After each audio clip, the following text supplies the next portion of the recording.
Okay. Hello, everybody. Hello, and welcome to State of Deception Live. These are our live debates, as well as being live reaction videos. I've decided that before we start doing the debates every time, I'll do the reactions first, so that will generate content that will be available on the YouTube channel as clips. So I thought that was a pretty good way to do it. There's a lot of content lined up that I wanted to react to. So before our guest starts coming in, I'll react. Obviously, we don't have many YouTube guests on right now. We're still building up the YouTube and getting subscribers to come on, funneling them from TikTok. But when we launch a TikTok live, we'll probably have a lot more guests on watching live. So then we'll be interacting with them. So let's start. These are some videos I wanted to watch. This is the first video. It's a cartoon called Monkey Dust, and it's about the NHS. And I actually reacted a little bit to this before, but it was a bit choppy. So I want to do a proper reaction video to it. Let's go. I've told you, we don't have any beds. We don't have any trolleys. But I think my father's had an heart attack. Well, if you're prepared to pay £1.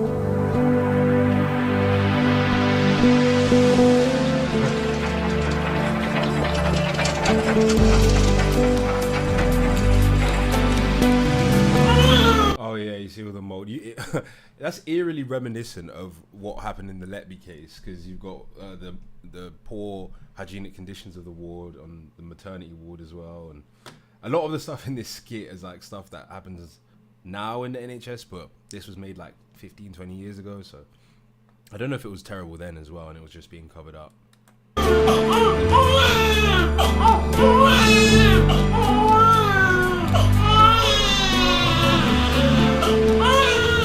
Did what?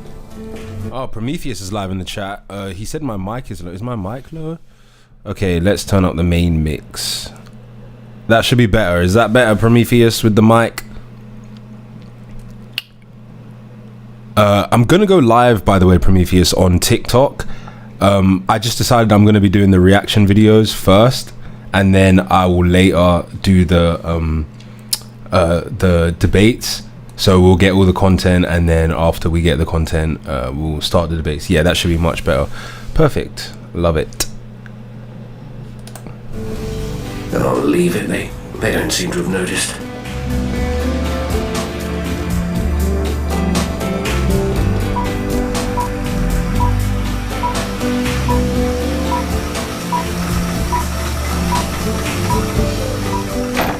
Keep going, Mr. Morrison, and we'll let you know as soon as one of the hospital's life support machines becomes available.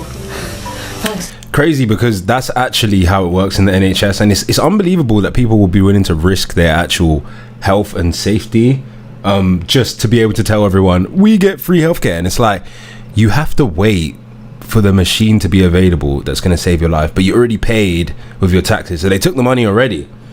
Real great system we got there. Thanks very much.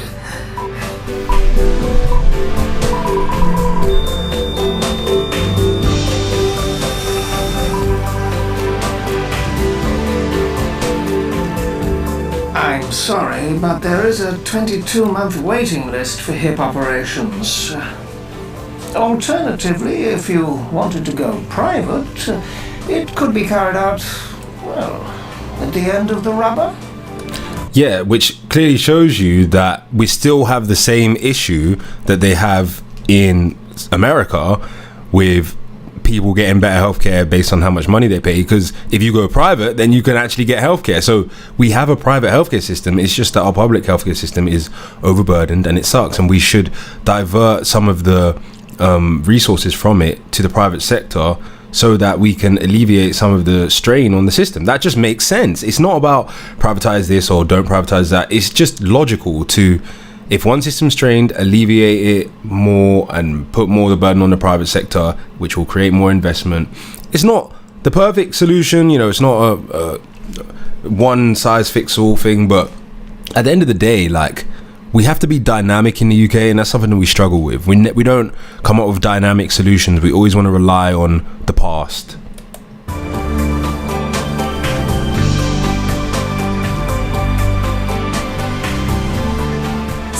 an American idea. They discovered that laughter actually helps the healing process by releasing significantly higher levels of endorphins into the brain. And that's why we've got a comic in 3 times a week to get the kids laughing. Proportionately, there are more Palestinians killed within the conflict than there are Israelis, and yet people still hark on about the absolute abhorrence of suicide bombers in preference to the Apache helicopter attacks. And I was going, well, how do actually suicide bombers get recruited? Do you have little adverts in the papers to get people to go and blow themselves to pieces? With bored with life? No, friends, must have own car. Fascists. Again, like really eerily similar to what has been going on in the modern day. Like I say, this was like 20 years ago that was made.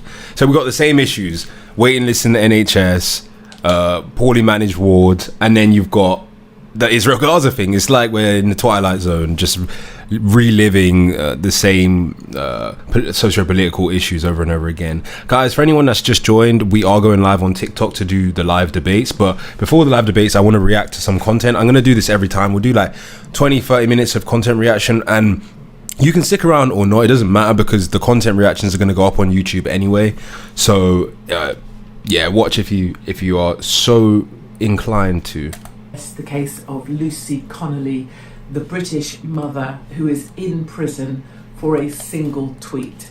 As many of you know, Lucy has just been to the courts to appeal against her sentence, 31 months, for a single tweet. And I believe as of today she's done 284 days in prison for a single tweet that was deleted. Unbelievable that people actually think that that's okay, and they justify it, and they think that, I mean, there's nothing you could say that justifies that sentence, even if you actually threaten someone, unless you actually carried out an action. And I don't know if it's misinformation that people don't understand what she's actually been convicted of. They definitely don't understand the English language, because she said set fire to the buildings containing them for all I care, which means I don't care if you set fire to the buildings containing them. Literally, that is the literal meaning of that. So the fact that she's even been arrested for that shows that the police don't even understand the English language. Like, unbelievable. And personally, I don't care what your opinion was about the tweet. I don't care for the people who say it's a terrible tweet, but I've no time for that. It was a tweet on Twitter, which is a cacophony of noise at the best of times, and she deleted it. There is absolutely no reason for her to be in prison under any rational argument.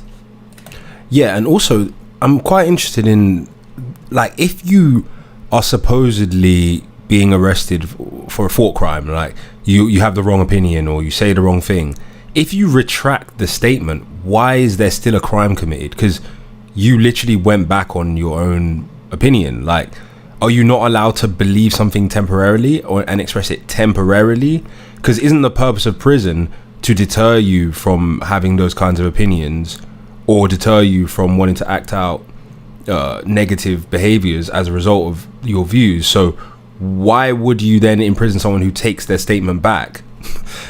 Like, it's so weird. And what is really the difference between hatred against a person of a certain race or immigration status and just hatred in general? Like, what is the difference between I hate you because I hate you and I hate you because XYZ? It's still hatred. It still can manifest in violence and negative behavior. But do these people think about this? I don't think they think about this. I think they just do stuff. They're in all these admin positions. I don't know. I don't think that they think.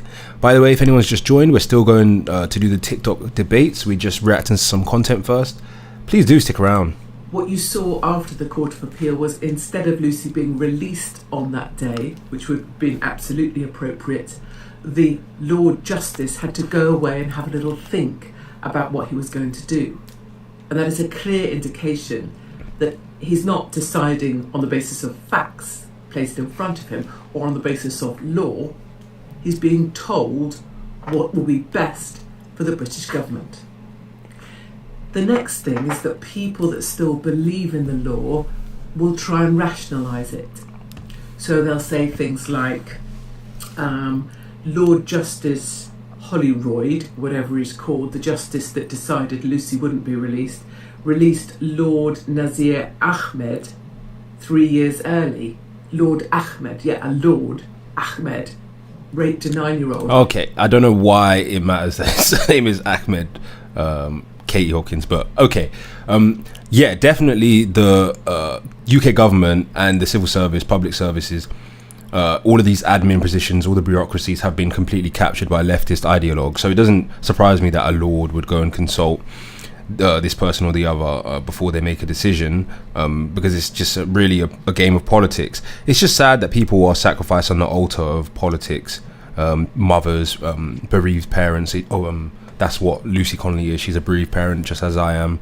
NHS unalived. Actually, I can say killed on YouTube, but unalived one of her children, and then she probably tried to get justice for it, and I'm assuming that she was probably a target of the establishment anyway. There's so many murky waters when it comes to why people are arrested and who's arrested and what decisions are made. And I know probably back in the day, the Lords and all these people, they did the same thing on behalf of the Catholic Church. So there's nothing new under the sun, as I say. But this same Lord Justice released him 3 years early. Or, for example, the government are about to early release 15,000 prisoners. They're releasing actual criminals from prison early to clear space in prison. And the problem with this way of thinking is you're trying to rationalise the irrational. It leads to an easy conclusion, two-tier Kia. But it's actually much more sophisticated than that. Yeah. It's not that you can't just rationalise the irrational. It's much darker than that again. And it's not Keir Starmer. It's the establishment, and it has been the establishment for decades. This is the new status quo in the UK, unfortunately. Because you get to a place where you realise the law is not the law. The Lord Justice didn't get to be Lord Justice just by dispensing something according to some ancient book that he dusts off and decides what his opinion about the law is on that day. It's a tool of the powerful to control the ordinary. And I learnt this lesson a long time back. In fact, case law that's being used in this case was fabricated just for me in order to take my home all of my savings and force me to near bankruptcy. What did Katie Hopkins ever do? Isn't she just a political commentator? Like, what? I don't understand. Like, so do people think that having views that others think is racist is a crime in and of itself? Like, do you deserve to be targeted by the state for that? Why can't you just be targeted by your fellow people in society in terms of them deciding that they don't want to function with you, or deciding that, they don't want to invite you to their birthday party? Like, why does the government need to be involved in cases that could be solved through public opinion? Like, if somebody said, I don't like brown people, and they really didn't like brown people, why wouldn't I just be like, okay, I don't want to be your friend because you don't like me, or just communicate with them in a cordial way to get things done? Like, why do I have to get, where is the government involvement necessitated there? Like, it just blows my mind. That says damage is done at the time of publication, and if you perceive you are harmed by a tweet, that's enough. You don't have to prove it. That was made up especially for me, and it's being used now. So the day you find out the law is not the law, it's not actually a great day, because you realise there's no justice. And I don't mean that in there's no justice in this world. I just mean it in a very literal sense. There is no such thing as justice that will be served through the courts. There is other justice, but that's a different matter. And there is no such thing as the law is the law, which also means you can't appeal to anything. You can't appeal to rational, because rational doesn't exist, because the law is a tool of the powerful, and that's and this is the logical conclusion of a society that doesn't believe in objective morality as well, is that you end up having to rely on the law for your morality, but the law is not the arbitrator of objective morality. It's just, like she says, it's a tool. And it's weird, I actually had a mini epiphany when she was talking, because I realized that they could kind of solve the issues of people being arrested for free speech matters by just making it such that the victim has to prove that they were harmed to a higher standard. So if they have to prove that as a result of what you did, they suffered a mental health condition, that would be better, because then you have to at least prove a form of harm. In the civil court, you have to prove that you've been actually harmed by evidencing it with a mental health diagnosis, usually, if you've been psychologically harmed. Why in the criminal court do you not have to prove that you've been psychologically harmed for someone to be convicted of harassment, etc., etc.? Now, obviously, if it's harassment in the physical form, cool, you know, arrest people for harassment if they're physically harassing someone turning up at their house. But if it's digital harassment, there must be a higher threshold that a person would need to cross, or it should be established better that this person's been harmed, because it's very unlikely that a person is going to be as harmed by words online than something physical in reality. Now, it's possible that they could be harmed, but I think that should be evidenced through a diagnosis, the same way it's evidenced in civil court. How did we get here? It's a horrible day. I had my day with that probably a decade or so ago. And the thing that I think is being missed when people just shout two-tier queer, which has become a sort of throwaway phrase, or queer queer or whatever, is Lucy Connolly is not a prisoner. Lucy Connolly is a hostage. She's a hostage being held by the British state. Lucy Connolly is a hostage of the British government. And there is a specific reason that I say this. Lucy Connolly is being used as the whipping boy. She has been put in the stocks in the public square for all to see. And when she's crying in court, appealing because of the horror, the daughter might not make it, still the government says to its hostage, "You're going back to jail." And it isn't about Lucy. Crazy. It certainly isn't about a tweet. It's a message to the British people. You stay in your place. You keep your heads down. You stay compliant. Yeah. You don't ask questions. You go to work. You pay your taxes. You pay your bills that rise every day. You be a good little pay slave. For this, you pay for that. Yeah. You don't have democracy, but you keep your head down. You nod along, and you keep quiet. Otherwise, we will do this to you. And that's what it's become in the UK. That's what everyone's like. And that's why it's such a tedious place to live. It's not that there isn't good infrastructure. It's not that there isn't good nature. It's not that there isn't things to do. It's not that there isn't interesting, funny, kind, loving people. It's that everybody's being turned into a slave mentally. Like, if you can't question the status quo, if you can't be a bit of a twat, life is less worth living, because all your stories from school and all your stories from work usually involve a twat somewhere.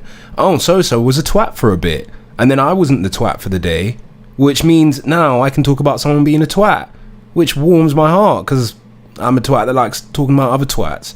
So when you remove that from society, where you can't be a twat anymore, I should stop using the word twat. When you remove that from society, everybody becomes more of a conformist because nobody wants to be that guy. Well, I'm that guy now because I speak my opinion publicly. I alienate people with my opinions, and it's cost me dearly. But what the fuck is the point in even being a person if you can't be a twat sometimes?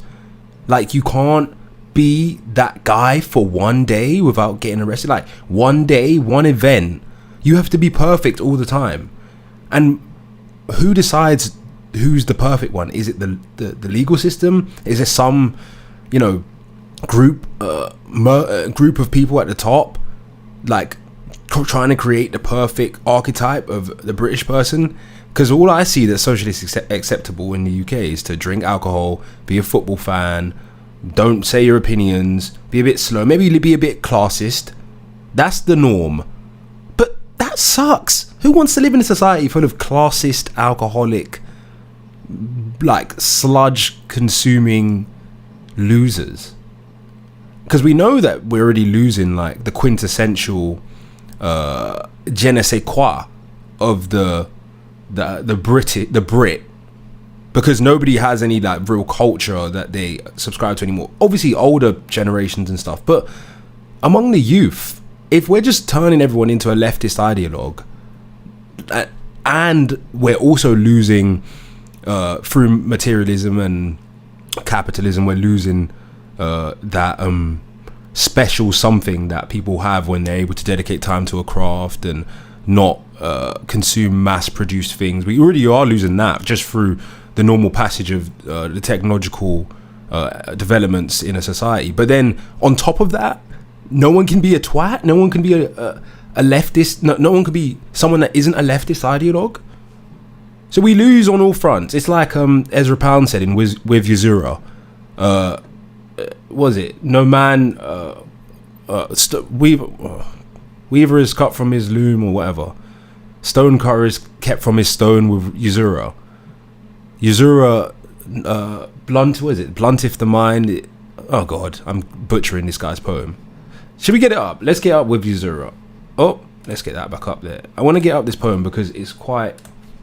Hold on, with Yuzura. This is my favorite poem, by the way. And he puts it so, like, it's about usury. It's about what happens when you take away from a society people's ability to have inherent value in the things that they do and say and they're living by diluting the money supply and you know all the rest. With Yuzura hath no man a house of good stone, each block cut smooth and well fitting, that design might cover their face. With Yuzura hath no man a painted paradise on his church wall, harpist it lute, or where virgin receiveth message and halo projects from incision. With Yuzura seeth no man Gonzaga his heirs and his concubines. No picture is made to endure nor to live with, but it is made to sell and sell quickly, and on and on and on. With Yuzura wool comes not to market, sheep bringeth no gain with Yuzura. Duccio came not by Yuzura, nor Pierre della Francesca, Joan Bellin not by Yuzura, nor was La Colunga painted. Yuzura slayeth the child in the womb, it stayeth the young man's courting, it hath brought palsy to bed, lieth between the young bride and her bridegroom, contra naturam. They have brought whores for Elysius, corpses are set to banquet at behest of Yuzura. Nobody wants to live in a society where you have to be a loser slave robot. People want to find value, and part of that value that people want to find involves you not fitting in, being a bit of a flipping twat sometimes. And it is no coincidence that prison places are being cleared. It is no coincidence that another 1,000 places, makeshift temporary prison spaces are being created in readiness.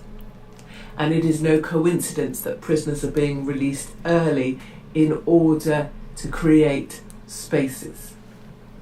Because there is only so long that you can keep doing this to people before that they see the system that is being used to control them is all a lie. And I will add on a personal note at the end of this, without involving myself in the wider conversation, because this is a Lucy Connolly story and a British government story, is that there are a number of us who have been through all of these phases. There's a few of us who have already lost everything. Yeah, like me, basically. And also, she was saying, oh yeah, there's only so long you can do this. Dude, like, we long overdue, and that's some of the other videos that I want to react to, like, talks about, you know, what the disposition of the British people is with regards to what the government's doing and stuff. And I don't watch the videos before I react to them, so we'll get to those, but yeah. Some of us are already on extra time, so there is no need to be afraid, and there is nothing to fear. Let's get to the next video, actually. I wanted to address the case. Yeah, we got some other videos to get to. Basically, to summarise that one. I wanted to address the case. Are we gonna stay on the next video? Okay. Yeah. So yeah, just to summarise, this Lucy Connolly woman has been imprisoned over a tweet, and nobody seems to care. And she says that, you know, eventually there's only so much you can do. Dude, this has been going on for 30 years. The UK population are not doing anything. I suggest, if you are a freedom-loving person, just leave the UK. Okay, so this is the next thing, big story that's been going on. And I wanted to react to this video. It's about Lucy Letby. Obviously, we know that Lucy Letby's been framed, if you guys have been keeping up with what's going on. I wanted to react to this video because I spoke to this guy. I had a long conversation with him on the phone. Richard Gill. Shout out to Richard Gill.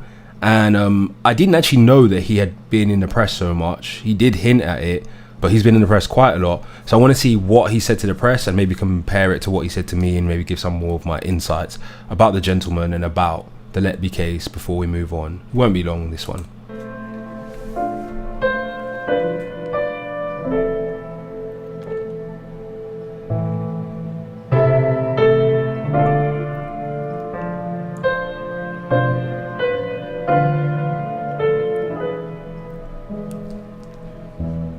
Complex story. It turned out that there had been changes, management changes, policy changes in moving children from intensive care to medium intensive care. Okay, so the thing to focus on here is change in hospital policy leading to very vulnerable patients suddenly dying on a place where they had not died before, where they usually didn't die, where they were supposed to get better and go home. You may have heard that phrase before. Now, the doctors in charge there presumably knew about the policy change. Suddenly there were being more deaths on that unit. People were gossiping about a nurse who seemed to be always there when they happened. And of course, she was working very hard, probably paid by the hour, doing overtime, doing nights, somewhat like Lucy Letby. I believe it was the nurses who first started gossiping about nurse death. But Lucia was always there. She always seemed to be there when there were unexpected deaths and collapses, and there were often unexpected deaths and collapses, certainly more than like normal because of the changes I told you about. The point of putting very vulnerable children from intensive care to medium intensive care was so they could go home and die there. They were never going to have a normal life, and it only came out like 6-7 years later. So this is a massive deal because basically what he's saying, and I've had this confirmed through other people that I've researched in the Letby case, shout out to Sarah as well, Sarah Hawkins, by the way. Sarah has basically identified that they were moving these children from other wards nearby to the Countess of Chester Hospital because they were potentially doing certain studies, and also because they always fiddle around with the numbers because it affects like their funding, it affects like the grading that the hospital gets. So it's like a organized thing that they do, like, oh, if it's a really sick baby, send them here. If it's a not so sick baby, keep them here. And they must know that statistically the babies that get sent to certain hospitals that are more vulnerable are more likely to pass away. So the senior consultants would know this, but where I'm a bit lost with the Letby case is why did they feel the need to do something so drastic as to frame someone to cover up what the real cause of these babies' deaths was, and you know, the increased rate of deaths in this time frame. And the only thing I can think is that there was something about the reasons why they were moving them to this ward in the first place, and it could be that they were doing some kind of study, because there's a lot of money in studies like that, twin studies, medical research, etc. So and obviously majority of the babies were multiples. Again, this is Sarah Hawkins that taught me a lot of this stuff, but it's also intuitive. I mean, I had twins on a neonatal ward, so I understand. I suspect that they were doing medical experimentation on my twins also because of some things I've seen in the aftermath about studies that were being done on the ward, and particular things that happened in the case of my daughter and son when they were on the neonatal ward. Obviously, for anyone that doesn't know, my daughter didn't make it. She was killed by Nottingham City Hospital. But yeah, so, you know, speaking on a topic like this, I feel like I do understand what's gone on, but there's something about the fact that they tried to frame someone that makes me think that it was even more nefarious, the reason for them to move these babies onto the ward, and not just a policy thing, as Professor Gill says. Now, again, when I spoke to him, he told me some things like this.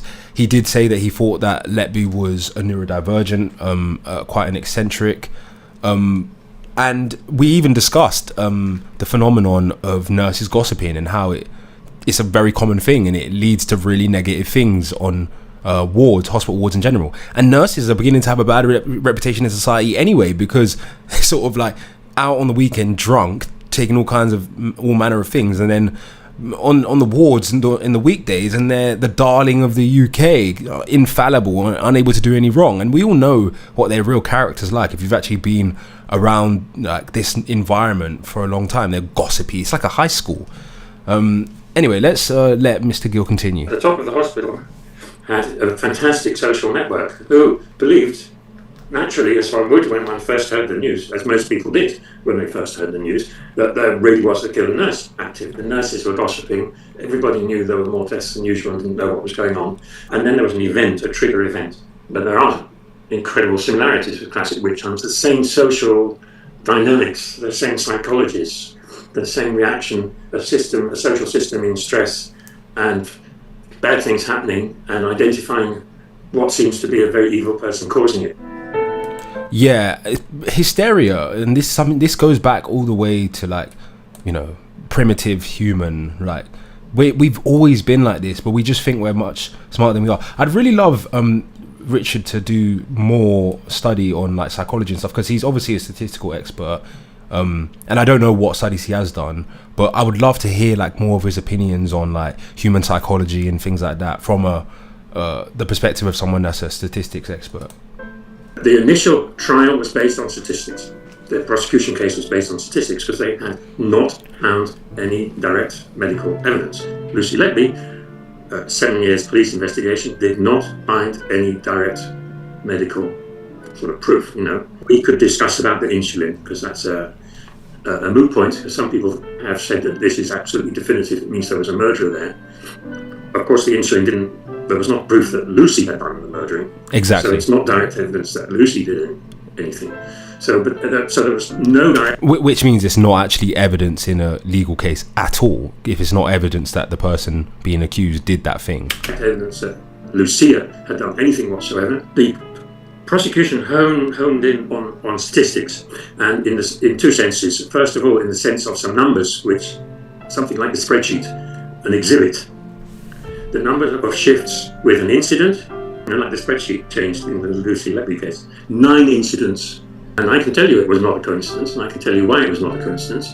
The reason is, just like Lucy Letby, those events are called suspicious incidents. They're called incidents, and they're called suspicious because Lucia was there. Exactly. So the numbers, in this case, damned Lucia, 1 in 342 million, which was supposed to be the probability that such a concentration of events in one nurse's shifts could occur by chance. So it's like the probability of what we see if it had been chance. And this is a very important similarity between the two cases, very, very important. And it has a pernicious side effect because the spreadsheet, like it convinces people, it convinces medical experts who are evaluating unexpected, unexplained events becoming suspicious because Lucy or Lucia was there. The written report. Yeah, and the way that medical experts think is not in terms of statistics. So they will, if you call it a suspicious event, they will take it as a given and say,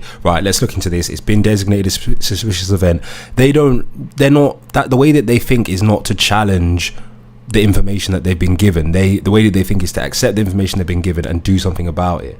So they wouldn't understand, potentially, in the way that a statistician would, why it's an issue whether the event was suspicious in the first place, because all they are trained to do is to look after the fact. Like, say if you have, I've got a suspicious lump, they're not going to say, no, let's see if the lump is suspicious in the first place, even though the diagnostic process might do that. But the way that the doctor thinks is not, let's see it's suspicious in the first place. It's usually, let's come up with some solution for this, whether it's suspicious or not.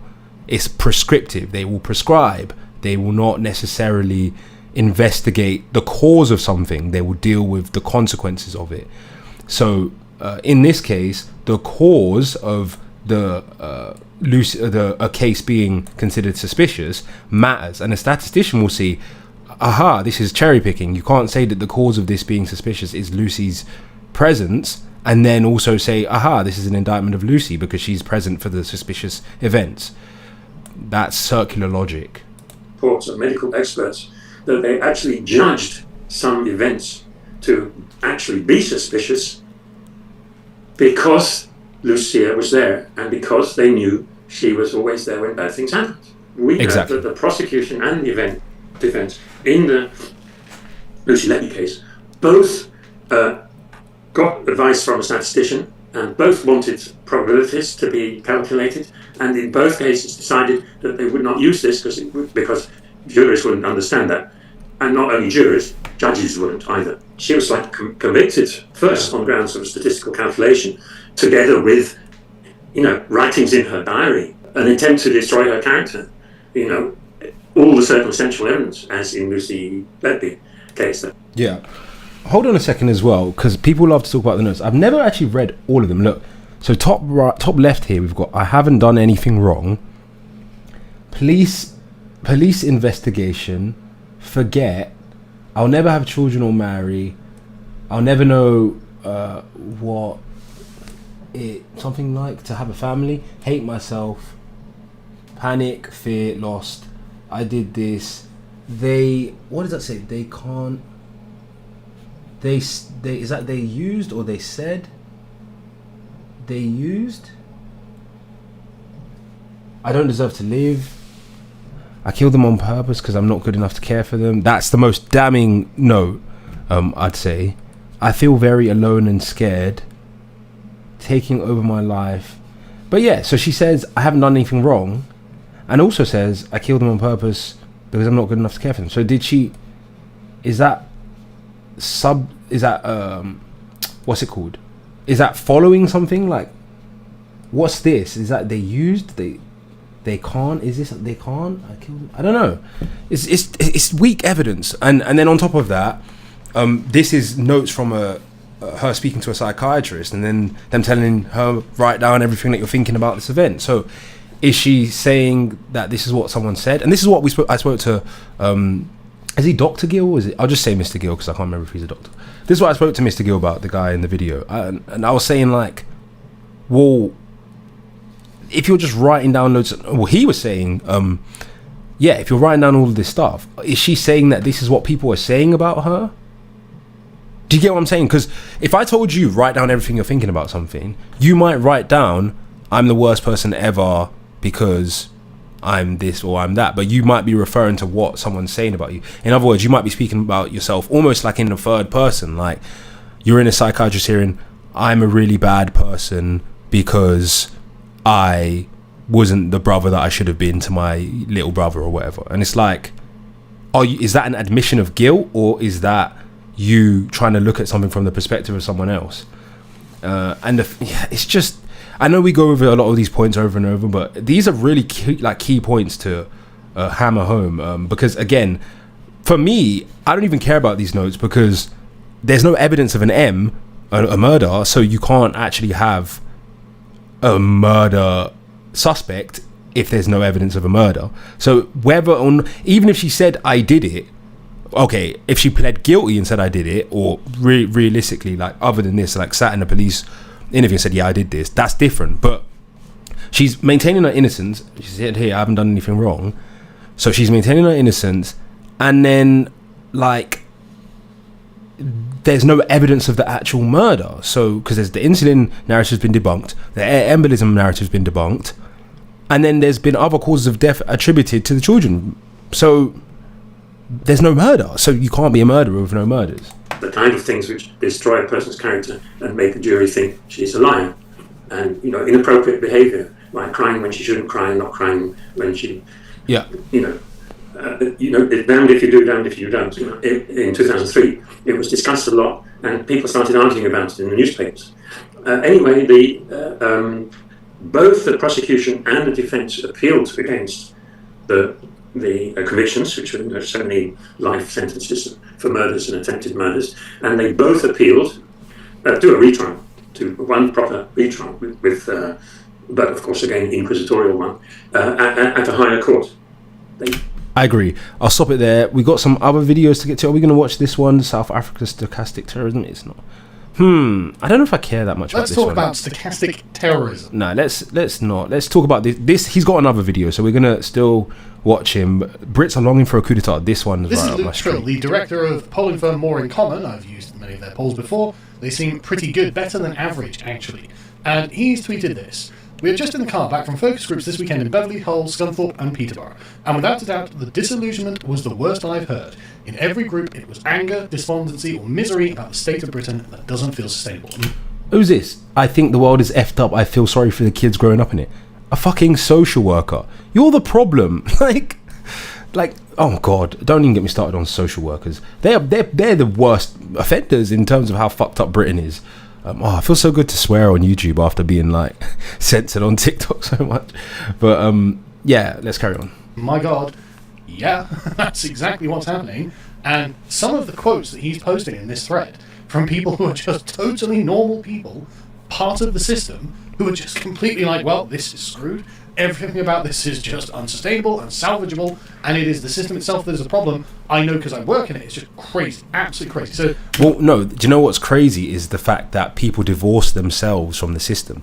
You work for the system, and then you're saying the system's crazy. You are the system. That's why people should stop working for these organisations. If we really want to mount any kind of resistance to the things that are going on in the UK, you can't work for the NHS. You can't work for the council. You can't work for the police. You're part of the problem.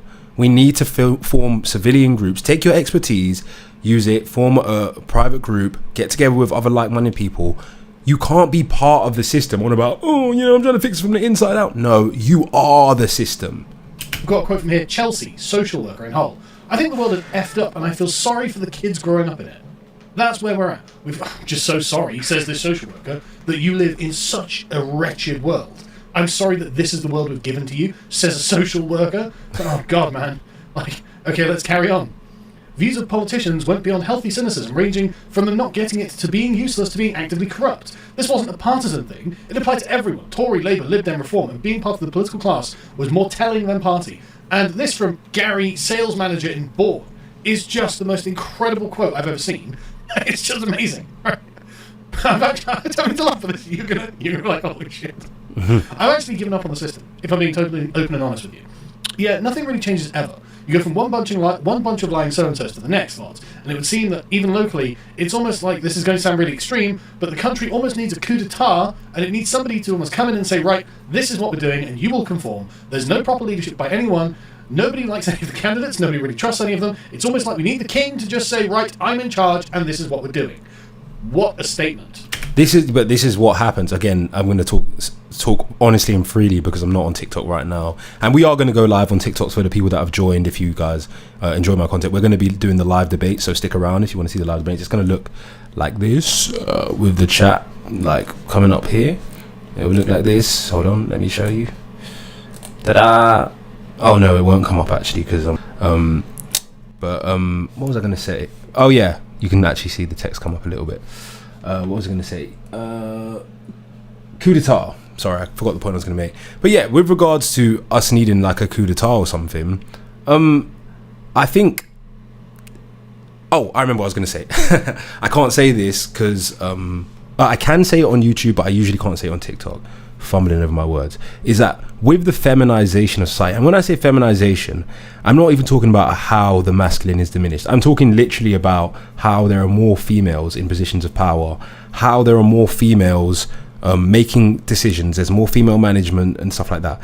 Females socialize differently from males. They employ group psychology more than males do, in a different way, let's say, at least than males do, and they tend to want to be communal in the way that they do things. They're not they don't socialize in as hierarchical of a way. Obviously there's always some kind of hierarchy, but it's not as blunt and obvious in a female group. There might be, there's different, it's more of a nuanced dynamic. But when it comes to leadership, when you have more people that think like that in terms of group dynamics, nothing gets done. They favor bureaucracy. They favor, groupthink, the rule of the mob, or the rule of the majority. That's not really how the political systems in common law jurisdictions is necessarily supposed to be designed. Yes, there is an element of, democracy in the sense of the people should govern, but the people aren't supposed to be governing simply based on sheer numbers. Oh, we are the majority, so therefore what we say goes. That's not how it's supposed to work. But more and more, that's how it's become, is that governance is just about which bureaucratic group can team up and make a decision for everyone, as opposed to who has the best ideas. So there's not meritocracy when it comes to decision making and who's in charge. It's all woo-woo, groupthink kind of. And I think that's why it feels like this, because when an autocrat at least he gets the job done. At least he's making the decision, or she. Like, at least whoever the strict leader is what they say goes. But when you have everyone, Tom, Dick and Harry and their mum, all able to chime in and give their opinion, nothing fucking gets done. That's why in the UK, nothing fucking gets done. HS2 won't get done. Changes to the political system won't get done. A genuine cultural change from this nonsense we've been going through for 20 years, it won't fucking happen, bro. It won't happen because no one's got the balls to just come out and be like, fuck you, nigga, get out of here. This is what's happening. No one has the balls to do it. And if someone would have the balls to do it, it would be more likely to be a man. I'm not saying it has to be, but like, look at Thatcher. Thatcher kind of did something similar. I wouldn't say she's a good leader necessarily, and I think what we need is a change that's even more drastic than what Thatcher could even provide. But it's more likely than not that it would be a man that would think like that, or at least just an autocrat kind of leader. Like, and if we aren't willing to make these strong, strict decisions, then we're honestly fucked. And I do think the UK is fucked. Gary, sales manager born. What this country needs is a coup d'etat. Like, jeez, we need a new Oliver Cromwell. Just come in, clear out the parliament, and take executive control. So Gary, a sales manager from Bourne. It's just, it's going to sound extreme, but we are in need of a coup. Right? I don't mean to laugh, but it's just like, 10 years ago, this would never have been the sort of thing people would have said. Like, regular people would never have been like, I just want the king to dissolve parliament and take executive control of the country and sort everything out. That's all I want. You know, and then Gary gets arrested for causing harassment, alarm and distress from his online friends. Did you make this post at 12:15 calling for a coup d'etat, Gary? Just the dictator, said Gary, sales manager from Bourne. We've got some YouTube comments. What name can I use for this? Will you be happy when it's run by AI? Well, I think some systems could be run by AI. I don't know if it would make sense for the government to be run by AI, but definitely if AI could replace some of these bureaucrats, then I'm all for it. Because they are effectively a shite version of an AI in that they have no probability logs. So they have all the negatives that come from AI in the sense that it's not representative of the true human desires or whatever, and then they have none of the benefits of AI. It's just good. Like I said, I don't mean to laugh, but it's just like, okay. And I just want to be very clear, I am very committed to the democratic process, YouTube. I am completely 100% committed to the democratic process. We can change this by voting, and I don't care what the people in the comments say. Dude, you would say that. There's no, like, no. Most people in the country wouldn't even vote for the type of person that would be able to affect the change that the UK needs. Remember that, chaps.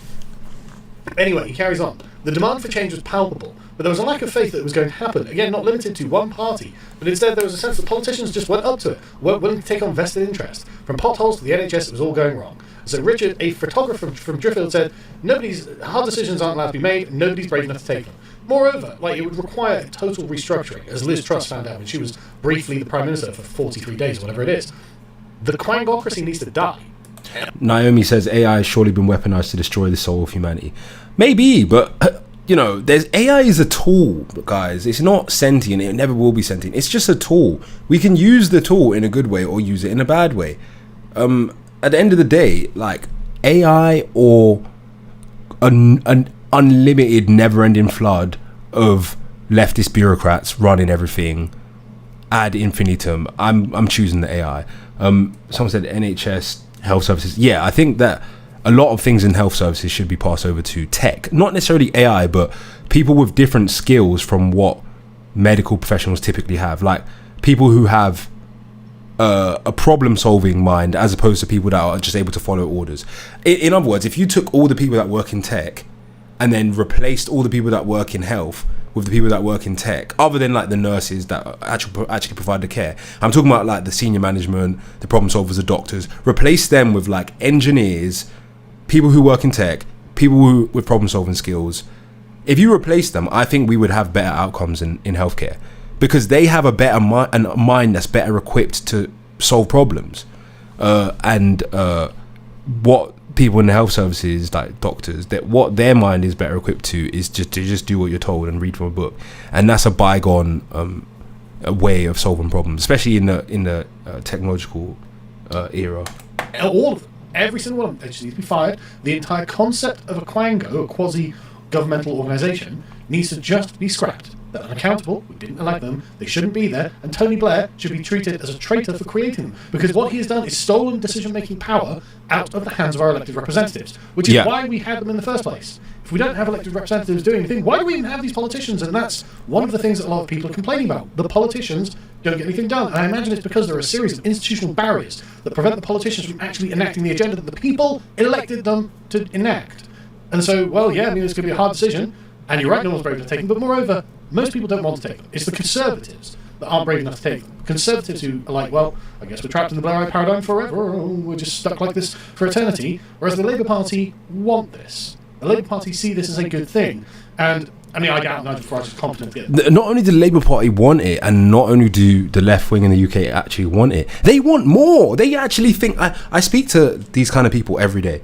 They don't just think that, no, they're not happy with the status quo because they think we need more regulation. They think we need more so-called fucking fly. We need more quangos. We need more government intervention in every sector of life. They look at the past 20 years and they're like, this was bad because the Tories continued and slightly reversed, but continued generally doing the same thing, which is having government intervene in stuff where they shouldn't even be poking their nose in, and then bailing the banks out when they shouldn't have done that either, or maybe should have come up with more of a penal approach. They think that the bad in the past 20 years is because the government should have done more things and different things. They don't think that the problem is government getting in the way of actual problem solving. They think we need more government. Competent enough to get the job done. He's not surrounded by good people. He doesn't know who's going to have him in cabinet, and anyone who is good, he kicks to the floor and beats mercilessly, metaphorically speaking, because he's afraid of anyone challenging him and taking over. As you saw from the very first thing he said about Rupert Lowe's criticism was he's trying to take control of the party. No, he wasn't. He was just saying what he thought. But anyway, moving on. While some people were still willing to give the government the benefit of the damn time, most were disappointed or angry at the pace of change. But more than that, there was a common view of no difference between Labour and the last Conservative government. Well, why would there be? They are the same. Okay, in fact, well, Labour he's kind of just talking like politics a bit now. We are actually, well, how long have we been going? Oh, we've been going for quite a while. Okay, so we're going to get to the live debate shortly. Let's see what this is. Reform supporters are the most. Yeah, he's talking politics. Okay, so guys, we're going to start up on TikTok with the live debates. I'm going to start the live. Stick around if you want to see the live that's going on. It's going to be the same background as yesterday, and we are live. Okay. Let's just make sure that we've got a way of connecting the speakers and the input. Hold on a second, guys. Just connecting so that we can do our TikTok live debates. Should we put the screen back on? Okay. Let's start with this. Let's press the button. Connect to me so we can do our TikTok live debates. Let's go on Bluetooth settings.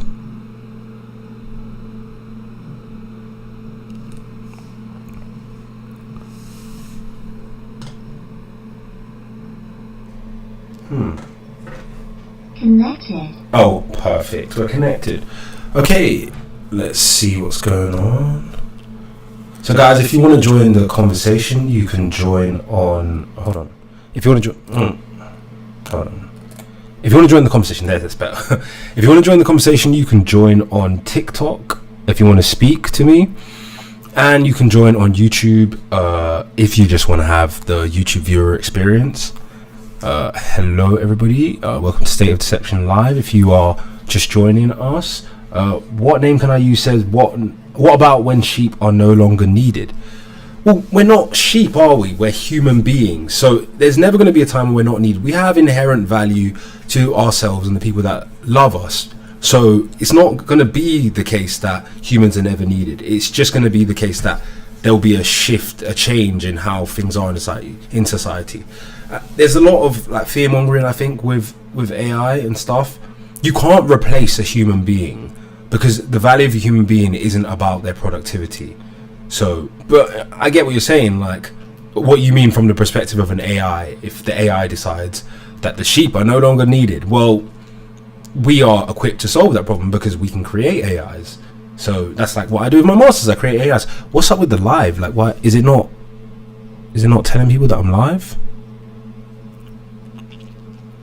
I think it hasn't shared it yet, so we're just waiting for TikTok to sort itself out. We're notifying viewers that you're live. Okay, just wait. Prometheus. Oh, okay. We got 7 viewers. Hello to all the viewers. We can actually watch something while.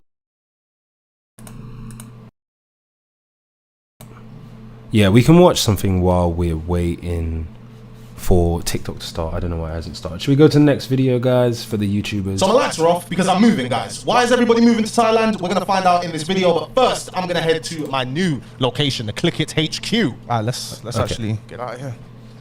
Oh, welcome to the new Click It HQ. I don't even know where to lie. Let's do it. No, too much back. The government is facing the prospect of further public sector strikes after it announced above inflation pay rises. Hello, White Witch, and everyone that's joining on TikTok. I don't know why it's not sharing the TikTok. Okay, we got our first guest. Hello, hello, hello.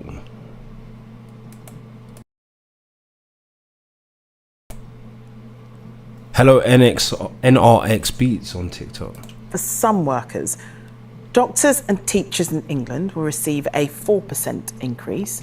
Other NHS workers in England, such as nurses and midwives, will get 3.6%. And armed forces across the UK will be giving a 4.5% pay rise.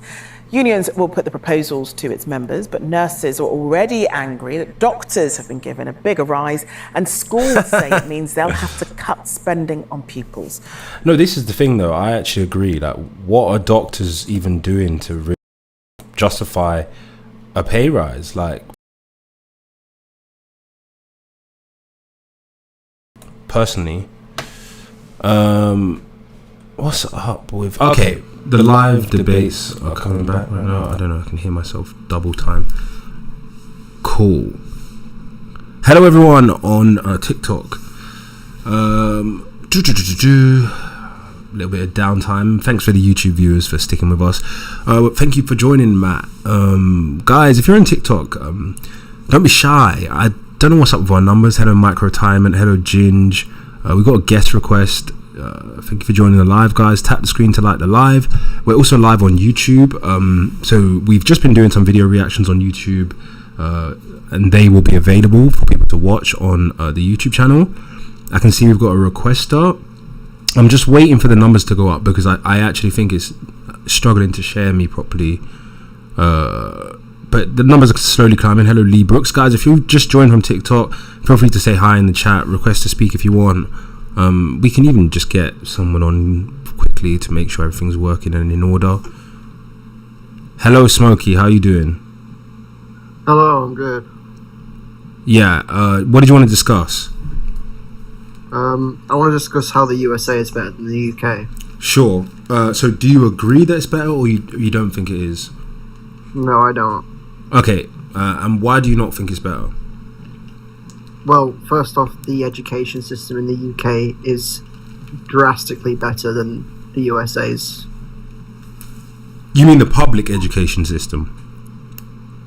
Yeah, the education system, yeah. You mean the public education system is better? Well, I mean, both America and the UK have private schools. I couldn't talk on private schools, so let's say, for argument's sake, yeah, the public education system. Yeah, okay.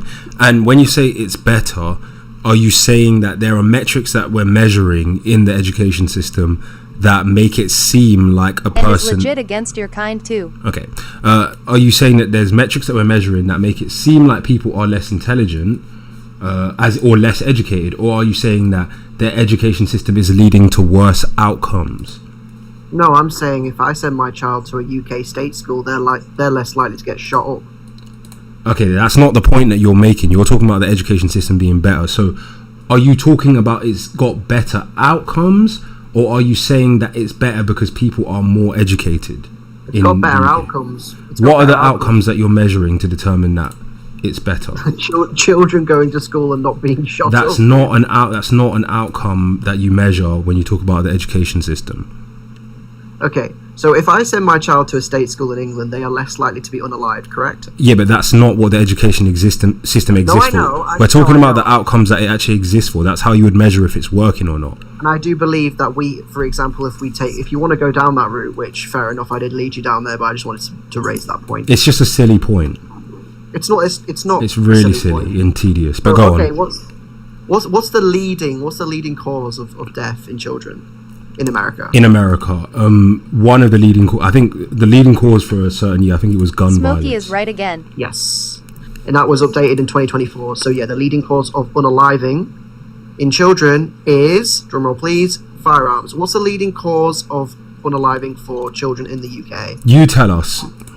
Cancer. Okay. What should the leading cause be? Something that has nothing to do with people going in and shooting children. Why? Why is it worse to die of cancer than to die by getting shot? Or why is it better to die of cancer than getting shot?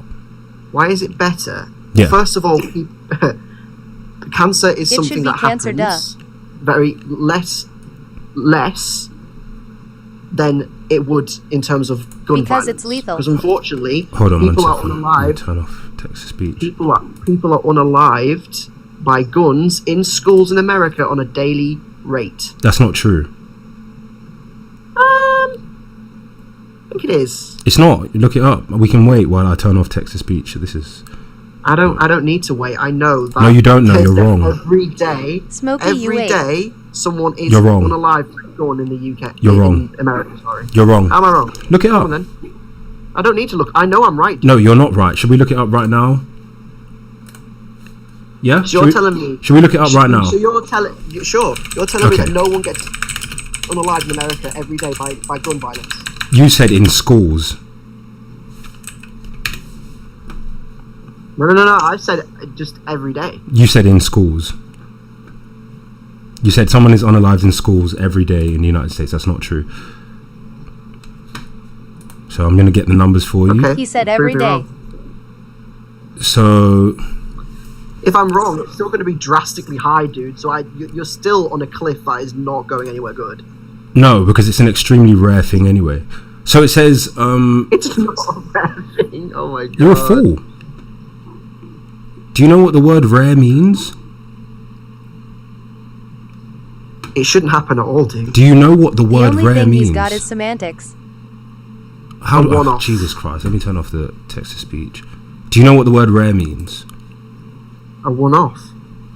It doesn't mean one-off. It means that it's unlikely to happen on a probability basis. So can you explain... Oh, so a one-off. It's Smokey, you're right. It doesn't mean the same thing as a one-off. So can you explain how it's not rare, how a school shooting is not rare in the United States? Because you said that it's not rare. It isn't rare.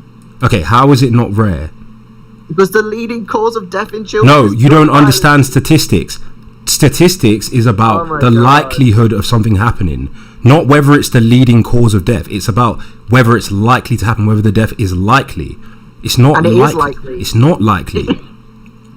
Likely would mean that majority of people are at risk of that thing happening. So it is very rare. It's Smokey compared to schools around the world. Jesus Christ, where's this text-to-speech button? Oh, here it is. Sorry, go on. Say that again.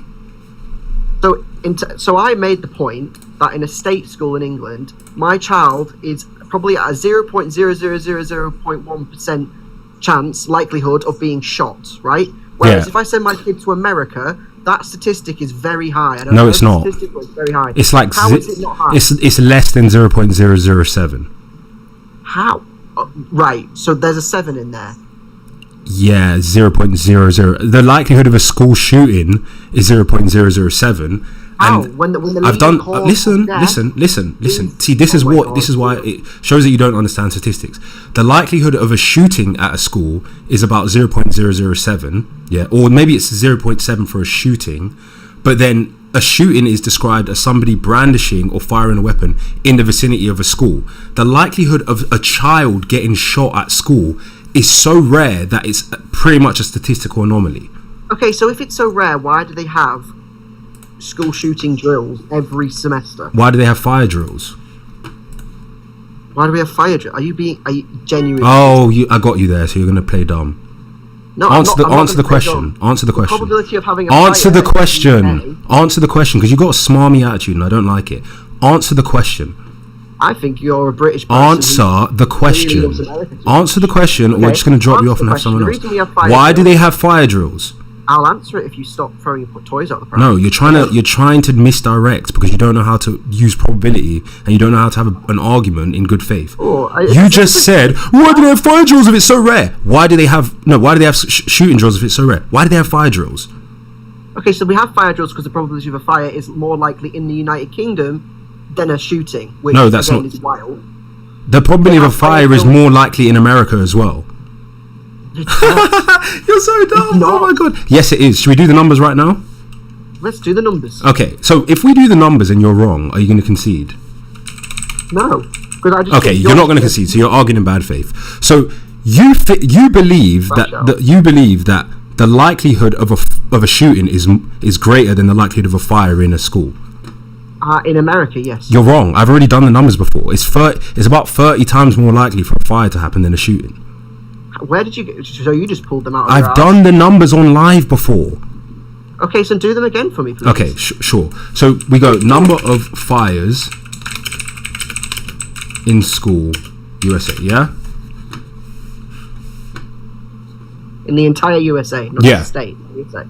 I didn't say a state. I said USA. Well, I'm just making sure that we're on the same page in terms. Yeah, I understand how to use statistics. So it says the National Fire Protection Association, US fire departments, responding to an estimated average of 3,230 structure fires in schools each year from 2014 to 2018. Okay, so 3,220 structure fires each year, 2014 to 20. Wait. So no, it's not that. It's school shooting. So 2018 number of school shootings. Yeah. Okay, but how? No. Don't misdirect on my live because I'm pinning you down, and now you're gonna try and run away. Okay. In 2018, shush, boy. In 2018, there were 24 school shootings where someone was injured or killed. Every town for gun safety reported 97 incidents of gunfire on school grounds. 97 compared to 3,230. Which one's higher?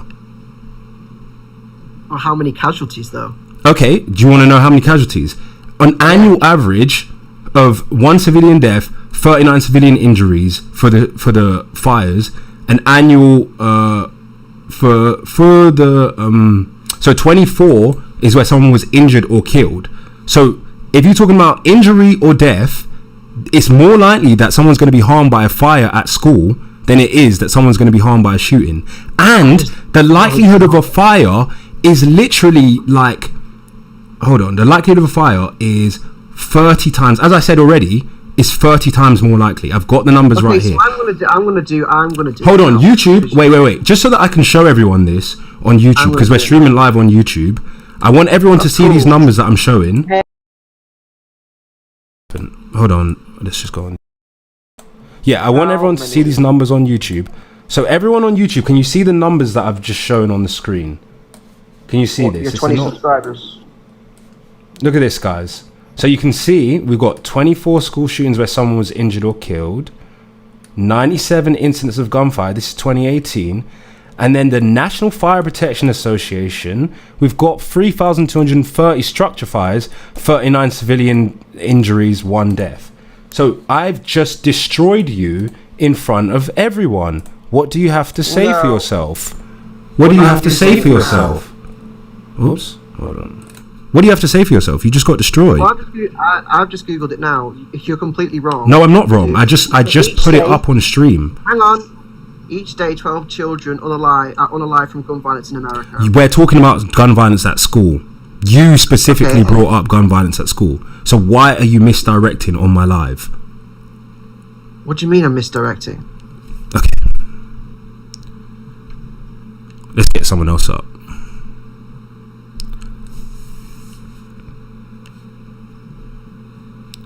What's up, Felicia? Afternoon. What's up? Hi.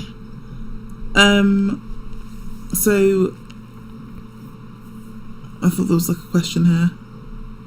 You were commenting away in the chat, and you were saying that I'm wrong. So what was I wrong about? So when you were talking about the fire versus the shooting statistics, yeah, you can't just name the fire statistics and then say, oh, you only care about the gun violence in which children were harmed, because you're like, they're more likely to be harmed in a fire. But no, they responded to 3,000 fires. You'd have to quote the statistic on how many children were actually harmed by school fires. I did. No, you didn't. Yeah, I did. Were you not listening? I was listening. Okay, it says these fires resulted in an annual average of one civilian death. Hold on. The fires of the 3,230 structure fires, they resulted in an annual average of 1 civilian death and 39 civilian injuries and millions in property damage. Did you not hear me say that? 3,000 deaths a year? No, it's 39 civilian injuries and 1 death on average. Per year? Yes. Okay, well, didn't he just come with the stat saying that 12 children were unalived per day in America? That's not true. From gun violence. That's not... Well, from gun violence, but we're talking about gun violence in schools. He brought up schools, then he pivoted to gun violence in schools. Then he said that, why do they do fire drills? Why do they do gun violence drills in schools if it's rare? And I said, why do they do fire drills in schools if it's rare? Then he said that a gun violence is more prevalent than fires in school. Then I brought up the statistics to prove that that's not true. So I completely destroyed him. You didn't destroy him. Did you just listen to what we just said? Are you listening? Okay, so what about what I just said didn't happen? Because fire drills are prophylaxis. It's to try and prevent future harm, if that makes sense. That's what gun violence drills are about as well. It's the law. That's why it's in place. If we had school shootings in the UK, we would have fire drills, but we don't. And then you try to like say we do have fire drills with cancer. Like, should children not be passing away from cancer? I'm saying that children. So, do you want to stay on the same point, or do you want to talk about cancer? Because I did destroy him because he said that the likelihood of someone getting shot at school is greater than the likelihood of a fire, and he was wrong. It's roughly 32 times more likely for a fire to happen, and it's about the same likelihood, if not more likelihood, that they're going to be injured, or about the same likelihood that they're going to be injured by a fire. So. But you're saying it's more likely. No, in fact, it's less likely. Put it this way: it's more likely to be. Put it this way: it's more likely that a fire is going to happen, resulting in fear, hysteria, evacuation, than it is that a shooting is going to happen, resulting in fear, hysteria, evacuation. And what is considered to be a school shooting is if somebody brandishes or discharges a weapon in the vicinity of a school. So. School shootings, that doesn't necessarily mean children were shot. It could be that, gangs were present in or around a school campus and committed a shooting and somebody died. It doesn't mean someone went into the school with the intention of shooting students.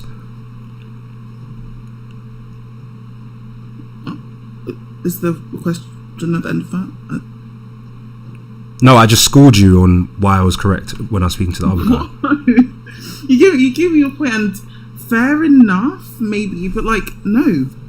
The chance of being like unalived in a school shooting in America is pretty significant compared to schools around the world. It's rare though, and like you saying 0. What I think was like 0.7s. It's a rare. My point isn't that it doesn't happen. My point isn't that it doesn't happen more than other places. My point is that it's rare, and he was using that as an argument about why the UK is better than the USA, but it's an extremely rare event. It's like if I look at what's the likelihood of someone getting run over by a car, and it's higher in the UK. That doesn't mean the UK is better than the USA. It just means that particular thing is worse. Higher. But like if the chance is like something like above 100% more likely, then yes. But how likely is that thing to happen anyway? If something is extremely rare and doesn't apply to the majority of the population, how can you use it as an argument that means that that place is better than another place or worse than another place? Because if the chance of your child being unalived in America in a school is, let's say, 600-700 100% more likely than if they were in school in any other country in the world, then yes, it is a cause for concern. I'm not saying it's not a cause for concern. It doesn't mean that the whole country is better. No, but you are saying it's a cause. You are saying that it's not a cause for concern. If you're saying that it's very low anyway, it's unlikely. I didn't say it's not a cause for concern. I said it doesn't mean that the whole country is better. You didn't explicitly state it, but your standpoint when you say that it's very rare because, like, the chance of it happening is like 0.007. Is you implying that? No, it's not. You just don't understand what I'm saying. I'm saying the reason why it matters that it's rare is because we're talking about whether it's better to live in one place or another place. You're taking something that is extremely rare, that is more likely to happen in the USA, and saying, aha, this means the whole country is worse in the UK. That doesn't make sense. Yes, it does. When it's like sometimes like 3, 4, 5, 6, 20 times more likely.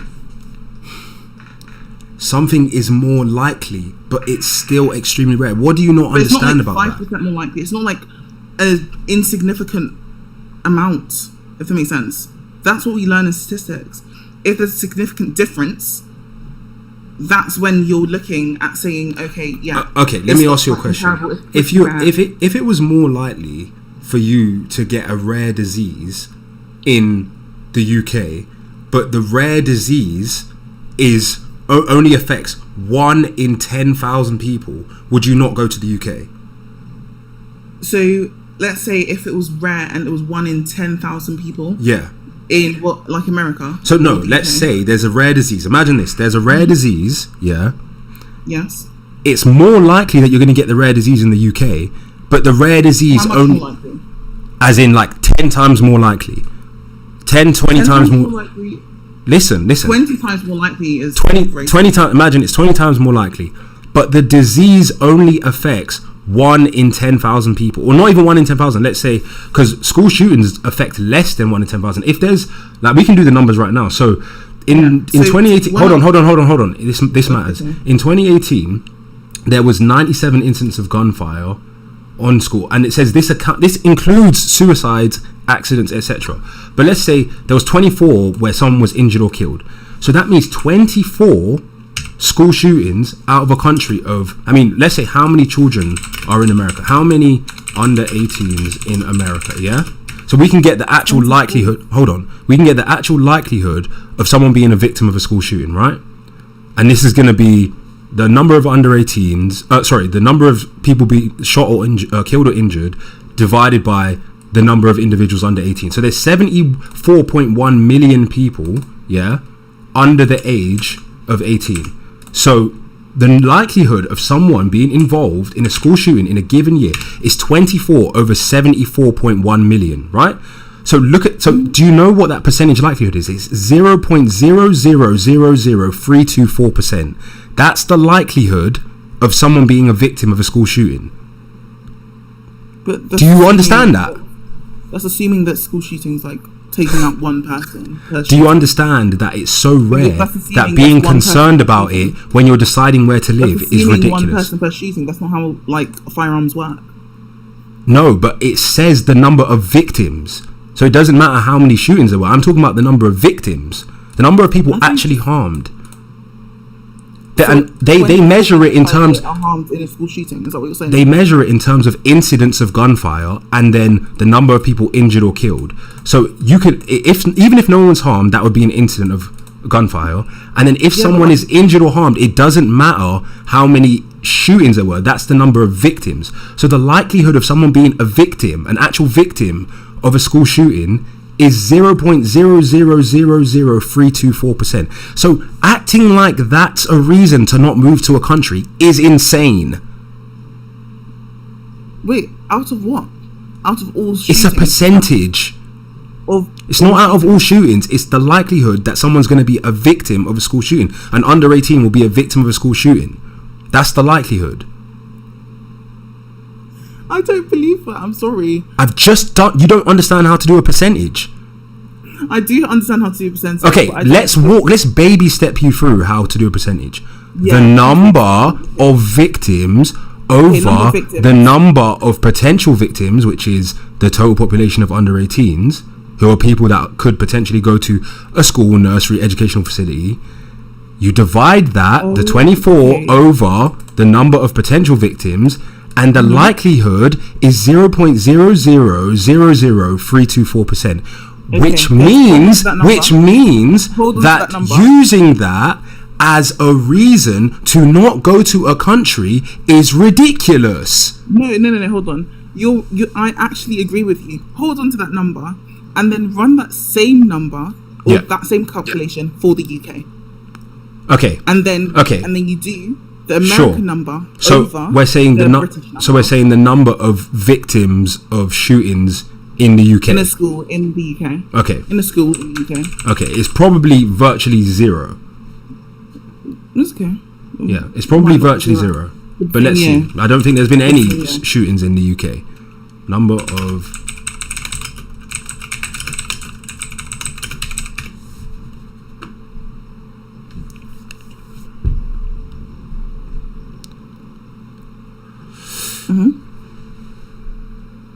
What was the number? I'm looking it up. I told you it's probably zero. Oh, okay, sorry.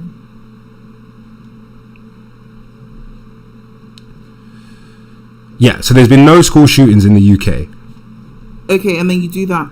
Oh, so right. So there's no. Not even one. Yeah, not even one. Not even one. Yeah.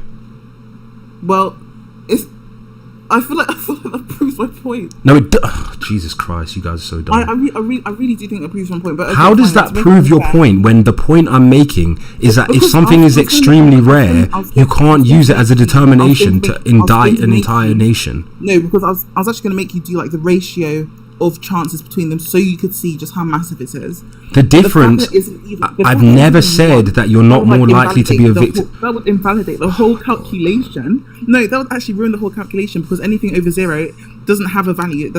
We already know that. I've never said that you don't have a greater likelihood of being a victim of a school shooting. We know that in the USA you have a greater likelihood of being a victim of a school shooting. Everybody knows that.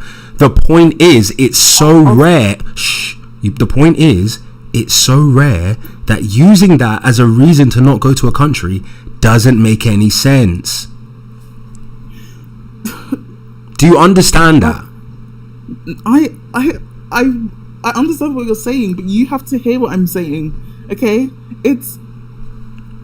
I was hoping that there'd be at least one, so that you could see it's something to one. If that makes sense. Bro, this is insane to me. That you guys are all adults, right?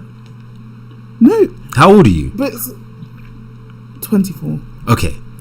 Do you understand that if something is really rare and then it happens a few times somewhere else, the likelihood of it happening, like, let's say for example, what's the likelihood of someone being kidnapped and chopped into little pieces?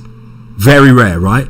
Now, if you're if you're more likely to be kidnapped and chopped into little pieces in one place, and you're 1,000 times more likely, but in one place there's been 5 people chopped up into little pieces, or let's say in one place there's been 100 people chopped up into little places. In another place there's been one person chopped up into little pieces. Yeah. If the likelihood of that happening is so low that there's no point even thinking about it, why would you use that as your reasoning as why one country is better than another? Because the rationale behind that behaviour is so like nasty and warped. So I'd expect a similar number in every single population to be going around and chopping up people into little pieces. But if in one country there is 30 times the number of people chopping up people into little pieces, let's say in country A than in country B, that tells me about the kind of morals of the population almost. I feel like I've not used the right wording here. No, I understand what you're saying. I understand what you're saying, exactly. but the thing is, that indicates to me that there is a cultural problem. Okay, nobody's saying that there isn't. Nobody's saying there isn't a cultural problem. Nobody's saying that violence isn't a problem in the United States. Nobody's saying school shootings aren't a problem in the United States. The point is, when you are determining, should I live here or should I live here? Is this place better or is this place better? Why are we talking about an extremely rare event instead of talking about the things that actually affect the majority of the population? Do you understand that that's what I'm saying? But yes. Okay, so let's focus on the things that actually generally affect people when we're talking about where is better to live. Not something that's so rare that it's pretty much never going to happen to anyone. Like, yeah, but hold on. But you're maybe it's rare to be an actual, like, you know, person that's been like hit with a bullet, but like people are also traumatized from seeing people being like unalived with guns. Like, I don't know, I'm not American myself, I don't know any Americans personally, but like I don't know if there are any in here. Like, is it common for people to have never ever seen or like been part of a mass, like something's happened like in a mall or something? Yes, yes. In the whole almost like none of them have ever seen. Over 99.999% of people in the USA have not been involved in a mass shooting, and they probably don't know anyone that's been involved in it at all. They've never experienced it. Most people have never seen a shooting in the United States. I'd be thinking of that. I probably shouldn't take that at face value. Okay, it's very rare for someone to get shot. It's even rarer for a child to get shot, and it's even rarer for a child to get shot at school. Like, but to witness gun violence in a school for children, it's very rare. Very rare is arbitrary. No, it's not. It's very rare. As in, I just gave you the rough statistic. It's less than. Hold on, let's get it. You gave me the likelihood of the casualty is 0.0000324%, and the likelihood of a shooting is about 5 times. Likelihood of them even happening is about 5 times higher than that. So 0.00015% roughly. Okay, I still think that's an insane number of shootings and casualties. But it's a country with over 350 million people. So in a place with 350 million people, for something to happen 100 times, it's an unfortunate reality, but there's 350 million people. So bad things are going to happen. And of those bad things, some of them are going to be shootings. Yeah, but that's why we're talking in percentages. Yeah, and I gave you the percentages extremely low. Exactly. So we're talking about percentages of population. So those things are already controlled for when we're talking about these numbers. Can we talk about the actual things that matter to the majority of people when we're talking about living in a country? Why are we talking about the extremely rare things that you say would be an indicator that a country's better than another country? Like or how worse than another country to live in? Okay, that's a good question. So it'll be like how happy the people are there, how like the rights that the people have, the ability to live and earn and pass things on to their family members, you know, things like that, like the life experience, the quality of life that they have, their ability to be in nature, ability to have children and afford to have children, things like that, the things that human beings generally desire. Interesting. Okay. And what would make a country undesirable to live in? I mean, isn't just the converse of what you just stated. Yeah, like not having rights, not being able to express yourself, a very high likelihood of you being victim of violence. Let's say a war, a lot of you know, drug use or drug addiction that plagues families, and those issues do exist in the United States for sure. Would you say maybe a higher rate than certain things? Yeah, like I think drug abuse maybe could be about the same, but they definitely have worse drugs, I'd say, in the United States. So drug abuse is definitely going to be one of them. Violence is definitely higher in the United States. The violent crime rate is like 3 to 4 times higher in the United States. So yeah, definitely those things are an issue. Yeah. Oh, I didn't see that one. Thank you, Holly. A-B is murder. I might not say the word on here. Oh, I don't know which one I'm not even allowed to say anymore. A-B is M. Your last point on the thing. Yeah. I don't think it is, man. I don't think it is M. Okay. Can I see that word on So do you want to move on to a different topic of discussion? Like, do you want to talk about the abortion? Yeah, I think we should. Was there something else that we wanted to say for the last one? No. No. I feel like I made my point. Yeah. I don't think AB is M. Oh yeah, say M. So I was gonna carry on. Sorry. Yeah, because they're just not a person at that stage. At what stage? When AB is allowed. At 24 weeks. 24 weeks. It's a tricky one. No, yeah, at 24 weeks. I feel like they should be allowed to be removed. I think that there is some viability at 24 weeks. Yeah, so 24-year-old is more likely to survive. Pregnant anymore, then remove the fetus. A 24-year-old child is more likely to survive outside the womb than to not survive. But you're allowed to kill the child. Oh, if at viability, I don't think unaliving or AB should take place, but yes, AB should take place. AB is just the interruption of a pregnancy. What do you mean by interruption? Someone was pregnant and you end the pregnancy by removing the fetus. And what does that do when you remove the fetus? Sometimes it lives. And then what happens after it's removed? It's put into an incubator and it grows. Or doesn't. What happens after an abortion takes place? The waste is disposed of. What is the waste? Fetal matter. Okay, the fetus. And when you dispose of the fetus, or prior to disposing of the fetus after the abortion, what happens?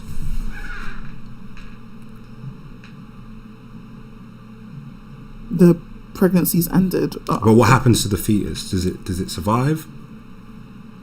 Sometimes. At 24 weeks, there's viability, so sometimes. After an abortion, does the fetus survive? No.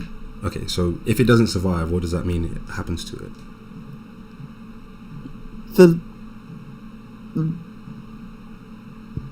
It hasn't survived. That's What's the opposite of surviving? Not surviving. Which is what? Death. Okay, so it's been killed, right? Not being killed, it's just died. No, it was killed because... No, it's been removed from the place it was in. And if it doesn't survive, it's just dead. It's not being killed. So it's not being killed, but no, an action was taken to poison it, and then it gets removed, and then it dies, but you're saying that's not killing it. What was the action? Just removing it? No, it wasn't just removing it. It gets poisoned. That's interesting terminology. What do you mean interesting terminology? Because what do you mean it's been poisoned? It gets poisoned. It either gets poisoned or it gets chopped up, and then it gets removed. Chopped up? Yeah. Do you not know how an abortion happens? It's taken out. No, they chop it. They take it out in sections, so it gets broken down, it gets chopped up and removed in limbs if it's a late term abortion. If it's an earlier abortion, it gets poisoned, and then it gets released after it's been poisoned. So you have to kill it first before you remove it, or it can be chopped up while it's still alive, but it dies after being chopped up. I'd say at that stage it's probably about as live as, I don't know, like a tumour cell or tumour cells. So a tumour cell isn't going to become a human being, right? No. So it's. But it's still not a human being. But it's a human. You do accept that it's a human life, right? No, potential human life, human cells maybe. It's a human life, right? Human cells. Why are you saying human cells instead of human life? Because technically the cells are alive, and there is life, the same way there's like life in the things that made the fetus, like a sperm and egg, I suppose. So is there a difference between a zygote and a sperm and egg? Is there a difference between a zygote and a sperm or an egg? Yes, there's a difference. What's the difference? Number of chromosomes. Well, there's also a difference in that one, if left in the mother's womb and not poisoned, it will become a human life, right? Usually, or 90% of the time, 99% of the time, if you don't kill it, it will become a baby, right? Okay, sometimes, yes. Majority of the time, right? So you have to intervene. I'll accept that. You have to intervene in order to stop that process from taking place, and then the process causes the death of the child. So how is that not killing? There are loads of things that can bring the end to pregnancy, but this intentional one of AB, I wouldn't really call it M. But you said, but first we're just establishing if it's killing, because you don't want to concede that it's killing. So the definition I wouldn't say it's killing. The definition of killing is to cause the death of a living thing. So do you believe it? Now that you know that, do you believe that it's a killing? Am I a murderer for stepping on a dandelion? Well, first we're just talking about whether it's killing. So do you accept that it is a killing because it's to cause the death of another living thing?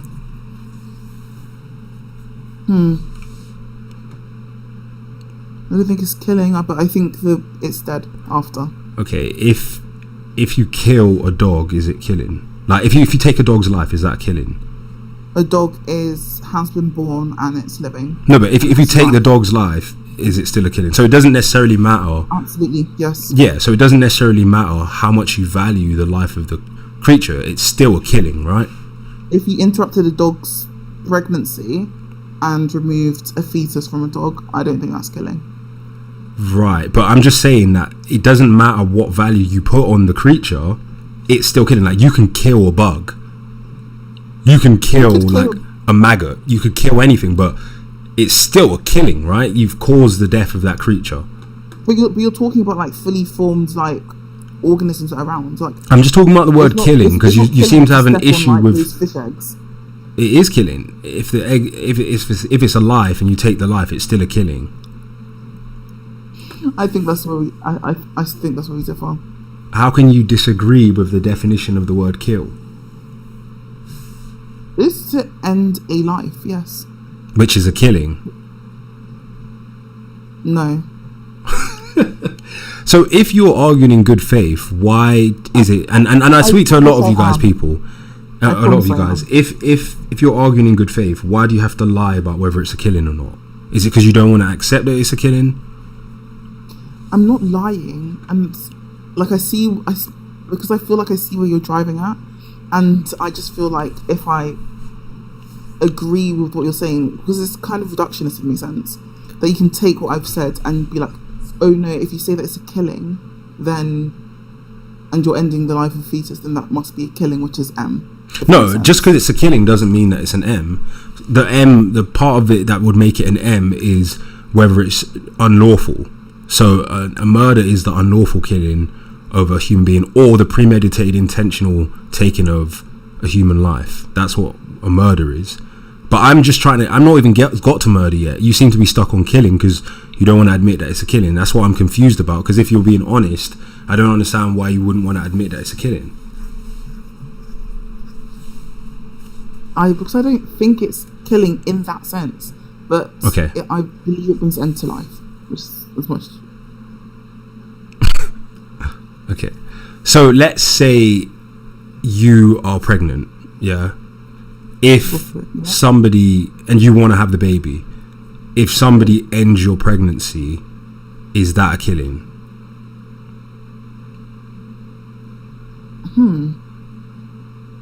I'd feel sad about it. Is it a killing, though?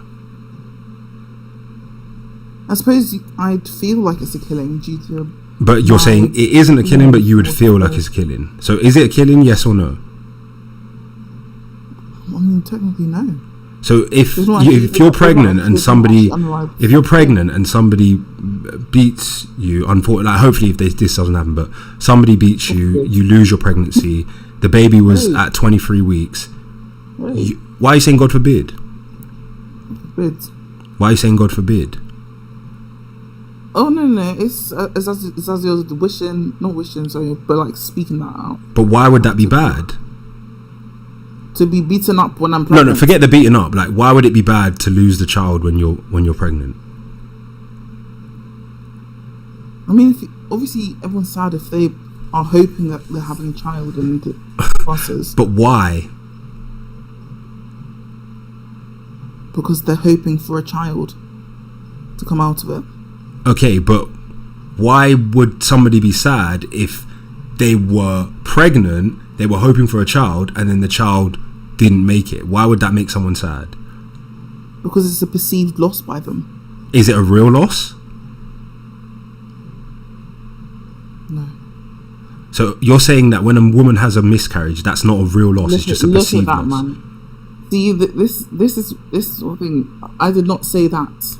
Okay, what are you saying? We're trying to understand what you're saying. You're saying it's not a real loss; it's a perceived loss. I wouldn't say it's not a real loss, because obviously there could be people in here that have obviously lost children. Okay, so what is the loss? Huge and real to them. What is the loss? What has been lost? It's huge and real to them. But what has been lost? Because you're saying that it's not a killing. The potential for the child. Obviously, they'll imagine. Oh, so you're saying that the potential for the child to become a human matters then, right? I mean, yes. So if it matters, then if it matters, why should that child's mother be able to kill the child? Because you should not have to carry a baby you do not want to have anymore. Right, but that results in the killing of a child. But you're saying that it's not a loss. No. Killing in the hope of a child.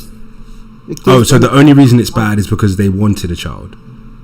Yes. And the only person's opinion who matters is the mother. I don't say the mother. I'm sure everyone in their family that are sad about it. Like, I'm not gonna sit on here and like dunk on like people that have had miscarriages and like stillbirths. But you are kind of dunking on them just through your opinion, because you're saying that you don't think that anything actually. You don't think that the child was actually killed. So, or the child. Let's say, somebody does something horrible to a mother and they lose their child. You don't think that their child was killed. You just think that nothing happened. I don't think that nothing's happened. Obviously, it's unfortunate that the. But you don't think that the child was killed. But though, there are women. I actually know women who have lost children from domestic violence. But you're saying that you don't think that that child was actually killed. I don't say. I'm not gonna. I can't verbalize that.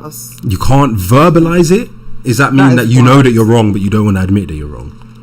No, it's not like I know that I'm wrong. I just think it's okay. Why can't you verbalize it? Like in public, it's irresponsible to say it in public. So you want to pretend that you want to be one way in public, but you have a different opinion in private. So you're being fake. Being fake? Because you said you don't think it should be for other people. Okay, so but that's what I'm saying. So you believe that the child wasn't killed. No. But you believe the child wasn't killed, but you don't want to say it. Only because you don't want other people to think that that's what you think.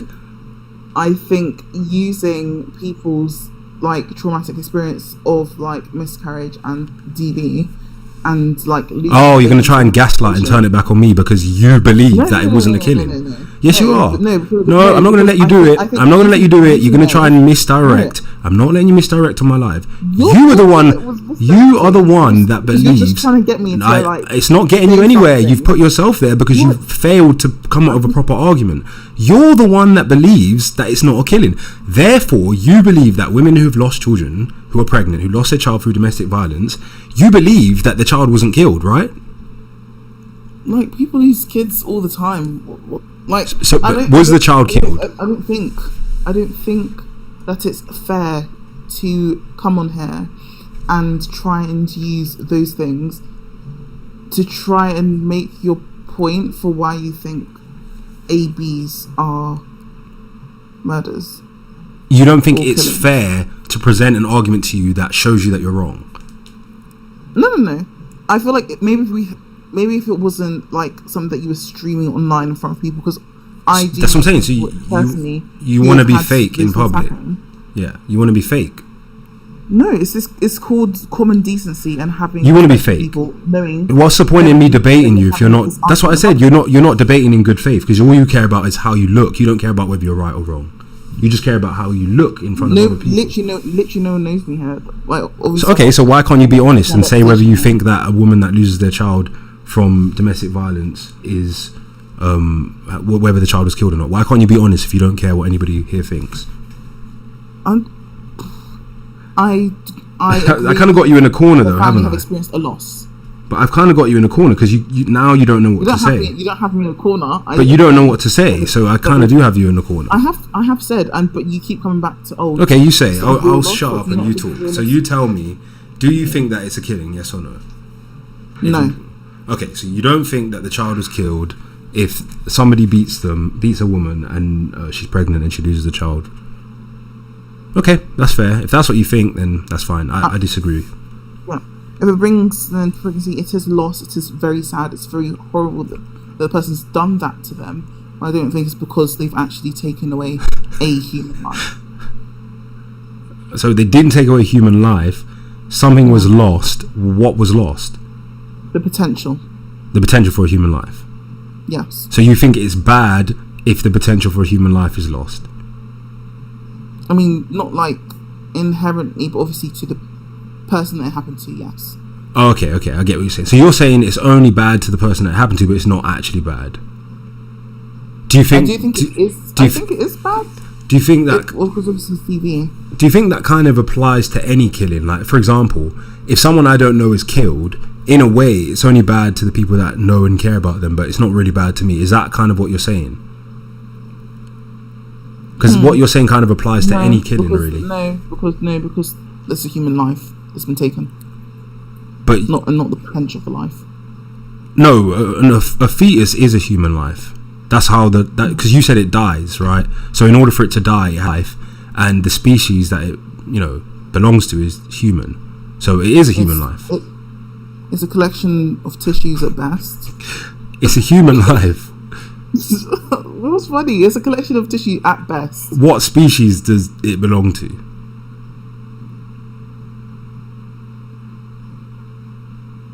Like when a dog is pregnant, is the child going to be a human? What, the potential fetus is not going to be a human now, because of how the genes are expressed. Okay, so it's going to be a dog, right? So it's a dog's life.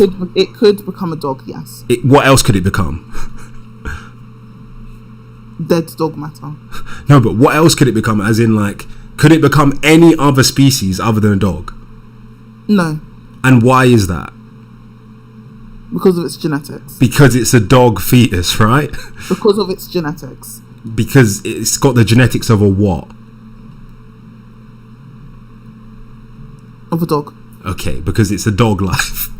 The same way that a human fetus is human because it has the genetics of a human and it's going to become a human, and you've already said that it's a life. It could become a human, yes. It will become a human if it's not killed. If it doesn't die. Yeah, so it will become a fully grown human if it's not killed, which means it's a human life. Okay, fully grown as in like after birth, being born and growing. There's no difference other than the size and the development. It's the same thing when it's in the womb as when it's outside the womb. It's just more developed. No, because it can breathe for itself and things like this. So if it can't breathe for itself, does that mean it's not a human life?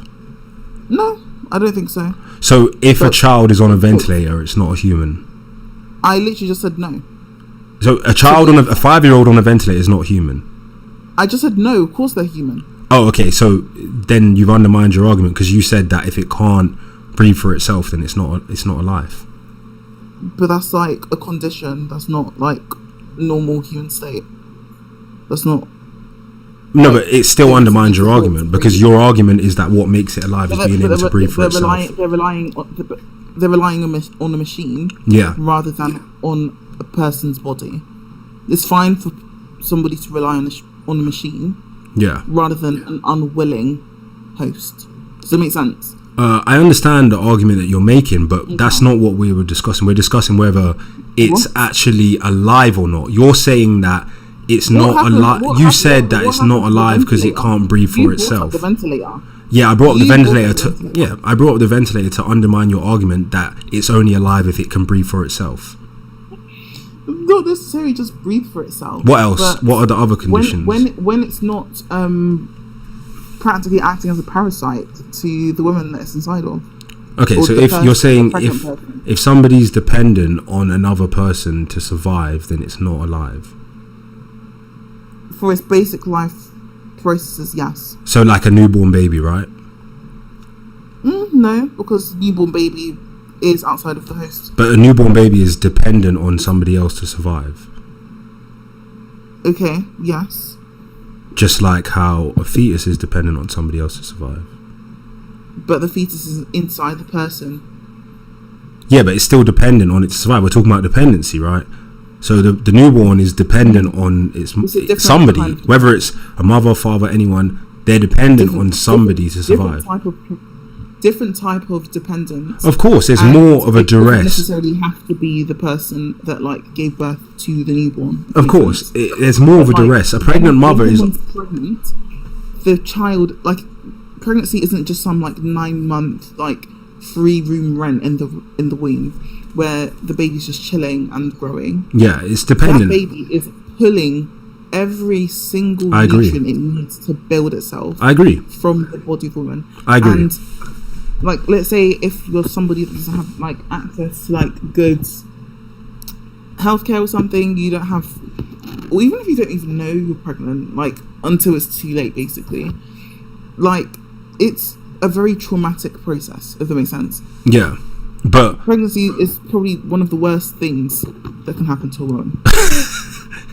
That's a bit of a wild take. No, I'm serious. Pregnancy is one of the worst things that can happen to a woman. Really, but it has obviously. That's why the what's the word? Value of babies is always so overstated, over exaggerated. So you don't think to undermine the process? So let's just address some of the points. So you're saying that, because I agree that a mother is under far more, a pregnant woman is under far more duress than a woman with a newborn, because the child is dependent on the mother taking nutrients directly from the mother. I agree with that. If somebody kills a newborn, it's far more. If the mother kills her newborn, it's far worse than if a mother kills her fetus, because the fetus is dependent on the mother for nutrients. I agree with that. But absolutely, it's still killing of your own child, and it's still premeditated, and it's still not necessary, and it's still murder, in my opinion. I don't think it's as bad as the murder of a newborn anymore, because the thing is. But you could just go through with the pregnancy and not kill the child. But pregnancy poses a risk to life, always, even in the best. If somebody's unwilling, if it's a risk to the mother's life, I don't believe that she should be held. No. You're right. It's always, there's always some risk, but I'm saying if it means that the woman is definitely going to die if she doesn't have an abortion, and I believe that should have to be established in a court of law. If that's the case, it's still murder, but it's obviously a more of a justified murder, right? Wait, hold on. So, court of law, as in you're the opinion that you think abortion should be illegal. Yeah, I think it should be illegal, and you should have to apply to the court if you have an extenuating circumstance where you need an abortion. Okay, and what would this extenuating circumstance be? If you're 12 years old and you were raped, I think you should get an emergency court order, and it should get approved by the court. It's still murder, but I think that option should be available. Which part of that would mean that the person should be able to apply? Is it because they're 12, or is it because they've been raped, or is it because of both? Both.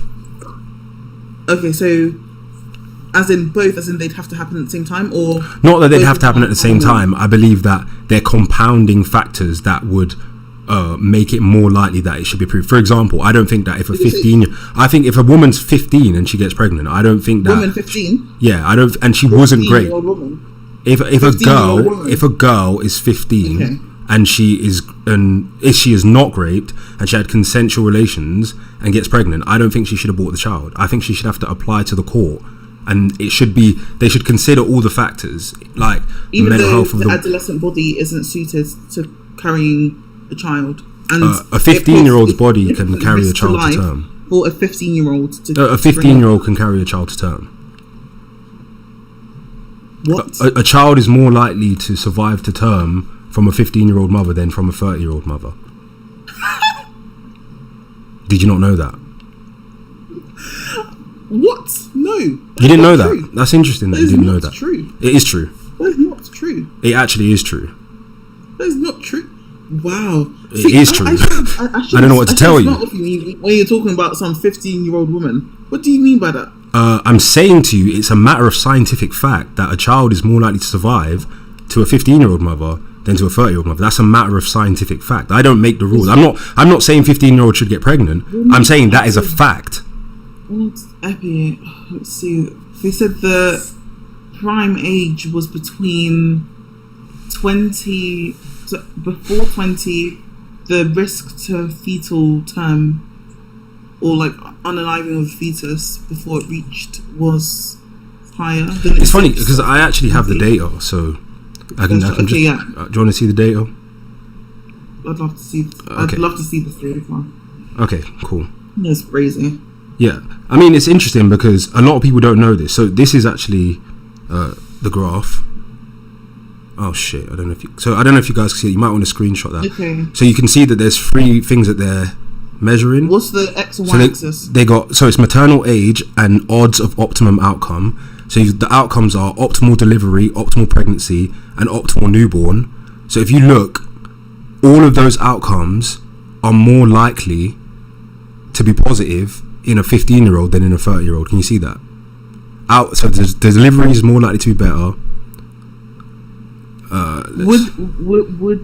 Would that maybe be due to the smaller sample of 15-year-olds? No, it's a percentage. It's still a percentage thing. It's just but like don't you think that could be skewed by like no because the date women that are pregnant at 20 versus at 15. No because historically a lot of women got pregnant at that age, so there's abundant data on fertility and things like that. What were survival rates like back then? I think the survival rates were lower, but they were still higher among a young woman than among a 30-year-old woman. What? Yeah. Interesting. Yeah. So sorry, I didn't even get to look at it. So let me see 30 on that chart. Yeah, because after 30, I think it's considered. Is it geriatric? I don't know, or is it 35 geriatric? But the thing is, a lot of 35. Is it 35? So I'm very curious about this 30. Yeah. That it's better to be pregnant at 15 than 30. I didn't say it's better. I don't think it's better socially. No. I'm just saying biologically. That's exactly what you tried to argue here. Biologically, yeah. As in, the child is less likely to die.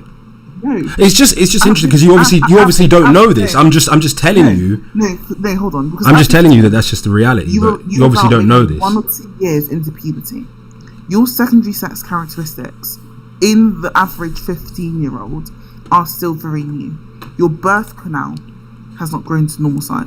Someone said call me triggered. It's because as you age, the bones don't just grow; they also ossify.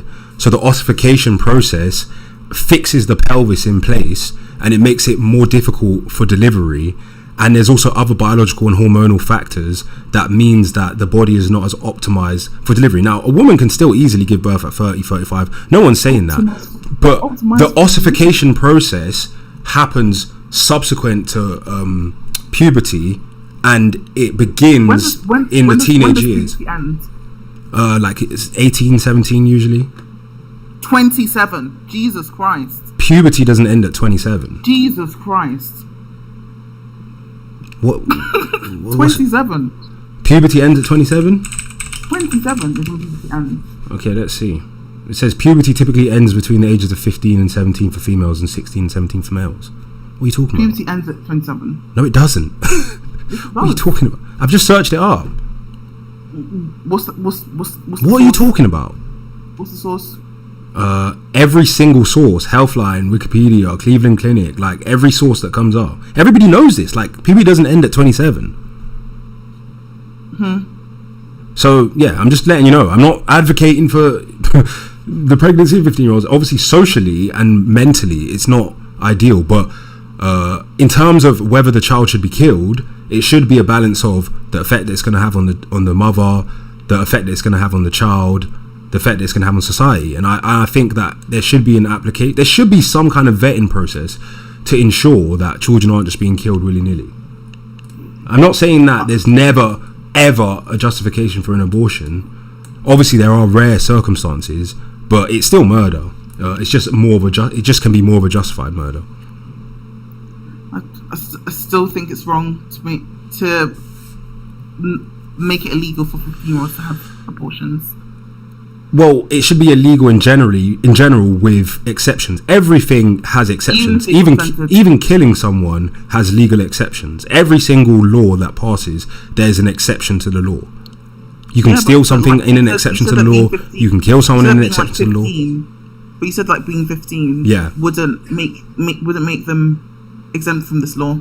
I think if they want to have the abortion, they should apply and there should be a process for an emergency abortion process. And there should be a way for them to do it without even doing the application and then retrospectively apply. And then if it's considered that they shouldn't have done it, then there should be some kind of penalty, yeah. But like, if a child doesn't want to carry a child, they should be allowed to AB. But why? It seems like you just have a religious belief that apply to be. It seems like you. The thing is, I'm not even trying to disrespect you, but it seems like you have a religious belief that this is the case, as in like your belief is not based on reasoning or logic. You've just always believed this. It's like a belief, like the same as a religious belief.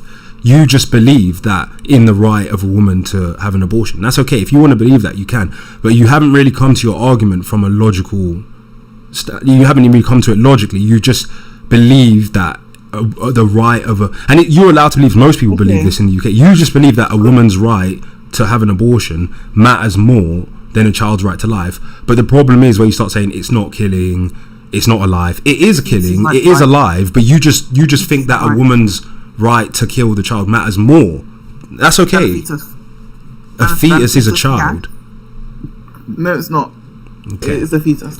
Do you think maybe that you have to tell yourself this stuff because you don't want to accept that it's actually not necessarily the best thing for a person to do? No. I don't know. I've never had an abortion. I probably will never get an abortion. I don't know. Maybe I will. And you know that women who have abortions are more likely to have mental health problems, likely to commit S. You know that, right? There's a lot of negative outcomes for women associated with abortion as well. Wait, no, hold on. Yeah. The correlation there doesn't necessarily mean that the abortion caused that. It doesn't necessarily mean I think it makes sense that people that are like more prone to have like mental health issues or like more prone to like be depressed and stuff would be kind of in the similar class of people that wouldn't want to bring a child into this world. But abortion, that's a point that you could make. But when you look at the women who have abortions, it's women from all different demographics: healthy women, women with money, women without money. Like, there's no particular like heavy skew. It's pretty much women from all backgrounds that are likely to have an abortion. It's not just women that have mental health problems.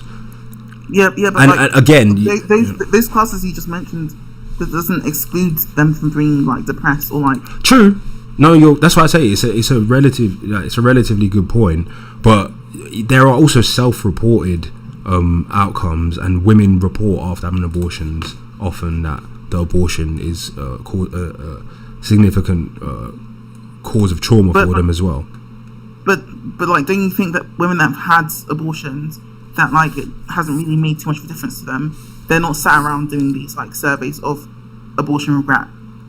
Possibly, possibly, but if you go to a restaurant and you had a fairly good time, you're probably not on Google writing a review.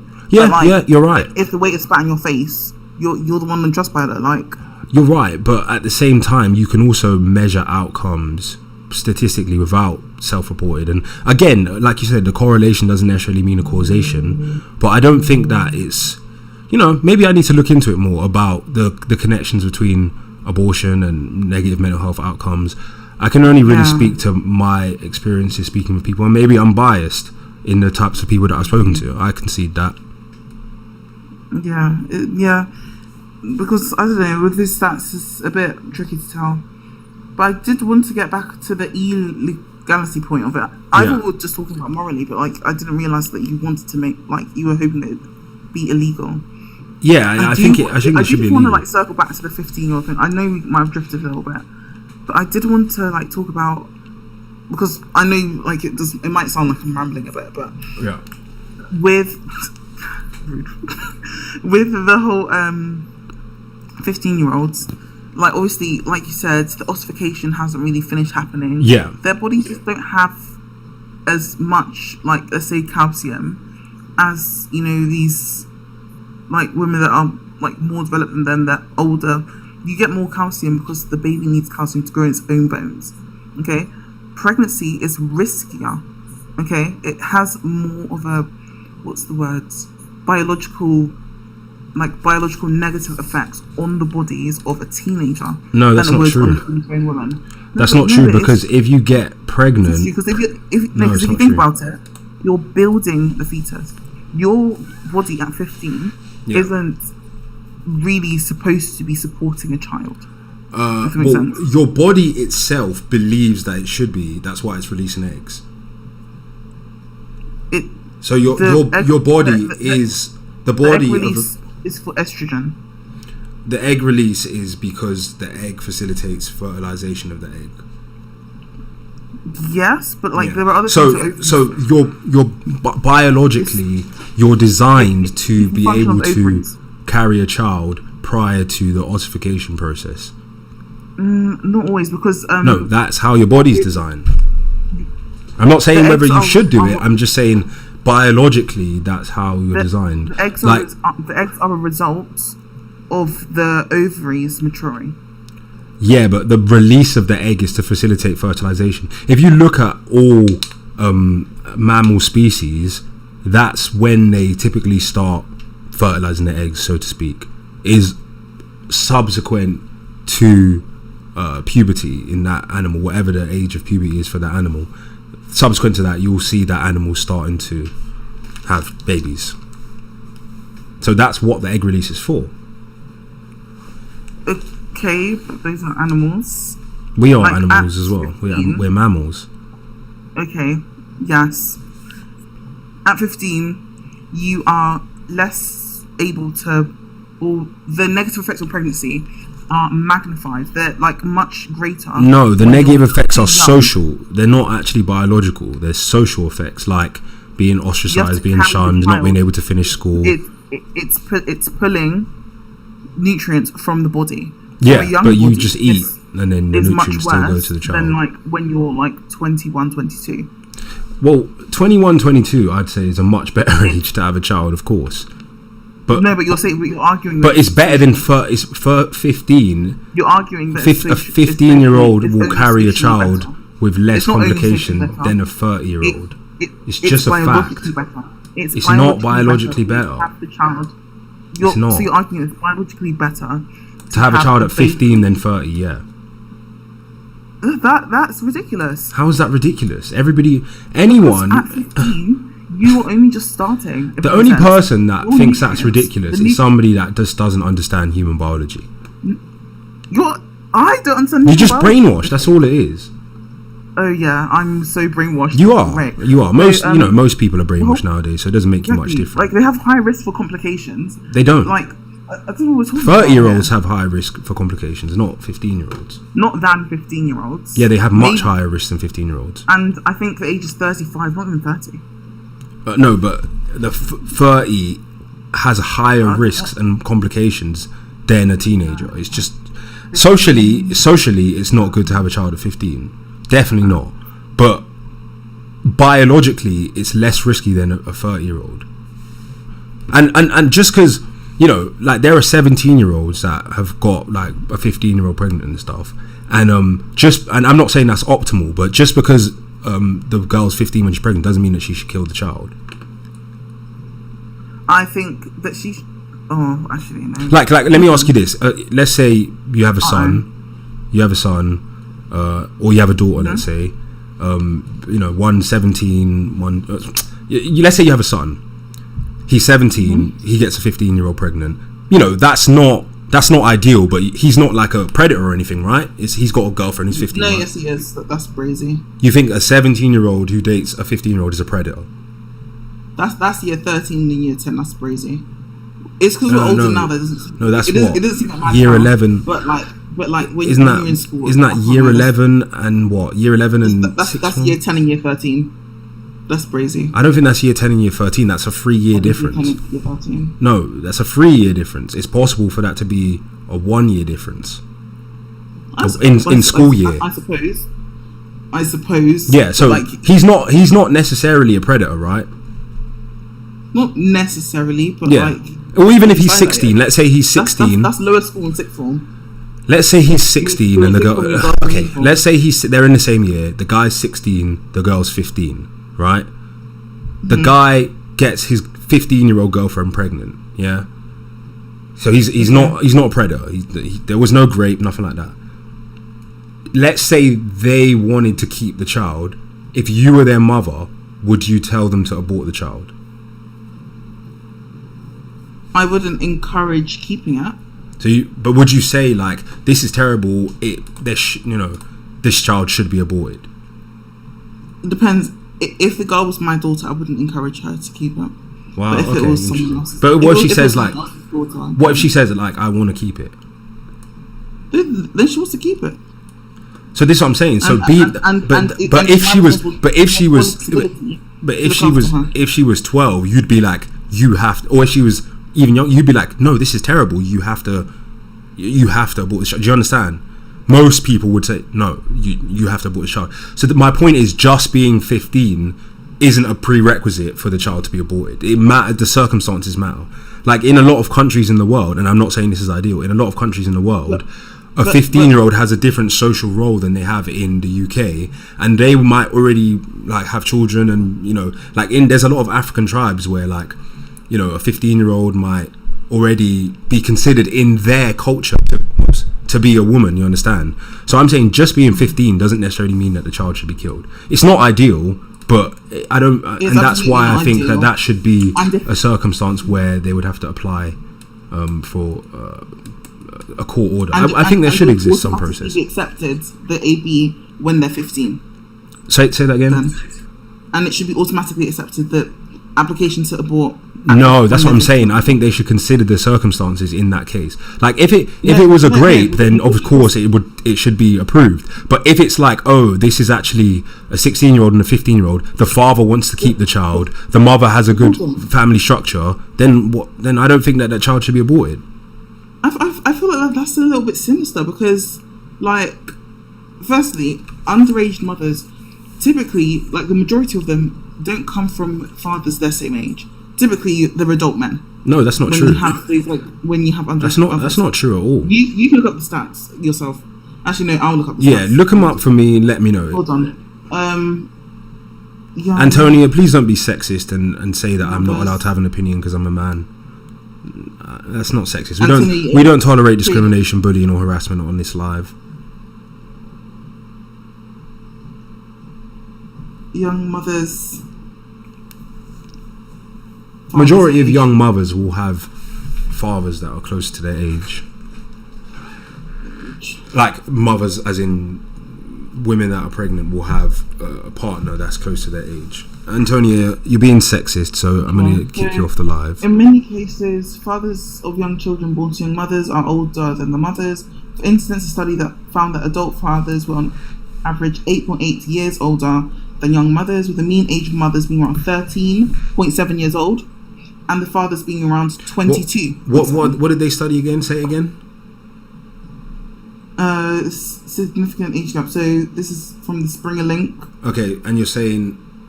So what is this? What are they studying? Mothers are more likely to have older partners. Young what? Young mothers. Young mothers. On average, on average they're 13 years old, or not 13, 13.7, so close to 14. They're on average 14, and the father's on average 23 years old. So mothers who are 14, the fathers are on average 23, 23. Yes. And is that for all teen pregnancies, like all 14-year-old pregnancies, or is that in a like? How do I find this?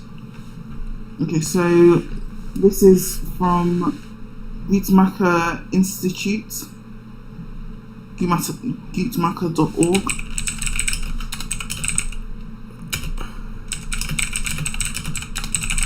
What did you search to find it?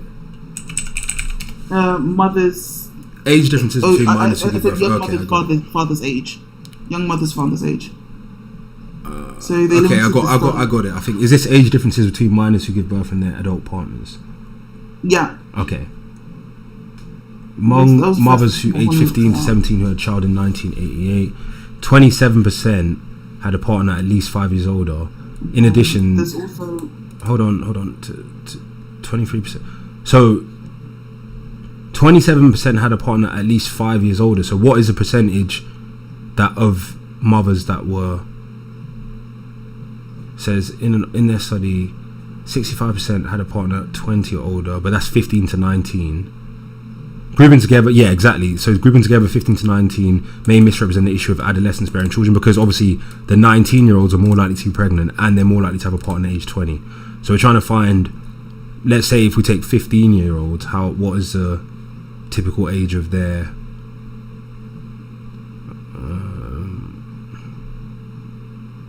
yeah results? How many minutes? Can I send in the link for the DOI?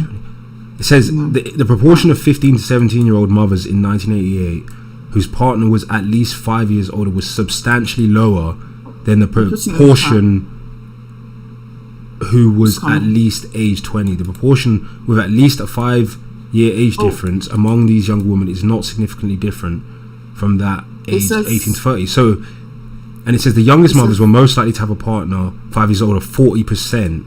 So majority of them, 60%, have a partner who's not 5 years or older. So this study shows that majority don't have a partner that's significantly older than them. But it was still a surprisingly high percentage, 5 years or older. And also that was in 1988, where it was much more common for older people to have children with teenagers. In 2025, that's much more rare. Yeah, I've got this, but this one's, I think this was separated by race though, hold on. But it's got the ages still. PubMed's, but the numbers 10, 23, 73, 44. Wait, what? Your live settings aren't letting me sending links. Oh yeah, it wouldn't do that. It's getting filtered. I mean, I think we've kind of belabored the point now. So we've pretty much established that you're pro abortion choice, I guess, and you're entitled to your opinion, but I think you've just misrepresented a few things. That's what ended up us having like, oh, okay, let's search this. Ended up having such a long drawn out conversation. You didn't want to accept that it's killing. It obviously is killing, and you didn't know that a 30-year-old has a more risky pregnancy than a 15-year-old, which is fine, but most people don't know that, to be honest. But you're going to have more negative outcomes. Maybe socially. No, yeah. I meant for the ages you're saying. You're going to have more negative outcomes in 30-year-olds because there are more 30-year-olds pregnant. No, it's a percentage. It's not about the number of them. No, but like if it's a small number, having a positive or negative outcomes can skew it even more, if that makes sense. It's not actually as small of a number as you think. It might be a small number in the UK, but in Brazil, Africa, and Asia, it's not actually a small number. What was that graph worldwide? I'd have to pull up the source for it, but obviously you do know that worldwide a lot of people have children under 15.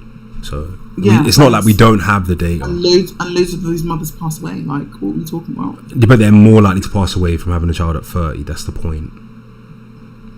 I don't think that's true. It is. But it's okay. It's okay.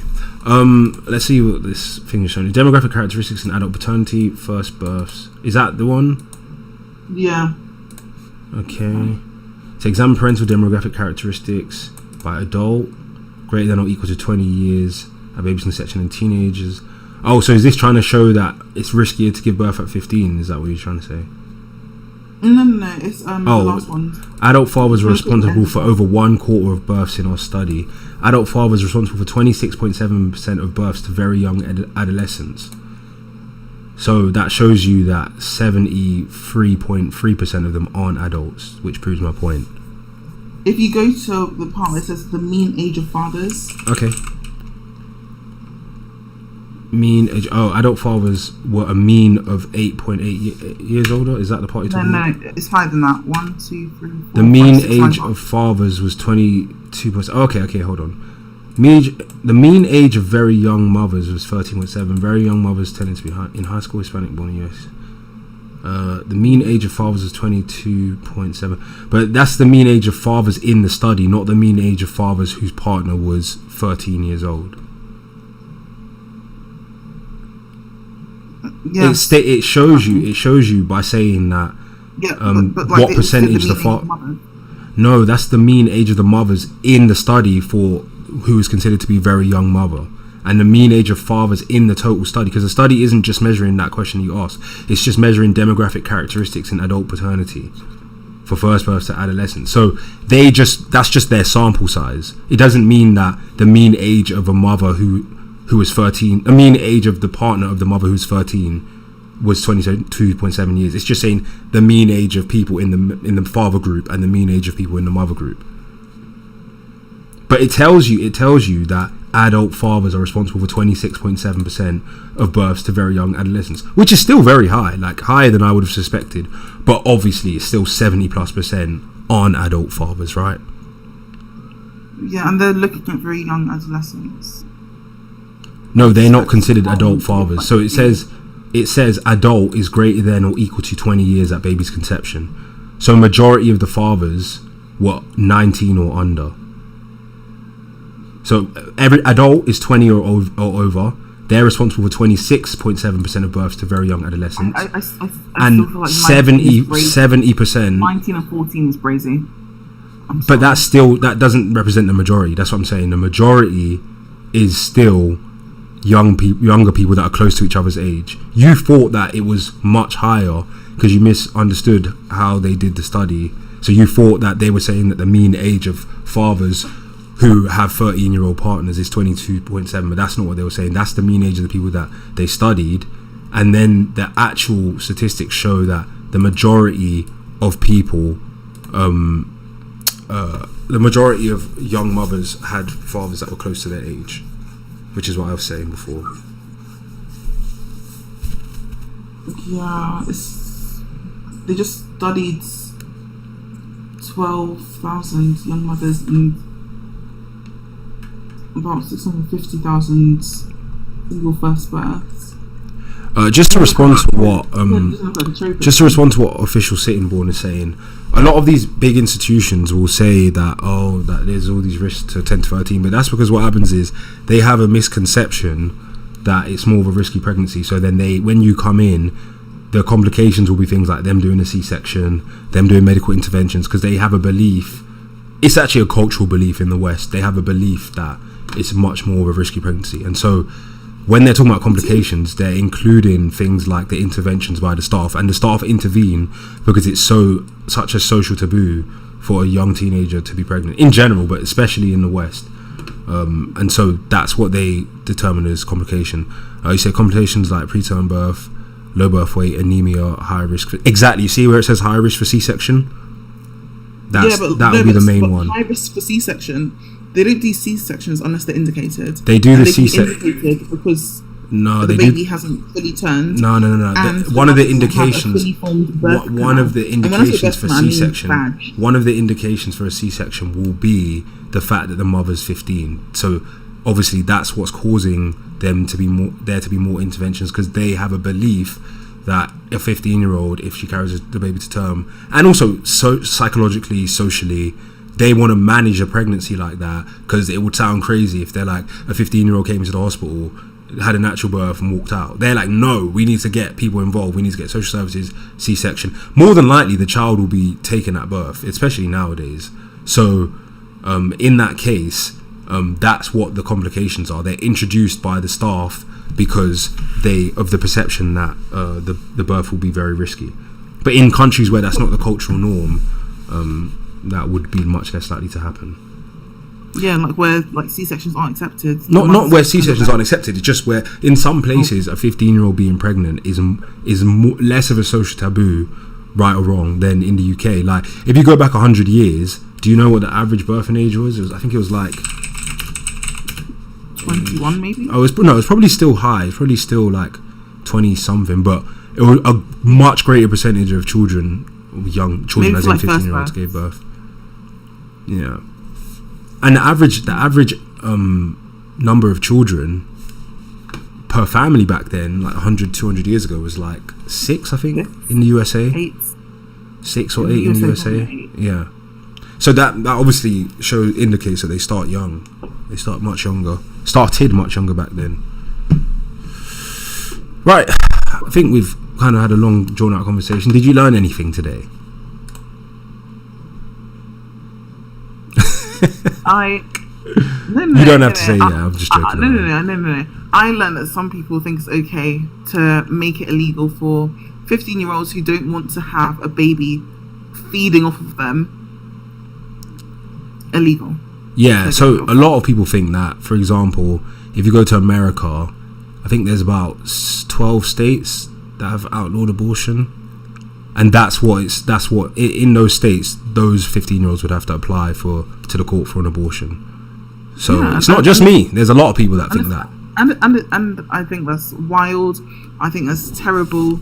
We should be ashamed as humans to accept those kind of conditions, especially as developed as we are.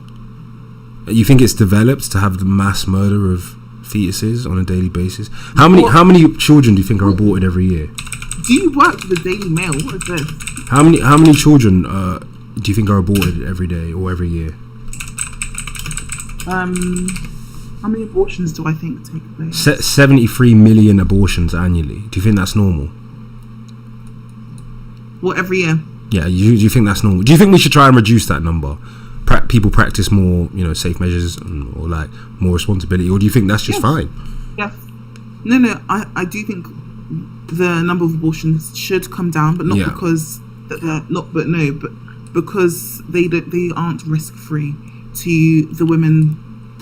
So I think they should come down, and we should be advocating for safer, legal, above board abortions done by healthcare professionals. Oh, they already have those.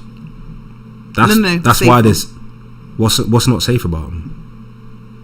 No, they're not always safe, and especially now that it's been made legal. How can we advocate for safer ones? You outlaw it.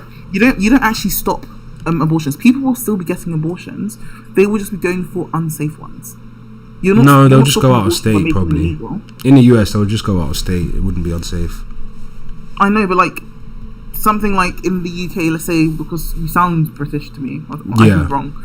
Exactly, but we don't have that kind of thing where we've got separation. Like Manchester is illegal here, and it's like legal in London. Yeah, we don't really have that. So if it was made illegal in the place I'm assuming you live in, that's why I want to move out of the UK, because I don't think that the problems in the UK can be solved.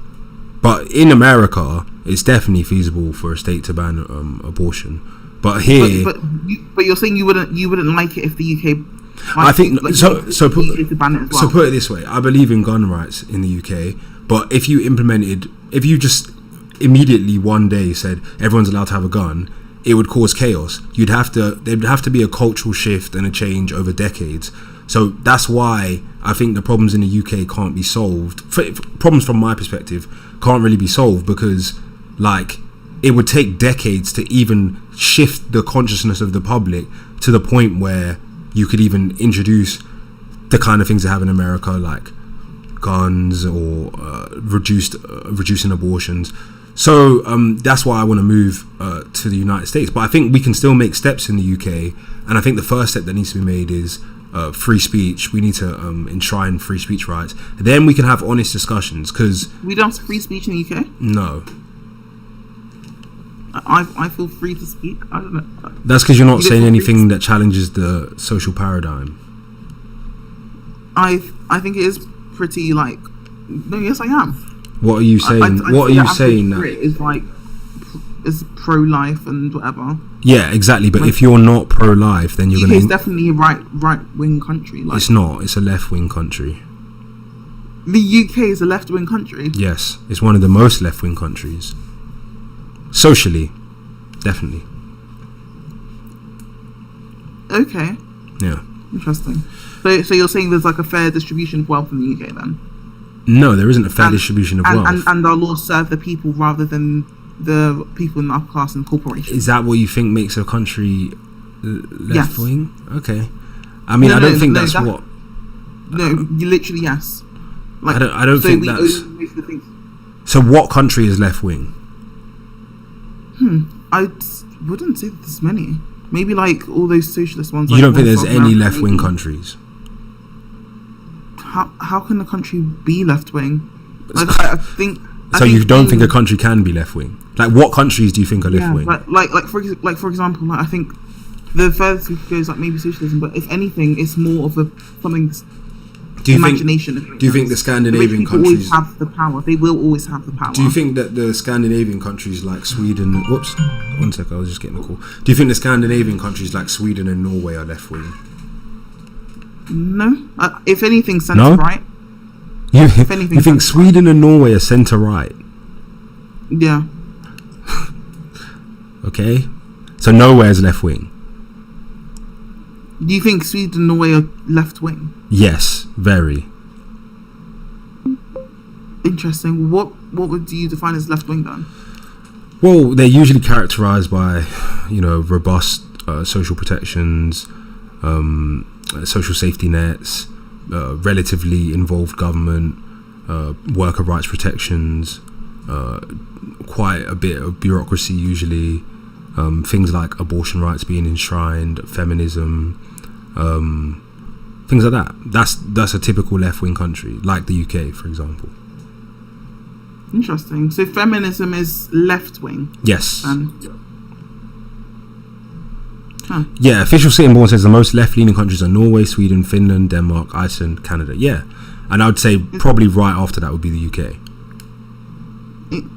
Exactly. And those are the most left-wing countries. And but the UK is still left-wing. Anything, centre-right.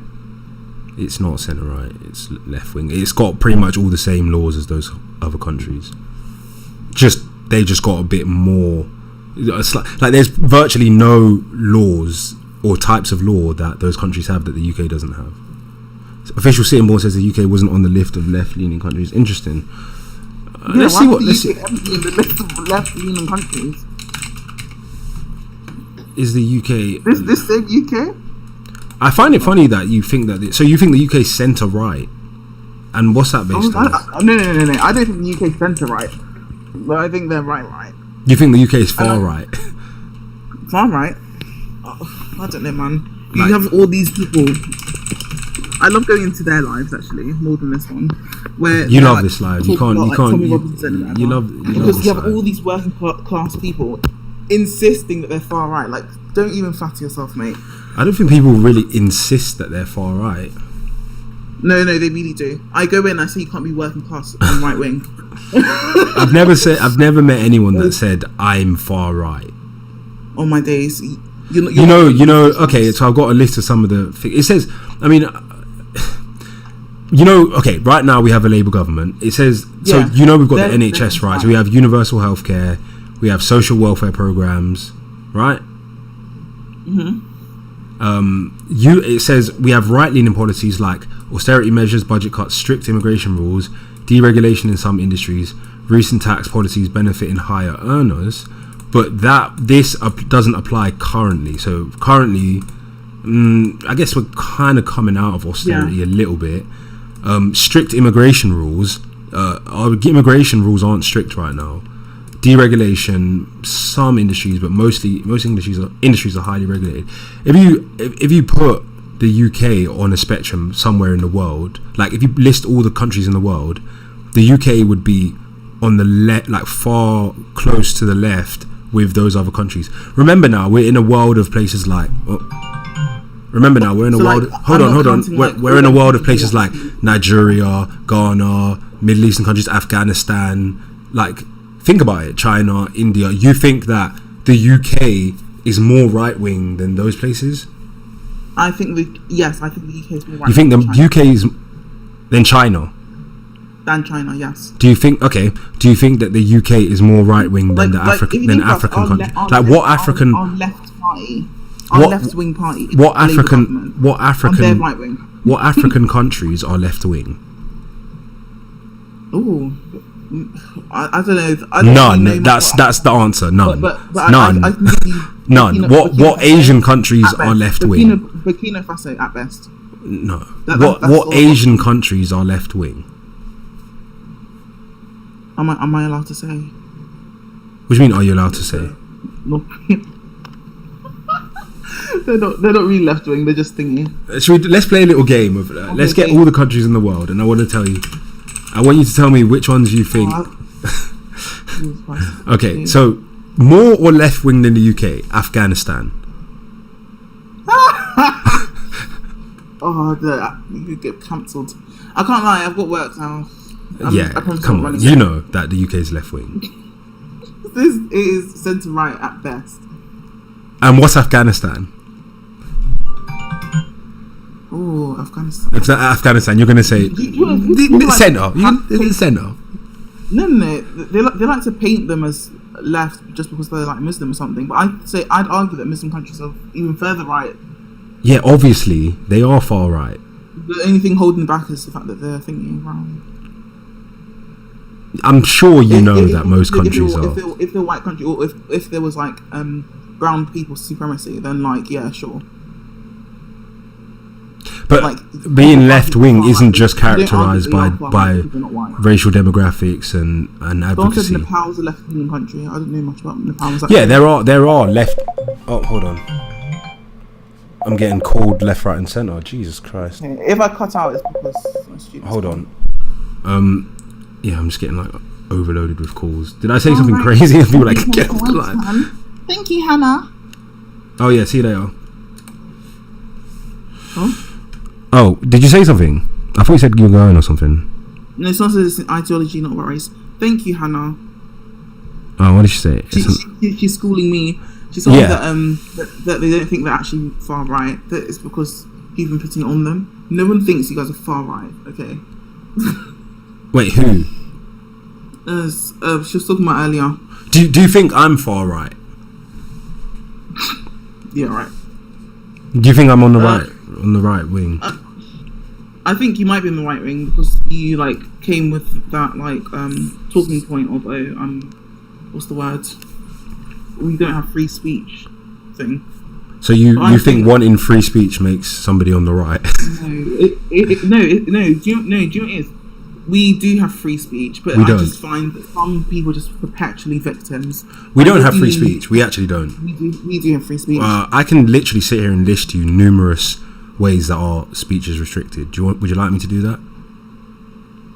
Okay. So we've got Protection from Harassment Act 1997, or no, 1998. Oh. Which means that if your speech causes someone alarm or distress, you can be imprisoned or arrested, imprisoned. Why would you want that? Why would you want that? That shows that we don't have free speech. So you'd want something like that reversed?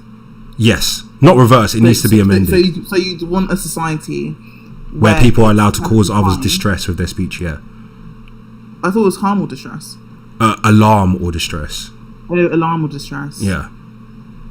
Interesting. Yeah. Okay. So you can't, if you cause somebody alarm or distress with your speech, as part of a course of conduct, you can be arrested. Okay. So there's that. There's also I think it's called the Computer Misuse Act. There's what else is there? God, I'm drawing blank now. No, it's okay. So the Computer Misuse Act, I'm thinking cyberbullying or something like this. Yeah, hold on. I'm gonna get it. It's gonna come back to me. What else is it? Oh, malicious communications. That's it.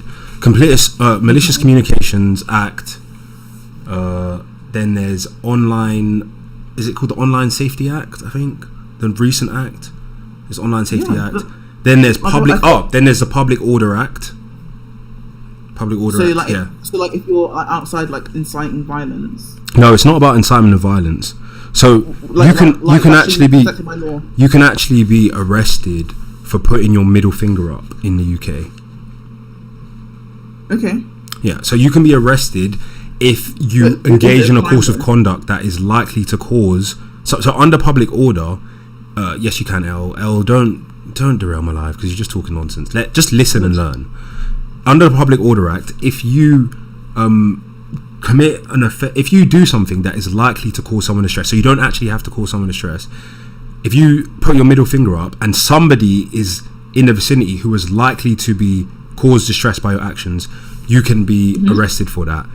There was actually a case where somebody was charged because they put their middle finger up to a police officer and said "F you." They were charged under the Public Order Act, and the court. So they were convicted, and then the court they won their appeal. But when they won their appeal, the court was specific that the only reason they won the appeal is because the police officers themselves couldn't be the people who were the victims of the distress, because they were the ones who were making the discernment about if the distress was likely. But they were clear that if somebody else had been in the vicinity that was likely to be distressed by those actions, then the conviction would have stood. That's what they said in that case, in the case law of that case. So that means that you can technically swear at a police officer and not be charged they might still arrest you, but you'd likely win the case. But if you do that in front of, let's say, a child, you can be arrested because the child could be likely to be caused the distress. So we don't have free speech because the free speech is limited at the point where someone gets offended. Protecting children in the vicinity when people swearing down. Well, children should be protected, but the perpetrators of that offence shouldn't be arrested. But the children should be protected, yeah. And the point is that we don't have free speech if it's limited when someone gets offended. If it's limited when someone is likely to be caused serious harm, then that's different. But if it's limited when someone's going to be offended, then that's definitely not free speech. Yeah, but I don't really know how much that affects people's daily life. It affects a lot of people. We have some of the highest rates of arrest for speech offences in the world. It seems so. Other police, like other countries, that aren't really funding their police forces. Yeah, they are. Like in the Middle East, you can get arrested for speech offences as well, but it's not a good thing to be arrested for a speech offence, in my opinion. So you don't have freedom of speech. I just don't feel like comparing putting your middle finger up to a police officer in front of a child to getting arrested for speaking out in front of the government. One of them is just someone being a bellend. Another one is actually oppressive.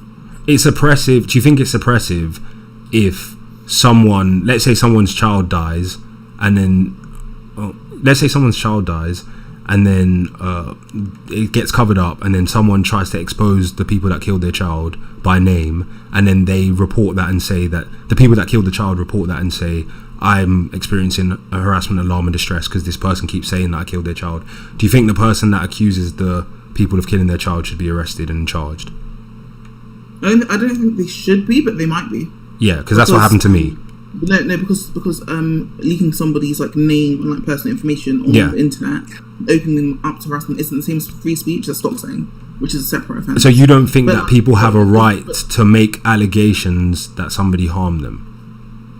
No, they do have the right to make allegations. But if you get arrested for that, then how is that free speech? It's free speech because you have the right to do it, and then you get arrested and charged. How is that free speech? No, but you can't just open up, because if you get rid of that act and something, like let's say people who haven't had someone like unalived by somebody else, and they just come online and they just start doxing people. If it makes sense. Like we have channels. Like we have this country. We have channels. It's called civil court. We have the channels. Yeah, exactly. We have courts. Civil court is different from criminal court.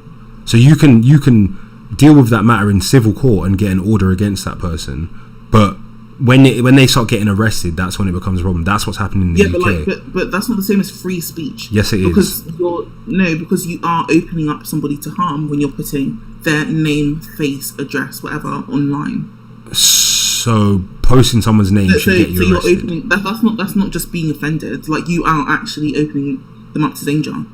And if something happens to them, you are. So it's like you're kind of schizophrenic in this regard, because you're saying it's just a feature of speech. I'm not making an allegation against you, but you're saying I've never heard that. It's a schizophrenic disposition, because you're saying on one hand that we do have free speech, but then on the other hand you're saying that free speech should be restricted to the point that a person can't say what they want, even if they're trying to advocate for themselves.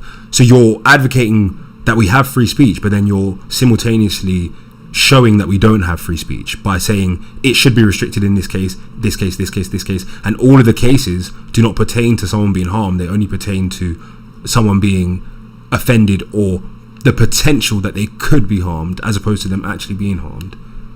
Yes. So we don't have free speech. But I see. I don't know. Maybe I'm just a crazy leftist, but I think that yeah. Maybe I'm just a crazy radical leftist, forgive me. But I just think that we should be protecting the safety of people over the safety behind being reprimanded for some hurting. You mean the safety of people to not be offended from being offended? Being offended? Like, what do you mean? Like, you're talking about people should be protected from being offended by the police. Offended by police. So you think kidnapping someone is worse than... No, you think kidnapping someone is better than someone being offended? No. But then why do you think that the police should kidnap someone if they offend someone? Advocating. But you think that the police should come and kidnap someone? What? You think that the police should come and kidnap someone if they offend you? I don't think they should be kidnapped. Well, that's what an arrest effectively is. If it's an arrest for something that shouldn't be a crime, that's the moral equivalent of a kidnapping. It's not always how it works. It's the moral equivalent of a kidnapping. You think you're being kidnapped by the police? You are. If the police come and force you into a cell. I have full trust in our police. Have you ever been arrested? Yeah, full trust in the police. Have you ever been arrested? No, I've never been arrested. So you don't. Okay, so yeah, you don't know what you're talking about, really. Why would I have been arrested? People get arrested for things. You follow the laws. Yeah, but you can get arrested even if you are following the laws. Yes, that's true. And then when it's been proved that you did follow the law, they let you go, don't they? No, sometimes they continuously persecute you if you're saying things that they don't want people to hear, like me. Oh, but what you've said here is free Lucy Lapwing. Yeah. Tommy Robinson's being targeted. Yeah. The NHS is run by criminals. Yeah. I'm just unable to read because of what? Okay. Yeah, because the problem is the free speech is dead in the. The problem is there's a significant difference between the life experience of me and you. My life experience is possibly biased towards these things. Your life experience is biased away from these things.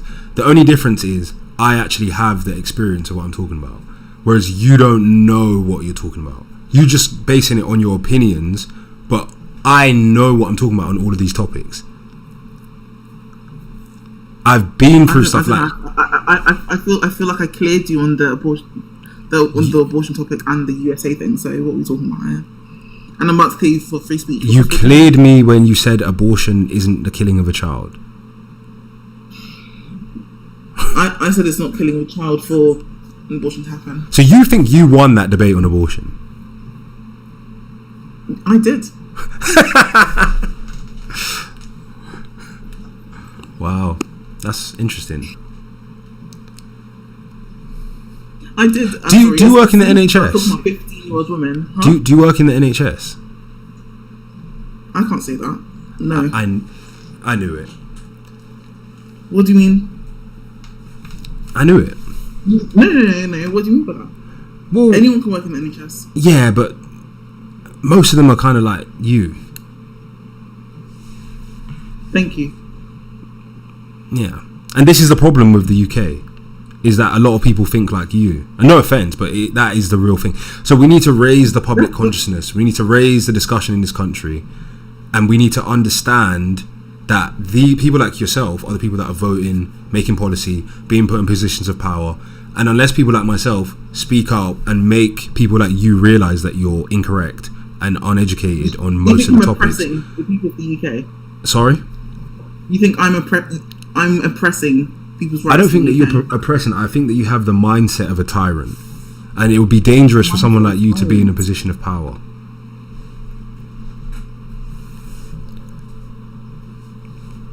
That's okay. That's a heavy accusation. It's just my opinion. Mindset of a tyrant? What? Yeah.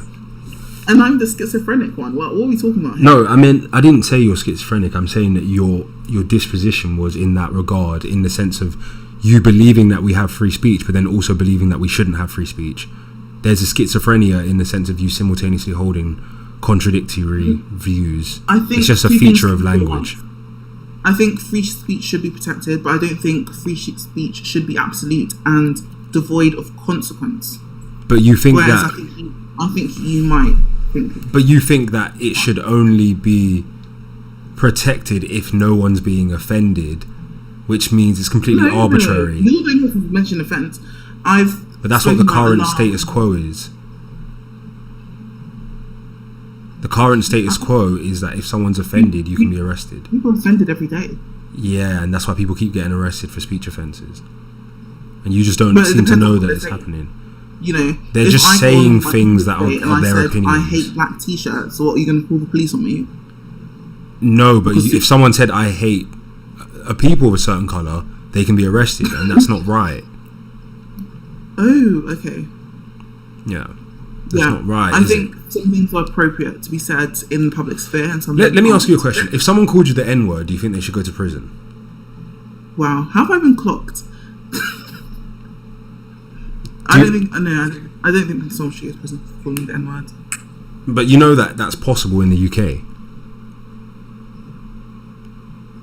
I mean, if they went to prison, like I wouldn't, be crying for them. But do you not think that that's a problem? Do you not think it is a problem that in the UK you can go to prison for saying a hurty word to someone? Depends on what the hurty word is. The N-word. You don't think it's a problem that if someone says the N-word that they can go to prison? You don't think that's a problem? But like, I don't think the N-word has the same weight that it might in America. So do you think it's a problem that someone? Do you think it's a problem that someone can go to jail for saying a word? For saying a slur. For saying a racial slur. Do you think that's a problem? Going to jail, maybe. Is it a problem? Might be excessive. Because like, if so that I is said a problem. It was okay for jail, then how long would be okay for them to stay in? An afternoon? A week? A year? Well, there are some. I feel like imprisoning them. There are people in prison now. There are people in prison now for putting up stickers that have racial slurs on them. Interesting. Yeah. But like that shows like intent to cause disruption. But if anything, no, it's just criminal damage. They've got arrested for incitement of racial hatred. That was their own property. Okay, well then. They got arrested for incitement of racial hatred. Or are they in jail for the hurty words? They're in jail for incitement of racial hatred. So they're in jail for the words that were on the stickers. Okay, so you think we should remove the illegality or like how long are they in? I think they got to incite racial hatred. 6 years or something, 6-7 years for. I think they got charged under the T Act actually. I think it was incitement of racial hatred. 6-7 years isn't like somebody like Sam Malaya is an example. Look him up. Reaching out, doing your middle finger, saying figure with the N. Like that's not. So let's get, for example, the Sam Malaya case. So far-right organizer found guilty of intent to start racial hatred through distribution of stickers. A far-right activist who set up an online library of racist stickers for supporters to download and put up in the area has been jailed. So he distributed the principal stickers via an online channel with the intent of stirring up racial hatred. So when he was arrested, a number of stickers were found in his wallet, which included slogans expressing views of a nationalist nature. They searched his home, they found a book by Oswald Mosley, who founded the British Union of Fascists, a poster of AH and a schmartzy emblem. On his devices, officers were able to download the archive of 200 stickers. So he was found guilty of intent to start racial hatred and encouraging racially aggravated criminal damage, and he was sentenced to 2 years. There's another case of a guy from St. That's not people being offended.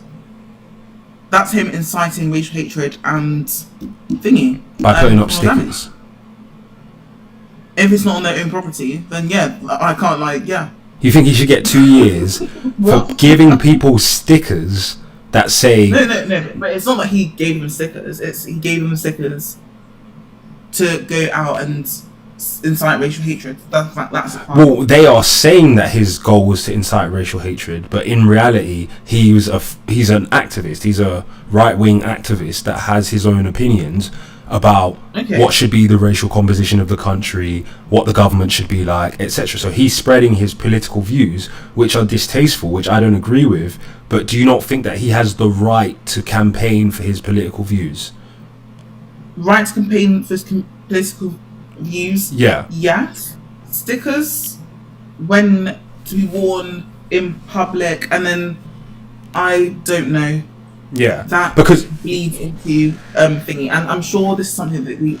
But you think that do you realise? Do you realise? I'm sorry, because if they got him on like this distribution thing and inciting and causing like basic unrest, then yes, actually. It's just from putting up stickers. There's nothing crazy. Like the charge is encouraging racially activated. They should grab him by his collar. They should grab him. But yes. But do you also realise that he doesn't believe he's stirring up racial hatred? You believe that. Does that make sense? No, don't speak for him. I'm sure if you ask him, he'll tell you, yes, I was. No. That's his political opinion. Do you understand? Like they haven't even. Do you know another interesting thing about this case is that they didn't publish what this. That's the whole point. They didn't publish what the stickers said, and I believe that the stickers were not actually like racial slurs and stuff. I think it was stuff about like, oh, the country's being taken over and all this stuff. Like, that's his political opinion. Yes, but like if you're saying that you need to protect the country, you're saying that like. And protect the sort of ethnic society, then yeah, that's his opinion. You're saying that there's an attack on the society that needs to be defended from, which means that you are saying that you're saying that there's an enemy from the outside, which we should be defending from. If it makes sense. Yes, so but it could be defending through political. But it could be defense through political activism, like reducing immigration. Yes, you're right. It could be. Yeah. But like, if we're like actually following this, then like, you're saying that there is something to be defended from, and people that feel like they're under attack are more likely to lash out. But they didn't lash out. They put up stickers. I know, but like it builds up all this like tension that needs to be there. So are you because of not just his stickers? I'm sure he just wasn't just a sticker poster. Like, I'm sure he probably had social media and whatever. And he did. You know, advocating. You said he's an activist, so like, it's not just the stickers. It's the stickers combined with history, combined with, you know, the fact that he's not history. It's just combined. It's just what the sticker said. Like, for example, let me ask you something. So you believe the UK's right wing. Do you believe the UK needs more feminism? Do I believe the UK needs more feminism? Yeah. I mean, I don't think more feminism would hurt. Okay, so that's your political opinion, right? But I personally believe that feminism is a bad ideology, right? So the fact that if you put up stickers saying that you believe that the UK should become more feminist, I feel threatened by that, because I feel like the UK becoming more feminist is a threat to my belief system and way of life, right?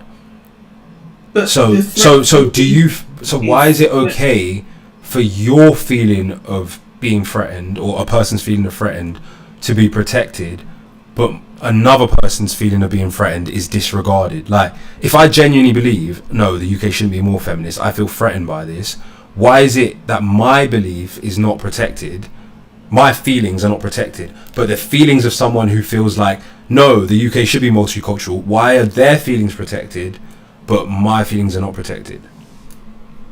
Because one of them impedes on the other one, if that makes sense. So let's say if with the whole feminism thing, let's say if I was, somebody that's going out putting up feminist posters everywhere, that's me saying that, okay, I think that, men and women should be equal. That's not something that's inherently harmful. So if you are saying that, oh, you don't agree with feminism, then that's perfectly fine. Feminism doesn't really impede on people that don't agree with it. You would be saying men and women should be equal. So then if I said, for example, I wouldn't do this, but if I say men and women shouldn't be, you're saying that your opinion's allowed, but my opinion should land me in prison? In prison? No. Like, just apply that to races, let's say. So, like, in that guy's circumstance, if he put up stickers saying everyone should be equal and kumbaya, he wouldn't have got in prison. But if he says everyone shouldn't be equal, he goes to prison. So that's what I'm saying about that's his political opinion. So I don't agree with prison. If you can't have both sides of the political opinion, then you've only got one viewpoint being allowed. So then we're not able to have an open and honest discussion, because one people's views are being protected by the police and another set of people's views are being suppressed. So we're not able to have honest discussions in society anymore. But the tricky thing with that is that it's one's impeding on the other one. So like saying that like you support, I don't know what the race thing is, like you support BAME or something. Saying you support this doesn't impose on like white people's rights in their own country, but like, I'm not even allowed to say that now. White people's rights in this country, whatever. And then if he had white people going around saying immigrants out, immigrants, colours, black and browns out, and then they're like getting back into TikTok sometimes can't figure out whether you're being using rhetoric. I'm sorry. Yeah, it's alright. So like, and saying get like these people away, then you are pointing the finger at them, if that makes sense. But so every I think multiculturalism isn't pointing at white, like of course it is. Of course it is. You in any but YT nationalism is pointing at BKM. No, that's not true. In any discussion, both sides of the discussion affect the other side. So white nationalism affects non-white people. Multiculturalism affects the native population. But like they both, it's a balance. So if you get more white nationalism, it affects the immigrant population. If you have more immigration and multiculturalism, it affects the white native population. You can't pretend that one doesn't affect the other. If you have if you have more feminism, it affects men. If you have less feminism, it affects women. You understand? Both of them affect each other. But the harm, quote unquote, the harm done is not equal both ways. That's your perception, because you're looking at it from a solipsistic point of view. You're saying, but what about my opinion? It's a big harm, but it's a big harm to you. But you're not thinking about what the harm is to that the other individuals. They put it this way: I know it sounds crazy, but it's true. A white nationalist feels about his beliefs the way you feel about feminism. He doesn't think he's inciting racial hatred. He doesn't think he's a bad person. He doesn't think that he wants to incite violence.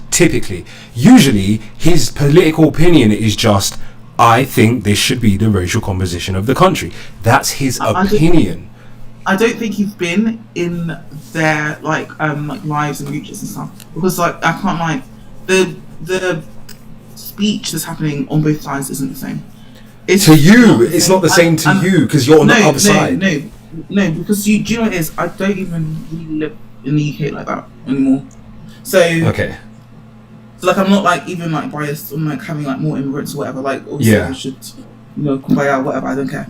So like I'm saying that the speech that's happening on both sides isn't the same. Okay, I'm gonna bring you down only because we've literally been talking for ages, and me, I don't care because all of my content, the way I make it, I'm just clipping it up. So I'm just gonna keep going. But it's been nice talking to you. Come back and we'll keep talking another day.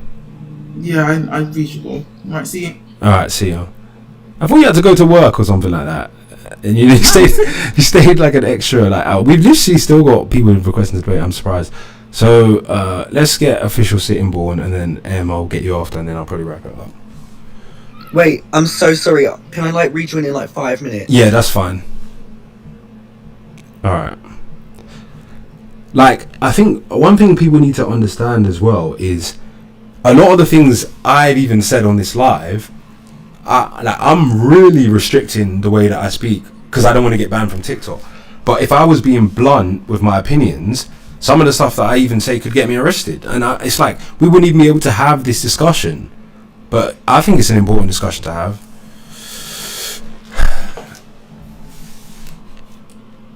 Hey guys, tap the screen to like the live as well. Yes, hi likes. What's up, Em? Okay, hello. I was on here last night. Yeah. Do you remember? Yeah. Not I quite. I said that Trump was racist, and you said that I have no proof. I asked you for proof, yeah. Okay. So basically, I'm going to argue. Wait, first of all, about the abortion's murder thing. Do you think abortion should be illegal? Yes. Okay, why? Because I think it has a really negative effect on society, on families, on accountability. I think it's the unlawful killing of a child. I love children. I think we need to have more children, not be killing them. I think it's a mental health issue. It affects women negatively. It affects men negatively. It devalues human life. Wait, abortion is a mental health issue? I think it is caused by mental health issues, and it leads to mental health issues. It's caused by mental health issues and leads to mental health issues. And I think that it also fuels the the more negative sides of the pharmaceutical industry, and I think it appeals to a women's worser nature when they have a good nature, typically of being caring and conscientious and empathetic, and it appeals to their lower nature, and I think that that's not good for them. Okay, well, with the statement that abortion is murder, I mean, I can agree on that because technically the definition of murder is the killing of something living, and technically it's living, right? Premeditated, yeah. Yes, unlawful I and do premeditated. agree. I do agree with that, but the statement that you're making about it should be illegal, I don't agree with at all. Okay. Because think about, imagine you get like R worded, right? Yeah. Yeah. Like, and you get pregnant by that. Mhm. If abortion was illegal, Mhm. then why should a woman or a child, it doesn't even matter what age you are, if you were like 14 or if you were like 25, it doesn't matter, it's still the same effect on you.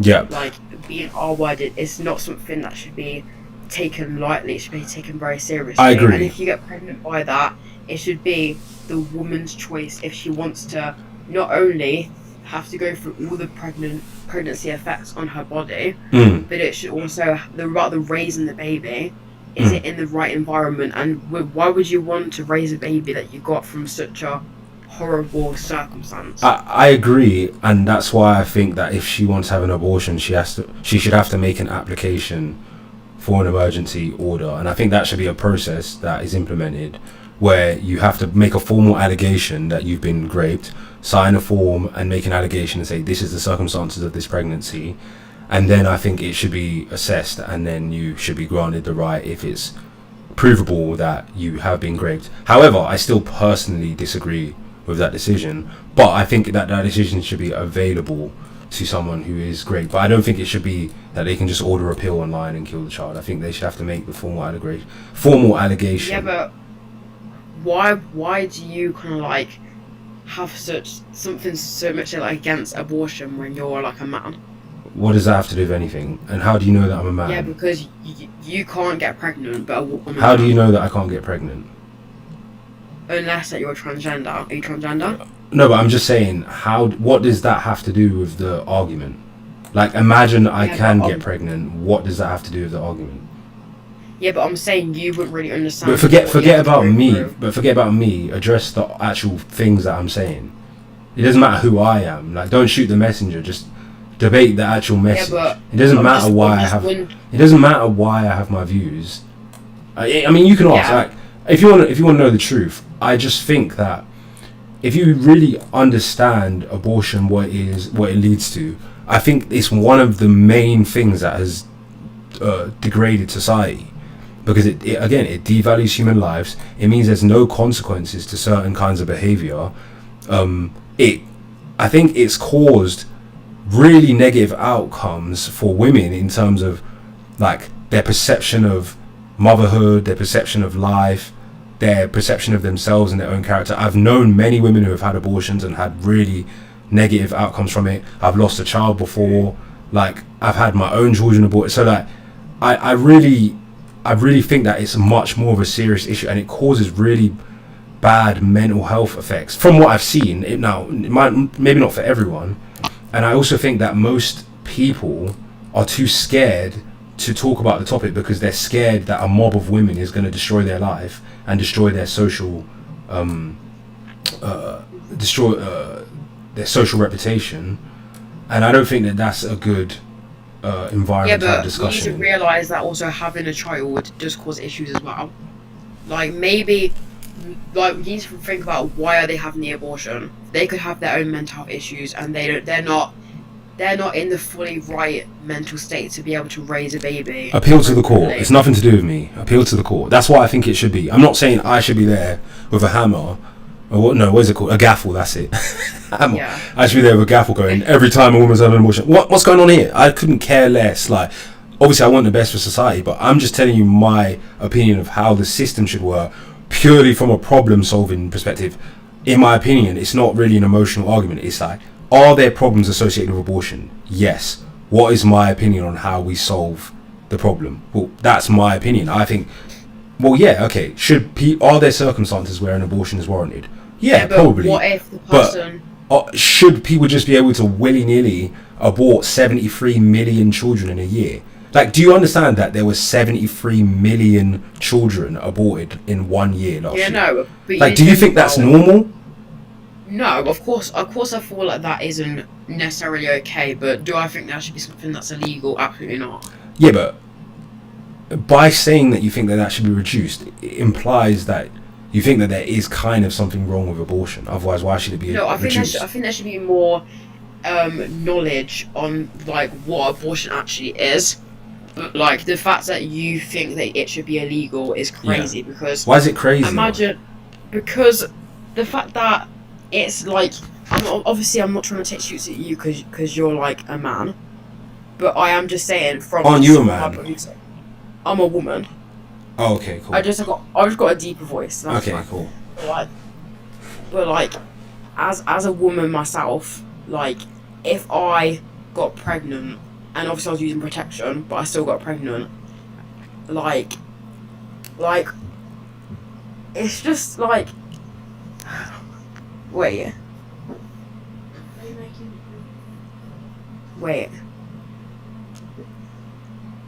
Okay, sorry, I was talking to my sister. Yeah. Okay, but like, if I was to get pregnant, right? Yeah. At like this stage, I wouldn't want to give birth.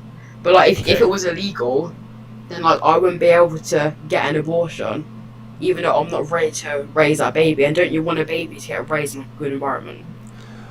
Okay, so yeah, of course, I want babies to be raised in a good environment, but majority of the time when an abortion is happening, it's possible to raise the child in a good environment. It's just that the mother doesn't want to raise the child. She doesn't, and I find it weird because humans are so funny because like we're like, I want to have S, but I don't want the consequence of it, and it feels good. And when I have S, I want you to simulate the act and feeling of impregnating me and tell me things that imply that I belong to you and you're going to protect me and my child, and be attractive as if you were going to be the person who was going to give me genes to pass on to my offspring. It's like we want to simulate everything about the reproductive process and then cut it off at the point where the reproductive process happens. Like, it's just weird to me. Like, we've just been propagandized over the past 60 years, and we think that our opinion's normal because it's the only opinion you see nowadays in the UK with regards to the abortion debate.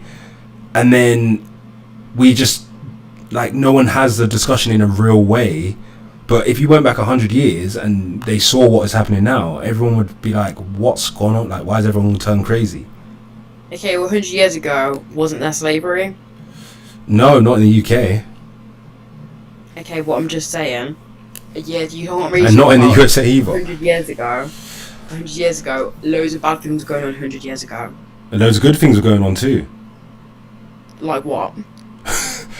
What do you mean, like what? Like the same good things that are going on now? Technological development, people building, people farming, eating, having children, living out their lives. Like, why do you think that 100 years ago bad, now good?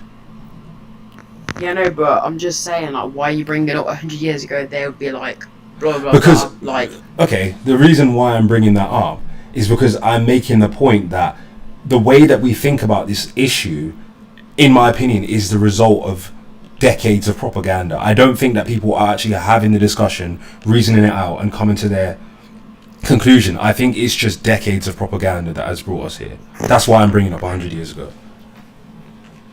okay. But I just feel like it's wrong to kind of like say abortion should be illegal, because I think it's a woman's choice. Obviously, like, if you're, I don't know, with a partner, of course I feel like they should have the right to, like, have an opinion about, like, if the woman should get the abortion. But at the end of the day, it's the woman that will have to go through the pregnancy, not the man. Do you understand? Yeah, but and I feel like the woman's the person that's having it done to her. She's the one that's going to have the long-term and short-term effects of pregnancy, and it might not seem like a big deal to a lot of men, but if you're a woman, like, you know, like, how much I don't actually think that the issue is about the woman. The woman, to me, would be secondary in the issue, and the child would be primary. So I think it's more about the child, then it's about the woman, then it's about the man. In other words, I think everyone should be able to have an opinion on the topic, but it definitely affects the woman more than it affects the man.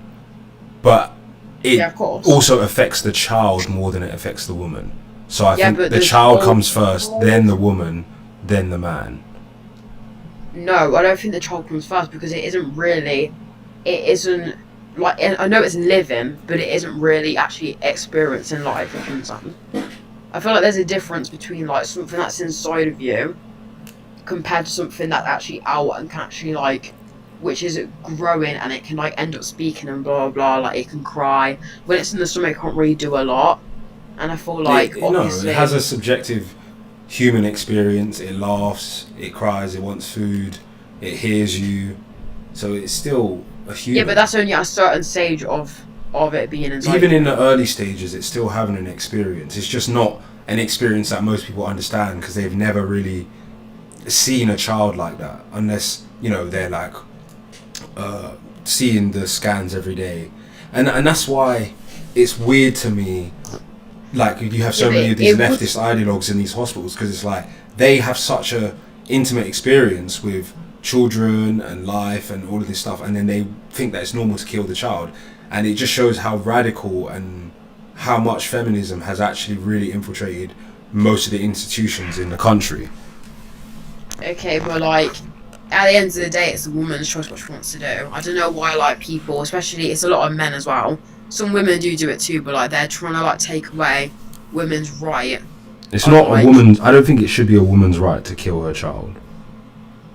Okay, that's kind of crazy, because, like, that's literally her body, and it's her mental state that's going to get ruined.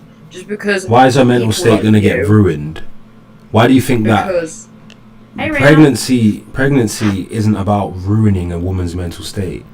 It's about bringing life into the world. It's a good and beautiful thing in the right circumstances, and the circumstances are usually good and right. It's not usually bad, it's usually good. And a lot of you young people have a very negative view of childbirth and pregnancy, and I do think it's a result of propaganda.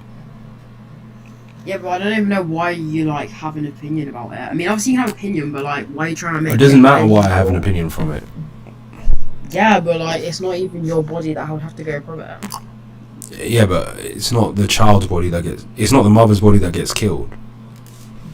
She can get killed, actually. No, but the abortion doesn't kill the mother's body. It kills the child's body, and that could be my child, Okay, which but I have a duty to protect. The child hasn't even like gone through life though. It doesn't matter.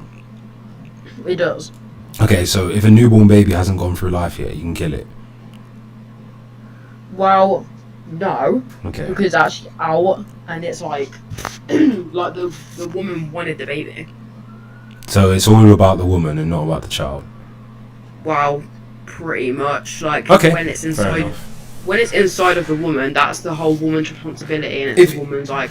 If you're, this is the thing. If somebody's a feminist, we're never going to agree because, you know, you believe that you see society from the perspective of the advancement and advocating for women's rights, and you believe that a woman should have the right to kill her own child. And if you believe that that's a right that a woman should have, then I can't really debate you, do you know what I mean? Because that's just your belief.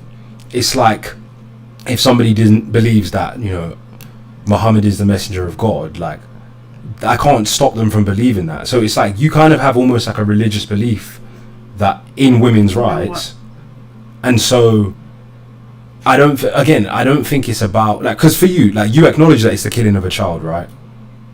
Yeah. Yeah, so this is what I'm saying. So we're at an ideological stalemate because you are accepting, yes, the woman is killing her child, but you just think she should be allowed to do it. So I can't really convince you that she shouldn't be allowed to do it. Whereas you see, like, Paige thinks it's not the killing of a child. She's like deluded. So in that instance, I'll be able to be like, let me prove to you that it is the killing of a child, and then are you now going to change your mind? You acknowledge it's the killing of a child, but you think a woman should be allowed to kill her child. It's, so, you know, believe, that's your belief. You get what I'm saying? Okay, well, if we have like the same beliefs, like, we can argue about something else then, about USA is better than the UK, first of all, 'cause that's so wrong. How's that wrong? How is the USA better than the UK? Just tell me your point of view. Okay, so the USA is 42 times bigger than the UK, yeah? You have more rights. The average USA citizen has more money. You have more rights in the USA. Real? Yes, as a matter of fact, that you have more rights. So there's also a higher fertility rate. Yes, there's more. There's a higher rate of violence as well. There's a more diverse landscape with better weather. There's more things to do. There's like multiple major cities that you can move to and live in, spanning an entire continent. Like, imagine if the UK was the size of the whole of Europe, and you could go and live in any of those countries and work and just move there and start your life again, or, you know, get a job, and you didn't have to do no visa, nothing. You just up, decide I want to move, and you move somewhere else, and you have the whole of Europe. In other words, imagine UK but 42 times bigger. Okay, but that's different though. Well, no, but I'm just giving you examples of why. There's so much racism that happens in America. Is that what your perception of what America is? No, it's not. It's just the truth. But why you jump into that as if there's not racism in every country in the world? Yeah, there's racism in every country. So why are you bringing up America with racism? Yeah, because it's so much higher. It's actually no, it's not. No, it's not. It is. So you think that America is one of the more racist places in the world? Where do you think is not racist? I don't think anywhere is not really racist. Where do you think is some of the least racist countries in the world? I don't know. Well, you're saying America I'm just saying, if I'm thinking about countries and I'm thinking about the USA, USA is so much more racist. And think about the then where is not, like, where is the least racist? If USA is one of the most racist, where is the least racist? I don't know. Pretty much everywhere's racist, but I'm saying it's just more racist. More racist than where? Than everywhere else. So where? So you think the USA is more racist than the UK? Yeah. Okay, and based on what? Based on the president. And what about the president? You didn't actually prove what about the president was racist. You said you was going to prove it, so are you now going to prove what about Trump is racist? Okay, sure. Sure. Okay, first of all, he literally deports he's trying to deport every immigrant. No, he's not. Yeah, he is. Okay. He's attacking the freedom of expression and the right to protest. No, he's not. He is. No, he's No, he's threatened the rights to free speech and a peaceful assembly. No, and he's because targeting students. Visa students don't have the right. Visa students don't have detention. Yeah. Visa students don't have First Amendment rights. Do you know that? Okay, but I'm saying that this is truth. No, is it a racist? It's not truth. It is. He's racist. It's not truth because every example you gave was false. You said he's he also deporting. attacks the rights of women. How old are you? 18. I don't think you're 18. How old do you think I am? Mentally, maybe like 13. Mentally is crazy. Search it up. It's okay. I don't need to search it up. Final thoughts. I'm gonna bring some other people up. I'm right. Okay, you're right. Yeah. Yeah, let's bring someone. So someone wants to debate and disprove on my point. So. Hello. Hello. What's up? So let's just get straight into it. Okay. You said that Donald Trump, that orange, is not racist. No, I said what's the proof that he is racist? I didn't say he's not racist. So he was in a meeting with the president of South Africa.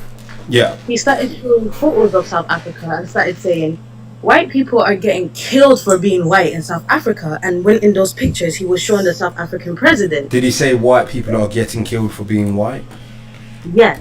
Okay, let's see the clip because I've seen this clip. I don't recall him saying white people are being killed for being white, but he may have said that. Did he? So you heard him say white people are being killed? Well, he said something along those lines. And for you to be convinced that there's no in those white pictures, later to come and understand, those pictures were taken in Congo of people burying their loved ones, of them getting killed, and the crosses that were there were memorials for those people. He was saying those memorials were for the white people getting killed. No, that's not true. So you're saying that it was in Congo, not in South Africa? He's not suit enough to be president. If Are you saying it was in Congo, not in South Africa? Yeah, it was in Congo.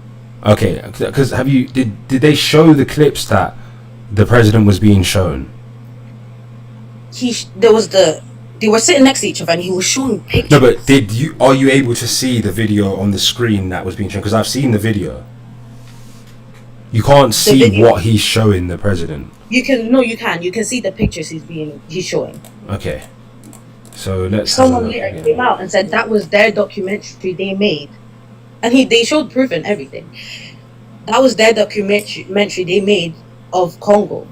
So I've seen the video, like I say, and in the video you can see, is it Magafuli? Or who's the guy in the video? I can't remember his name. No, not Magafuli. Mulamba or something. Muamba, what's his name? The guy with the red beret. And he literally says KILL the Burr and the farmer, and starts doing a chant, and the crowd starts saying kill the Burr. No. Is that incitement of racial hatred? That's not the video. I heard it in the video. I've seen the video myself. No. Listen to what I'm saying. In Malema, that's it. In the video, you can hear the chants saying KILL the Burr. Is that incitement of racial hatred? Who's the Burr? Why are you talking about something that you don't know about? I'm saying because he was showing pictures. No, but you just said who's the Burr, so you don't even know what you're talking about. I do. You don't, because you don't know who the Burr are, and that's the group that he's claiming a genocide is being committed against. So if you don't know who the Burr are, you're not even able to speak about the discussion because you don't even know what's going on. Okay, but I'm saying there was no crowd. It was literally just them two and cameramans in the room.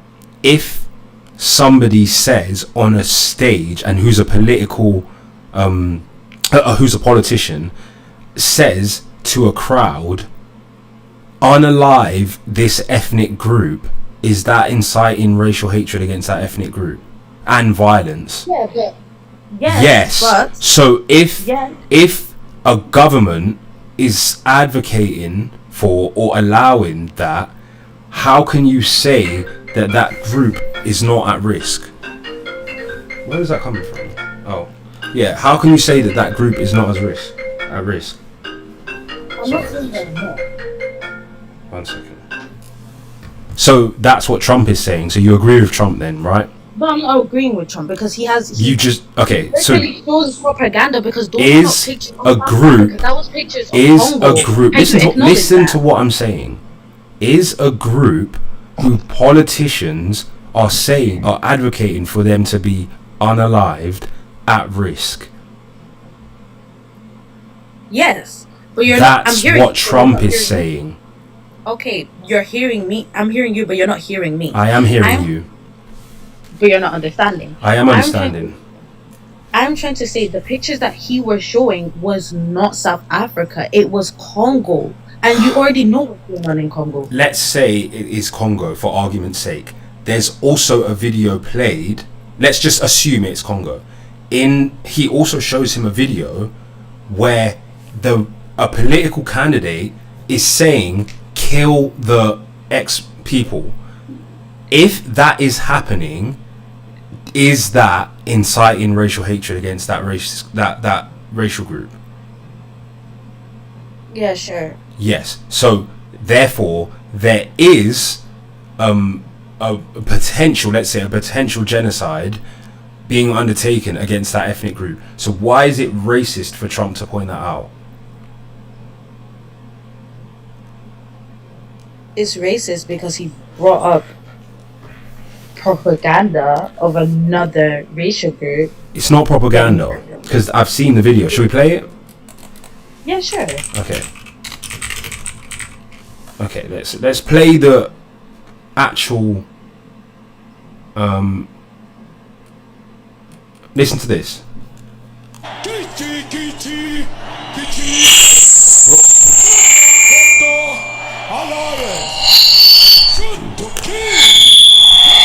Oh my gosh, hold on. Sound's going out.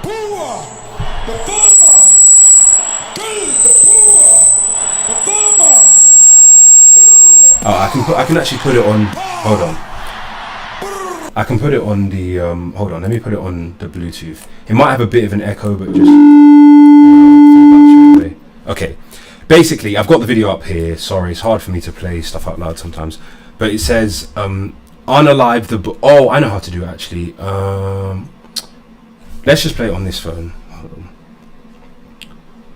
So yeah, you've stated that if that is the case, I'll do it on the laptop actually. You've stated that if people are saying that about an ethnic group, that is inciting racial hatred. So why is it racist for Trump to point that out?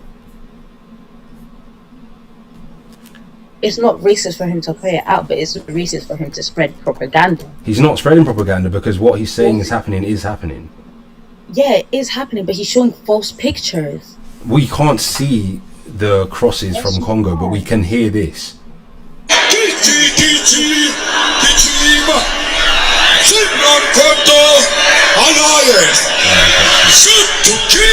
Listen.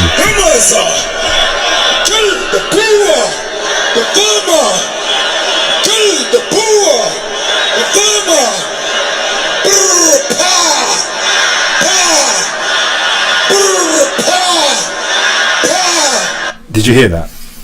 Yes, I did. So that guy is a member of a political party. So you're saying that you're okay with that? No. Can you play the video of them together and he's showing them the pictures? No, but the narrative that he's pushing is reality. He's not spreading misinformation because no, it's not doctored. This is the original video, and that's what he plays him in the room. Okay, so when they were together in the room, yeah, he shows them pictures and he says, "This is pictures of people in South Africa getting persecuted for being white." Okay. Which is not true because that is not a picture of South Are Africa. people being persecuted for being white? in South Yeah, Africa. but that is not a picture of South Africa. So people are being persecuted for being white. Yeah, but that's So not a is that picture. okay? Huh? Is that okay? It's not. Okay, so Trump, that's what Trump's saying. So you agree with Trump? Yeah, sure. So are you a racist? Huh? So are you a racist? No. So why is Trump a racist? I'm not spreading propaganda. But he's not spreading propaganda because that is happening in South Africa. But he showed pictures saying that these people are burying their loved ones when it wasn't true. I've already said to you, let's assume that what you're saying is the case. Let's assume that that picture was wrong. But why is that racist when the overall narrative of what happened, of what is happening, is actually happening? It is true, Kai. Come on, man. You know it's true. It's disrespectful to the people that have actually been victimized to pretend that there's not a concerted effort by the government, a concerted effort by these groups of people to target and expropriate wealth from people based on their race. Like, come on. It's not nothing happening. Like, there are things happening. But Kai, I'll bring you on in a sec. Kai also said that he's from South Africa. Yeah, that's why I want to hear what he has to say as well. But you clearly don't know what you're talking about because you don't even know who the Boer are. Okay, let's bring Kai on this topic, and then after we'll pivot. Kai, let me just try to see if I can request you. We got a lot of requesters right now.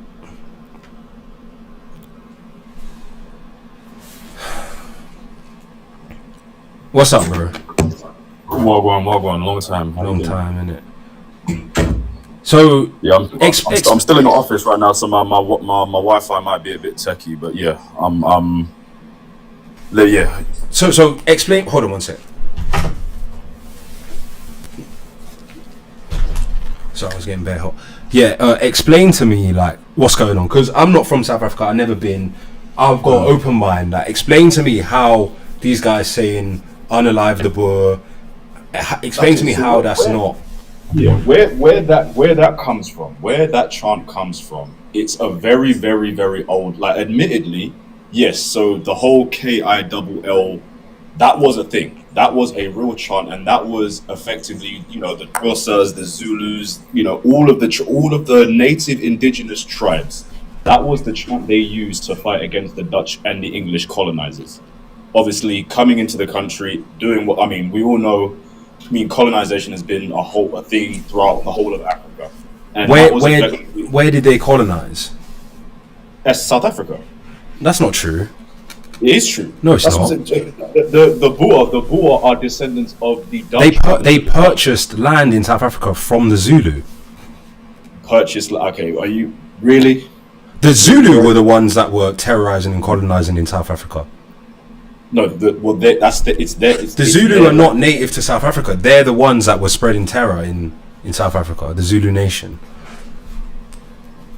No, they weren't terrorizing South Africa. Of course they were. That's how South Africa came to be. Is they made a deal with the Zulu nation to take control of certain lands from the Zulu. That land was controlled by the Zulu, and the Zulu are not native. The Zulu conquered the native tribes of that place to get the land in the first place, then made a deal with the Dutch and the British in order to get that land.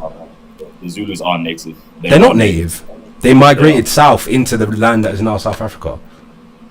No, because they didn't migrate. So okay, the Xhosa are native. The Zulus are not native. The Zulus are native. They're not.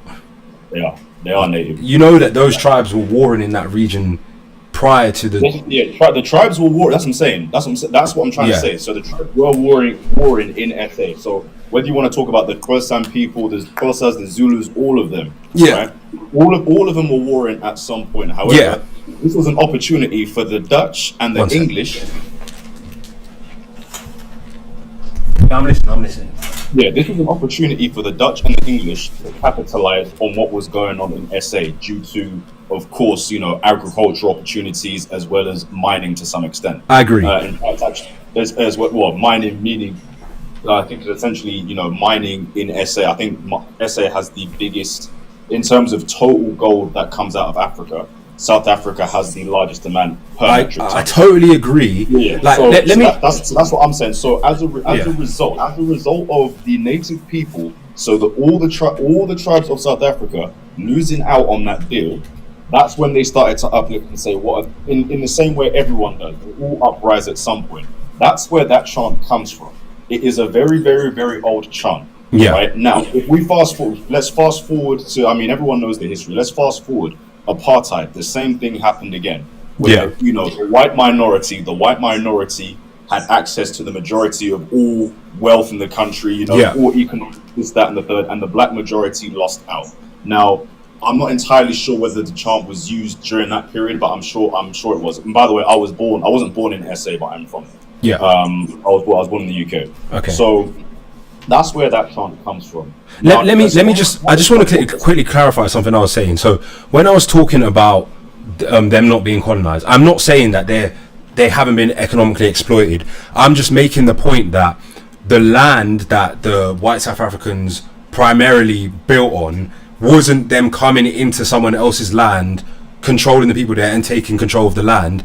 It was typically them going into areas where there were warring tribes, buying land. So I'm not saying they didn't play people against each other, exploit people economically, but it's not the same as like what the Americans did in the Americas, or what Britain did in India, where they just came somewhere that was already a cohesive place and then started like taking over the land and starting wars.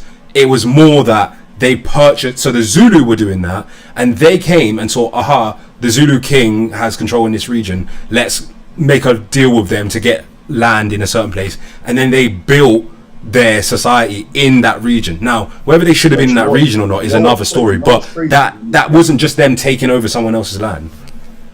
Well, I mean, in the same way that Christopher Columbus offered, food, this, that, and the third, in exchange for your land, and then what happened to the Native Americans? Yeah, but it's different because the Zulu king was actually the Zulus were the preeminent force in that region. It would be more similar to like the British making a deal with the French in America to take control of certain lands that might be native lands.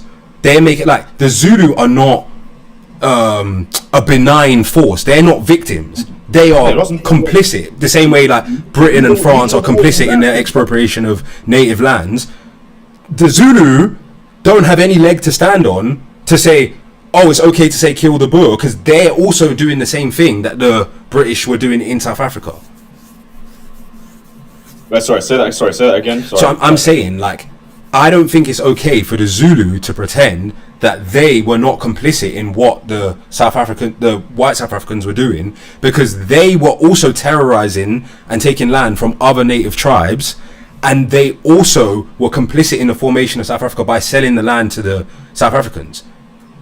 But that's what I'm saying. It's just like saying the white South Africans. That's basically what you're saying. Like, well, I think you're saying that by saying it's okay for them to say kill the Boer because the Boer did this. But if you said kill the Zulu, would that be okay? No, I'm not saying it's. I'm not saying that this. I'm saying it's okay to say kill the Boer. I'm just explaining where that chant comes from. Fair enough. Now, as far as in terms of the whole propaganda that is being spread about, the 60, literally, like not even 60, probably less than that. The genocide going on in South Africa. Like, first of all, South Africa has, by definition, has been a relative, especially in Joburg, it is a relatively dangerous country.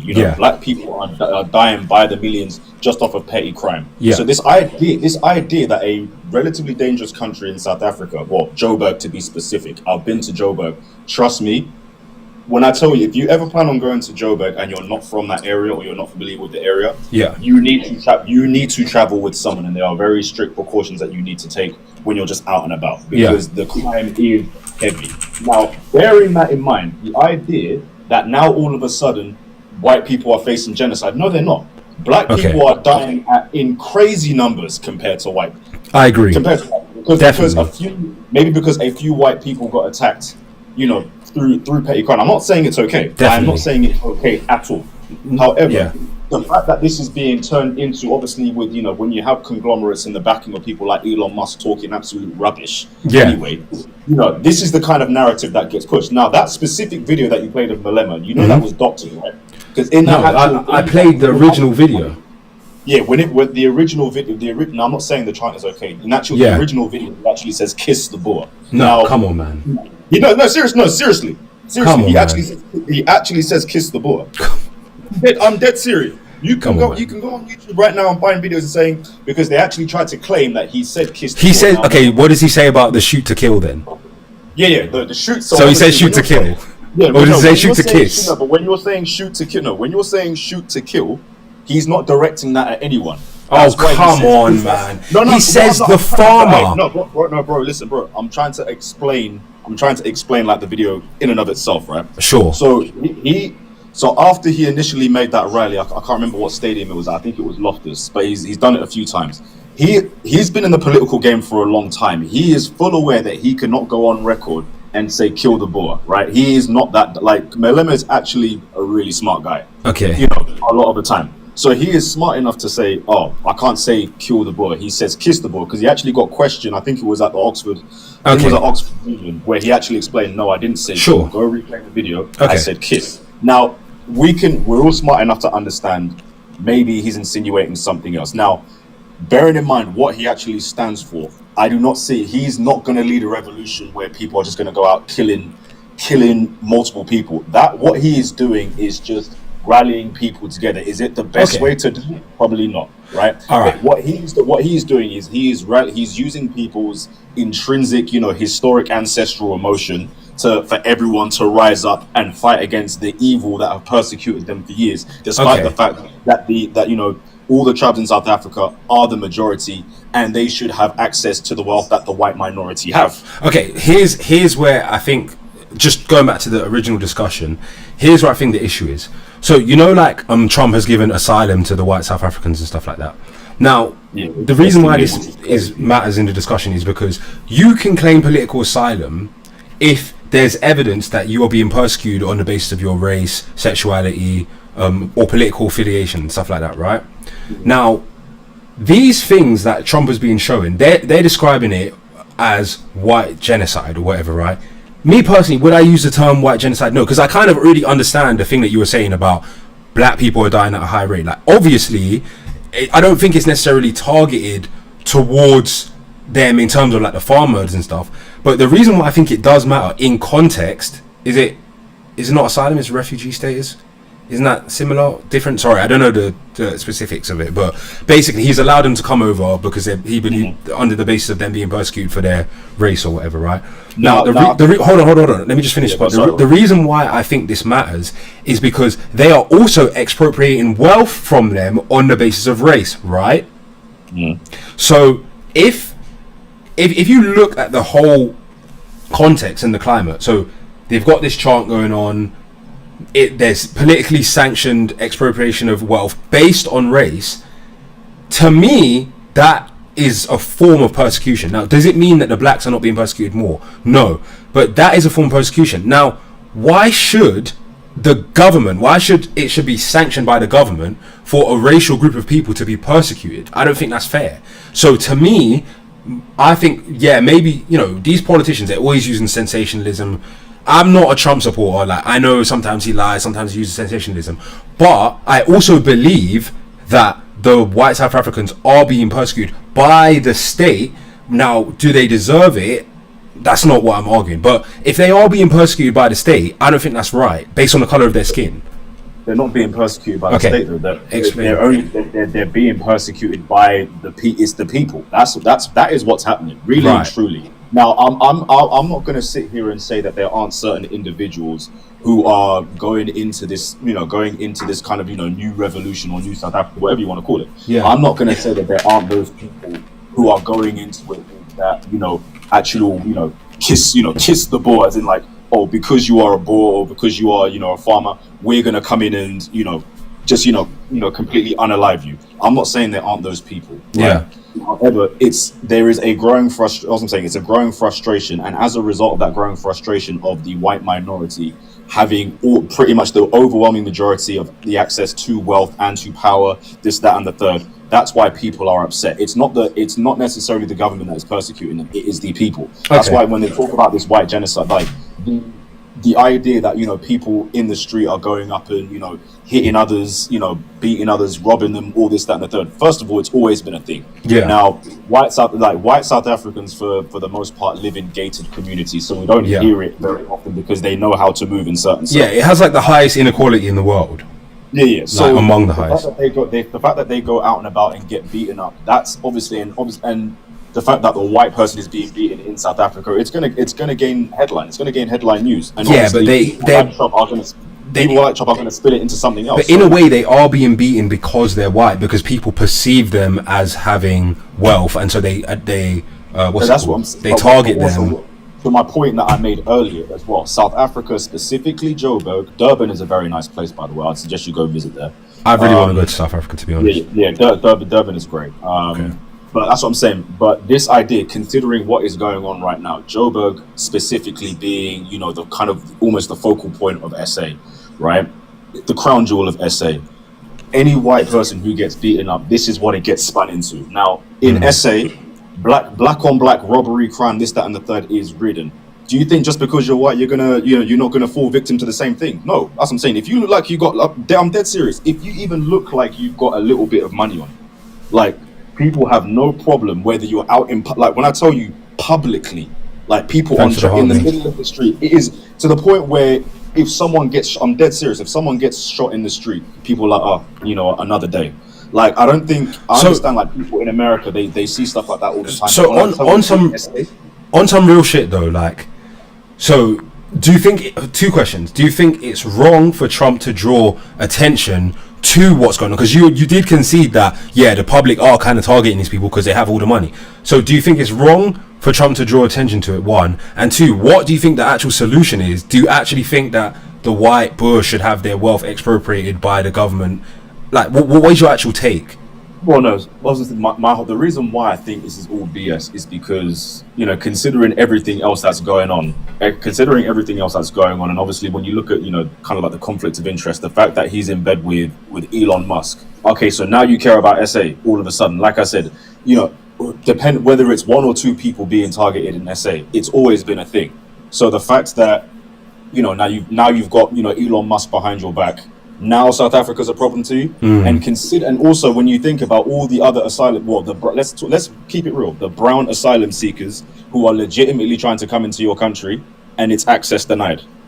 Like, what's the difference? What's the difference between the two? Yeah, but bro, you're still not answering the question, because we all know, bro, he's a politician. I've come to terms with that. Like, there was a time where, it was exciting and you're thinking, okay, is this guy going to enact change? Bro, the guy's a politician. I don't agree with a lot of the stuff he does. I don't agree with a lot of his opinions.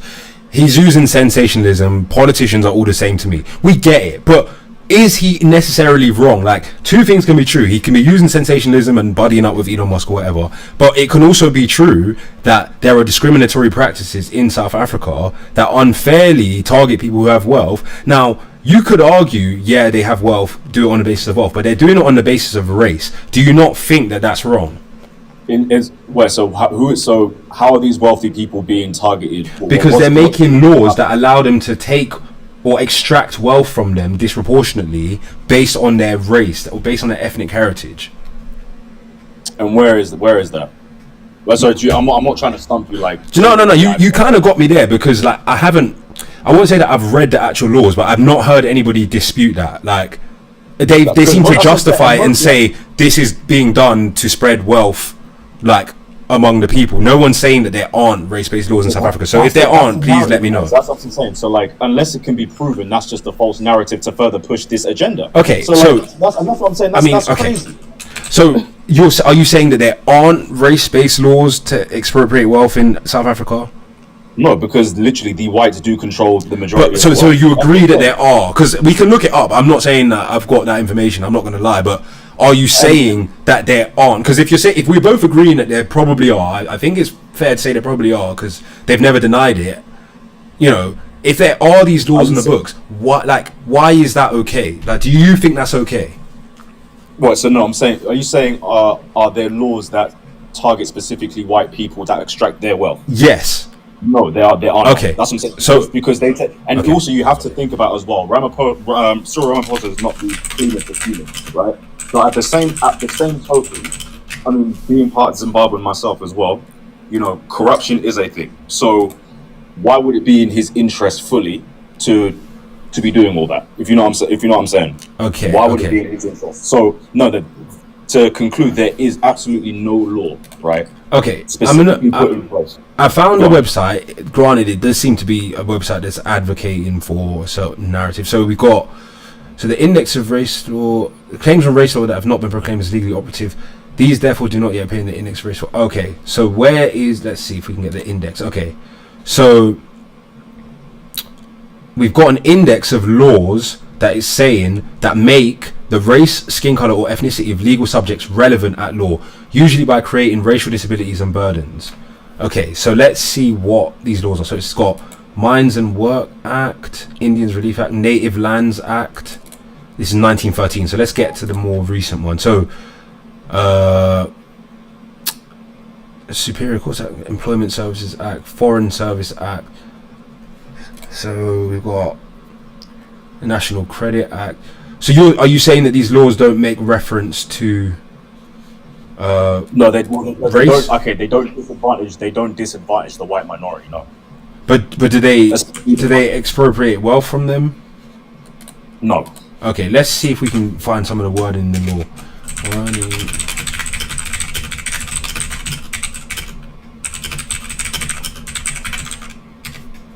So let's see if we can get it. Because if I'm wrong, I'll concede. I'll concede that I'm wrong. But I don't know.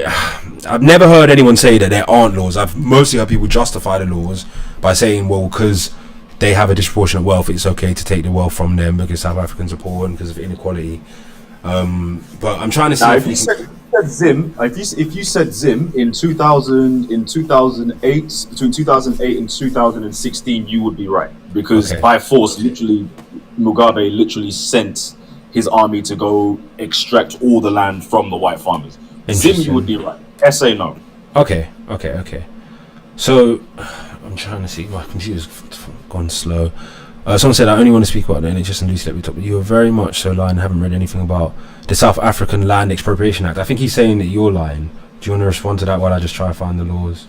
Is he saying that I'm lying? Yeah, actually, let's look at the act, the South African Land Expropriation Act. The scientists, are you referring to me? I think he's talking about you, or is that me that he's saying? Are you saying I'm wrong? I think he's saying no. I think he's saying you're right. Well, I'm not exactly lying, am I? I clearly said that I haven't read the acts. I'm just under the impression that these were the acts. He's talking about you. Okay. So I've got this one, South African Post Bank Limited Act. It says the act mandates the nomination committee for appointing non-executive board members must broadly reflect the race and gender. Okay, no, this one doesn't seem to be. Provide dispute resolution while the act outlines functions of governance services does not explicitly mandate. Okay. Someone's trying to be funny in the chat, saying, "Why would the Zim guy lie?" You're not funny, you know. that's a stereotype joke about like Zim men. We all cheat on our wives and we all lie and stuff. Yeah, okay. That's fine. Wait, so are you Zim and South African? Yeah. Oh shit! I never know. That's from SA Mum Zim. Why are you yellow then? Why am I yellow? Why yellow? I'm of the Khoisan tribe. Is it? Yeah. That's sick, bro. Yeah, that's hard. I never met someone from that tribe, but I've seen videos of them online. But I'm gonna be honest with you. I might have to concede this one because I can't see any laws that even mention race, and I've got a list of them. So it seems like they're more about like I've seen ones that say about reflecting the diversity of the population, so maybe it indirectly affects the white South Africans. And the thing is, I'm not even like uneducated on the topic. I've watched like a few pieces of quite involved content on the topic, like 3-4 hour long people speaking about it. I don't think they've ever quoted direct laws. I was just under the impression that there are laws. So I might have to, do you know what, before I speak about the topic, I might have to just do more research, bro, because if I can't quote the law, you're right, it's not really appropriate for me to say that the law exists, but you know what I'm saying, I haven't quoted it, so I can't really talk on it. No, I'm saying like in any situation, which is crazy, and this just talks to the ignorance of, I'm not saying you specifically, obviously you've conceded and you've admitted the fact, I can't find anything. I can't find the law. Yeah, it just concedes to people like Trump and all these people in his corner talking all sorts of rubbish. Now, not knowing a damn thing about what's going on. Now I don't know if it's rubbish because you did say that the public are targeting. No, what? And there is a chant saying "kill the," but I don't agree with the chant. But no. Right now, I can't I can't substantiate my claim, so I just don't feel like it's appropriate for me to even talk on the topic. No, what I'm saying is the people who effectively control the wealth. Why would there be things in place that would extract wealth from themselves? So that's what I'm in. That's what I'm saying. Like, but are they the current government though? They don't have to be. That's what I'm saying. In the same way, you know, Jeff Bezos owns the Huffington Post. So Washington Post. You know what I'm saying? Like in that sense. Okay, fair enough. I got to concede there, bruv. I think Paige. Do you know what? I want to see what Paige has to say. I don't know. Yeah, let me get someone else up. But no, I appreciate you talking, and I'll learn more about it. And then if I probably will next speak to you, then I'll let you know if I find anything in it. Yeah, alright, no worries, bro. Alright, cool. I'll catch you on the next one. Alright, safe. Good. There you go. Can't really man, I can't really talk on it, can I? If I don't have the information at hand. So, yep. Bags in, yeah, but to be fair, Bags in, like, I'll be honest with you, like, I think I'm gonna find the laws, but I'm just not gonna argue in bad faith. Do you know what I'm saying? I still think that those laws are a thing, because I'm not unresearched on the topic, but because I can't quote them directly, I'll bring it back another time. What's up, Paige? Hi, I appreciate that you say that you don't argue in bad faith, so I think we can have like a constructive debate. So I'm gonna bring in my how do I say it? In my stance, I'm going to bring lots of hypotheticals. I'll obviously expect you to do the same. So firstly, I'm just going to ask, what do you define as murder? The unlawful taking of a child's life. The unlawful premeditated taking of life. It has to be premeditated. Yeah. Murder. So. Yeah. So let's say I was walking down the street and there's a man with a gun who's threatening the lives of many people, and I approached him and killed him, and we were just having a fight, and I ended up making a fatal blow to him. Would that have not been murder because it wasn't premeditated, or what would that have been? It depends. So that it could potentially be manslaughter. It depends on if there's a risk to your life. It might be neither manslaughter or murder. That is correct. Yeah. So I'll ask you this: when does life finish? Because let's say there's someone in your family, they've had a horrific accident and they have no brain activity. Is it okay for you to turn off the life support machine because they actually are brain dead, which is defined by no brain activity? You're saying, is it okay to euthanize someone? Not euthanize. So somebody's on a machine, they're brain dead. We know what brain dead means, zero brain activity. Yeah, that would be euthanasia, right? Well, whatever you would want to call it. I'm saying, would you say it's okay for somebody to take off the life support machine? It depends on the circumstance. Well, that is the circumstance. We could say if they're brain dead. Brain dead. I mean, you see, if someone's brain dead, there's no possibility for them to regain brain activity. Brain dead is there's a possibility. There are people that have been brain dead that have regained, but let's assume for the sake of argument that there's no possibility of them regaining consciousness. In science, we say that death is zero brain activity. Well, that's the definition of death. Once the brain has no activity, then they are legally dead. So why don't we use this in the way that's when life begins? So if life ends when there's no brain activity, then life should begin when brain activity begins. And in my opinion, I do agree that with abortion there is certain circumstances. Like, I do not think after 24 weeks, I think that abortion shouldn't be done at this time unless it's infringing on the woman's bodily autonomy. Because the thing is, sorry, I'm giving a really long-winded thing here, but no, it's all right. In society, we do not give legal rights to people who have potential. You are correct that a fetus does have the potential for life and personhood, but it is a life. But go on. But I'll be honest, it's not a life in that moment. Things with life and personhood are granted legal rights, and I'll give you this analogy here. So in society, we give legal rights to old trees in the forest. People aren't allowed to go and chop them down, but let's say somebody went and removed a seed from the ground. Just because it had the potential to be an old tree doesn't mean we grant legal rights to the seed because of what it could be in the future. That isn't how the world works, and we are talking about right now. A seed isn't a human, though. No, it's not. But if a fetus isn't a human, yeah, it's a human being, but it's not a person. Okay. Well, first and foremost, just to address some of the things you said. So you believe that abortion shouldn't be allowed after around week 7? No, I said abortion can be anything from before 24 weeks. That's what I think. But in cases, so but you said that that we should consider life from when it has brain activity. Yes. And that's from week 7. No, it isn't. Yes, would you it like is. me to think?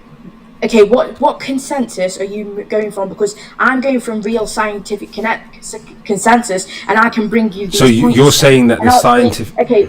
You're saying How that can- the scientific Sorry. consensus is what? Okay, so I'll explain because I'm very educated on this. So Okay. When does brain activity begin in a fetus?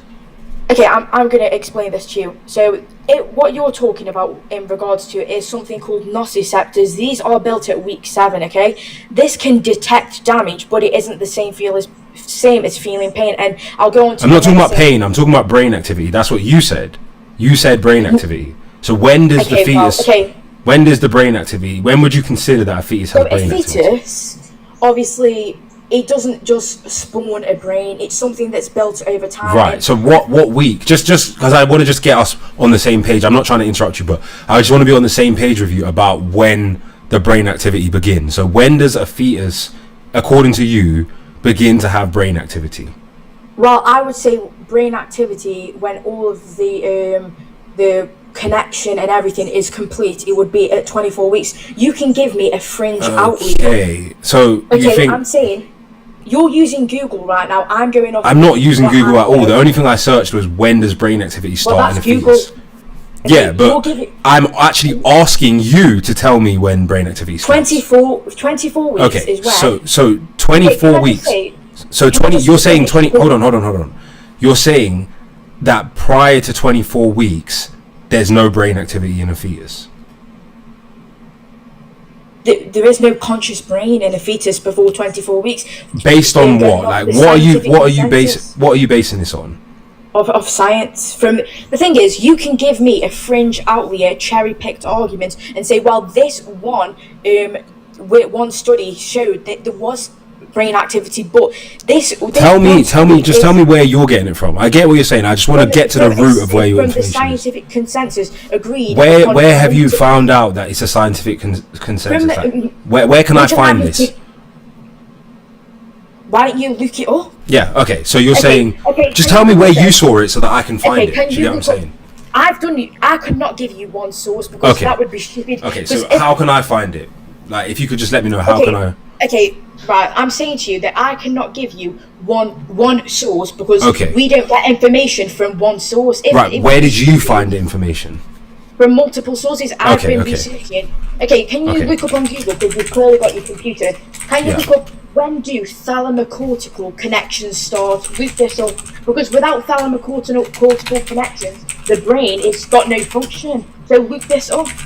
Okay. And someone in the comments saying I'm a little bit off. I'm not off, but I'm trying to answer the question in the way that you. No, this is fair. You're making your point. Like, so you say it says thalamocortical connections, which, because I don't know about this. You're saying thalamocortical connections, which are vital for normal brain function, develop during late fetal life, specifically between 22 and 34 weeks of gestation, right? Yeah. Okay, and you're saying that you're saying this is when life starts. Well, I believe life starts when sentience. I believe in sentience. This is a subjective consciousness and awareness. Without sentience, I don't think that person, well, that being. The thing is, a fetus is a human being. We cannot dispute this. It is a human being. But it's not a person. Like me and you, we have personhood and we've got a subjective awareness and consciousness, but fetuses do not have that same thing as us. The thing is, if I ask you this question, this can be graphic, but let's say your wife got into an accident and she was pregnant with a 6-week-old and they said, well, you can only save her or you can save the 6-week-old. Who would you pick? The 6-week-old. Over your own wife? Yes. Wouldn't you say that you, is your name Amma? Yeah. Would you say that you are an original person that can't be replicated? Yes. Would you say that your wife is an original person who can't be replicated? Yes. So why would you pick something, one, that has no consciousness? So you're saying to me, okay, if this is a stupid argument because... The 6-week-old is also an original person that can't be replicated. Right? Yes, it can be because it's not... Yes, it is, right? So what is the favourite colour of a 6-week-old? Can it tell me its favourite colour? No. No, because that's something... Neither can a newborn. To their experience, something personal. Okay. Neither can a newborn do that. So your logic, it could be quite flawed there because you would have answered...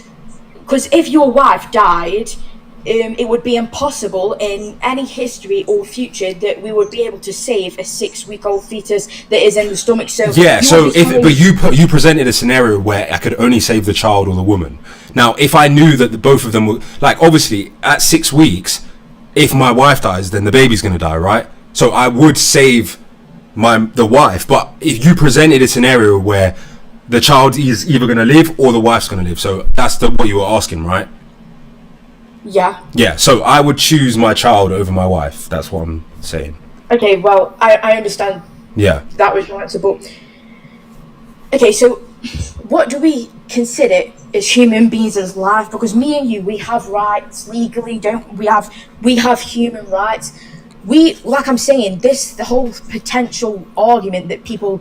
Actually, I debate this all the time, the sentience argument. And, okay, I'll give you a few reasons. So, the thing is, there's 7 characteristics of life, and I'm going to say what they are. We've got organisation, metabolism, homeostasis, growth, reproduction, response to stimuli, adaptation through evolution. These are the same things that equate to a characteristic of life. A fetus is shared from which of those does the fetus not have? A fetus doesn't... It has growth. It doesn't have reproduction. It doesn't have reproduction?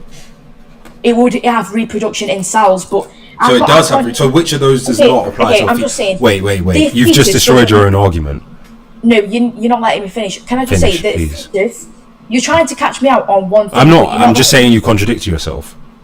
Okay, will you let me finish? I'm saying if I cannot tell you what this fetus has, but I can tell you that it doesn't meet that criteria. What out of the criteria does it not meet? I don't know which one. So that contradicts that undermines your argument.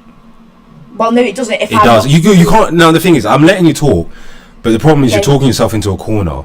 And a lot of wait. Let me talk now. A lot of the things you've said, cool. You've presented your argument. But there are fatal flaws in your argument. You've just stop. Don't interrupt me because I'm just making a point. There's no need for the anxiety and stuff. You've just said that there are certain things required for life.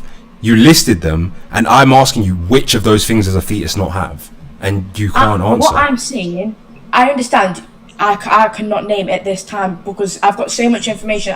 I haven't got this one. But the thing is, I'm saying this is not the only criteria, but the thing is, I could say this, well, a spider has all of these characteristics, plus it has sentience. A spider actually has a subjective consciousness and awareness that a fetus of 6 to 8 weeks, but all the time as human beings, we consciously make the decision to stamp on a spider. Why do we not value... Yeah, but a spider is alive. So you agree that a spider's alive?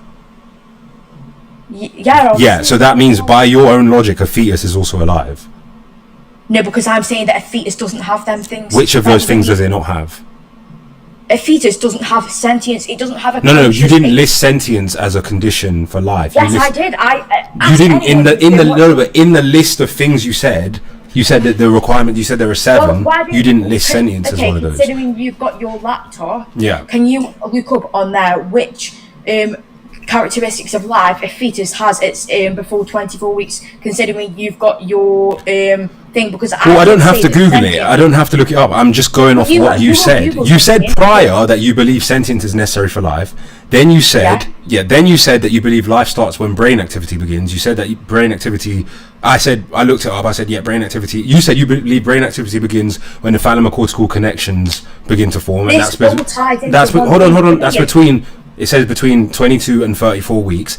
Then you said there are 7 requirements for life, and then when you listed those, you didn't list sentience as one of those, so that's why I just made the point that wait. I know it's a separate thing. The only point I'm making is that you contradicted yourself when you said that, because you said that you said, listen, you're not listening. That's the problem.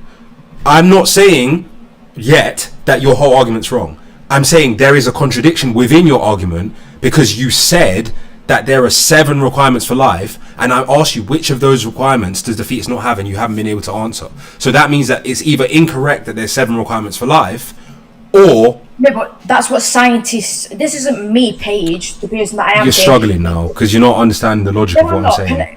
You've contradicted yourself within your argument. Maybe I have contradicted yes, myself, that's all I'm saying. Like you said, that doesn't mean my whole argument is forward. Exactly, that's what I'm saying. Okay, can I ask you something? Yeah. Do you think there's one reason why abortion is wrong? No, you don't, because you believe there's multiple reasons why. Exactly. So I believe multiple reasons why abortion is okay. And I agree with you that at 9 months, a woman shouldn't get an abortion. But the thing is, we are considering the rights of the thing that is alive right now. If that woman's life, she has legal rights at this moment. The fetus, we can't trump the fact that it will have a potential right, but why are we it is alive. More rights to something without rights in this moment than to something that has the rights in that moment? Okay, so all I'm trying to get to, I get your point, I understand your argument. Your argument has not been vetoed in any way yet. I was just pointing out a single contradiction. Now, the thing that I'm struggling to understand is why you believe that it's not alive, and only believe that. Can you explain a bit more about the thalamocortical connections? You believe that they are prerequisite for sentience. Is that what you're saying? Well, using science, these thalamocortical connections, by the definition of sentience, this is a subjective consciousness. If something needs the capacity for consciousness, then, I would say that these two things go together. Without the capacity for consciousness, you cannot feel consciousness. So when these connections are not formed, there's no capacity for consciousness, because it has no capacity. So that's what sentience means. It's a subjective consciousness awareness. Okay, so do creatures that don't have thalamocortical connections have a subjective sentience? A subjective sentience? Do you mean a subjective consciousness? Subjective conscience experience and sentience. Do creatures without thalamocortical connections have sentience? Thalamocortical connections are not unique to human beings. Yeah, so I'm asking you, do creatures without them have sentience? But what creatures are the ones without them? If you can give me the name. Like a maggot or something. How do you know that a maggot doesn't have these? Can you look at I'm just asking you, if there are creatures without those, are you saying that they don't have sentience? Well, you can say that a piece of grass doesn't have sentience. Okay. Are you saying that if a creature doesn't have thalamocortical connections, that it doesn't have sentience? Well, if that's a requirement for sentience, then yes. Okay. Okay. So let me just hold on. Let's just stay on that point now, because I think that potentially undermines your argument, because your whole argument is that sentience is caused by thalamocortical connections, and therefore, without thalamocortical connections, there is no sentience. Well, doesn't this sound stupid? Hold on. So it says invertebrates, like insects, octopi, worms, don't have thalamocortical connections. Are you saying that they're not sentient? Can you ask if they are sentient? Can you see if a worm is sentient? Can you look at that up? No. Just answer my question. Are you saying... You're trying to catch me out on... Dude, we're having a debate. If you're wrong, don't get emotional and start accusing me of trying to catch you out. I'm not emotional. You're trying to accuse me of catching you out for critiquing your argument. Are you... Stop. Are you saying that insects, octopi and worms do not have sentience? No, they don't have sentience. Okay. So I think, for me, if you're saying that octopi aren't sentient, then for me, I personally feel that they do have sentience, and that's kind of ridiculous. But that's from you. Do we not go? But the thing is, if you're describing sentience as a subjective experience, how can you? That's the definition. That's not what I describe. Yeah, but how do you know? How can you substantiate that not having? They have Stop. Just wait. how can you substantiate that something only has sentience if it has thalamocortical connections when octopi clearly seem to be at least having a subjective experience and they're very intelligent, but you're saying that they're not sentient? So how are you substantiating that they're not sentient? Because of science. Mate, I'm not. Oh, come on, man. Come on, You're man. laughing. You're Come laughing. on, I'm sorry. man. Come on, man. Really dig into the issue with me. Don't wait. Just don't argue in bad faith, because you know that I'm not arguing in bad faith. Hold on. You know that I'm raising a good point. Yeah. You know I'm raising a good point, but you're trying to dodge it, and I don't like that, because I argue in good faith. I argue in good faith, but you're trying to dodge it. Like you're saying. Okay, I'm asking you how break down the science. Like, how can you tell? Stop. How can you tell us? Everybody here has seen an octopus before. Yeah, they've seen octopi get out of small spaces. They've seen octopi flee from prey, catch prey. How can you tell us, what are you using to substantiate that creature has no sentience? Like, break it down for us. I'm going off what science says. You can't just keep saying science. I'm sorry, but I am not talking about an octopus. I'm talking about the fetus. You're so passionate. No. Don't do it. We're bringing up octopi. Remember, let's follow the logical train. Okay, let's follow. We're bringing up octopi because you said thalamocortical connections are necessary for sentience, right? In human beings.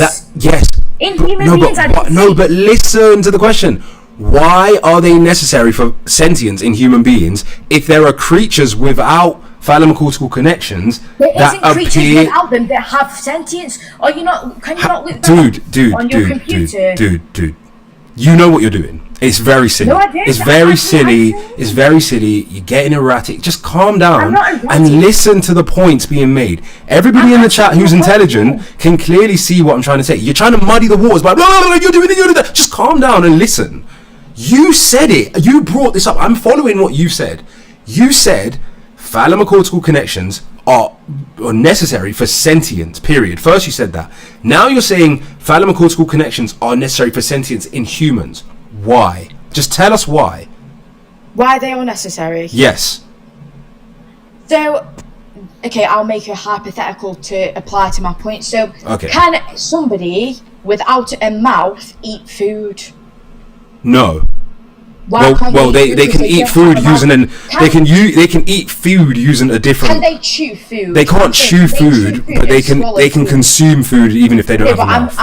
That's not the point. I'm saying, like a human being, like we would eat. Can they eat food? I'm not on about can they get one of the things in their nose. I'm saying, can they chew food with teeth and swallow it? No, because they don't have a mouth. Yeah. So this is what I'm using this analogy as. Somebody who doesn't have the brain stem that has been completed doesn't have the capacity for this consciousness experience because they don't have the brain stem. We're not talking about the brain stem. We're not talking about the brain stem. We're talking about thalamocortical connections are part of the brain stem. Part of the brain. No. Stop, bro. Part of the brainstem. We're specifically talking about thalamocortical connections. Why are they necessary for sentience? Just tell us simply. Why are they necessary for sentience? Yes. Because they give this life the capacity to feel sentience. I don't know what that's a circular argument. No, it's not circular. You can't say that they're necessary for sentience because they're necessary for sentience. That's a circular argument. Without these connections, a human being, I don't care about anything else. I'm saying these fetuses cannot feel or have a subjective consciousness experience. How do you know that? This is not my opinion. This is from science. Yeah, tell us what the science says. Can you research it? Tell us what the science says about why thalamocortical connections are necessary for sentience. I can read you the definition because I've even got it here. Just tell us why they're necessary for sentience. I am telling you why. You're not. Let me say. Okay, I'm letting you say it. You're not saying it. Okay, well, let me say. Can you just wait and let me say? Sure. Thalamocortical connections is the sensory input to the conscious brain. This gives us a conscious brain. How can something without the conscious brain feel consciousness? This is like how is that possible? It isn't possible. Okay, but then how come an octopi doesn't have that but can still have a form of consciousness?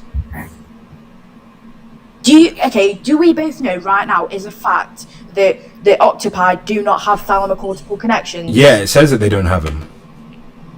Can you give me a study, please? Or why do I need a study? I mean, why would they have them? Why would it say they don't have thalamocortical connections if they have them? Can you show me this? Because you can give me some Yeah, information. I can just show you what. I mean, I didn't know what the thalamocortical connections are. So I'm learning right now when you're telling me all this stuff about thalamocortical connections. But I've looked it up. It says that invertebrates don't have a cortex or a thalamus at all.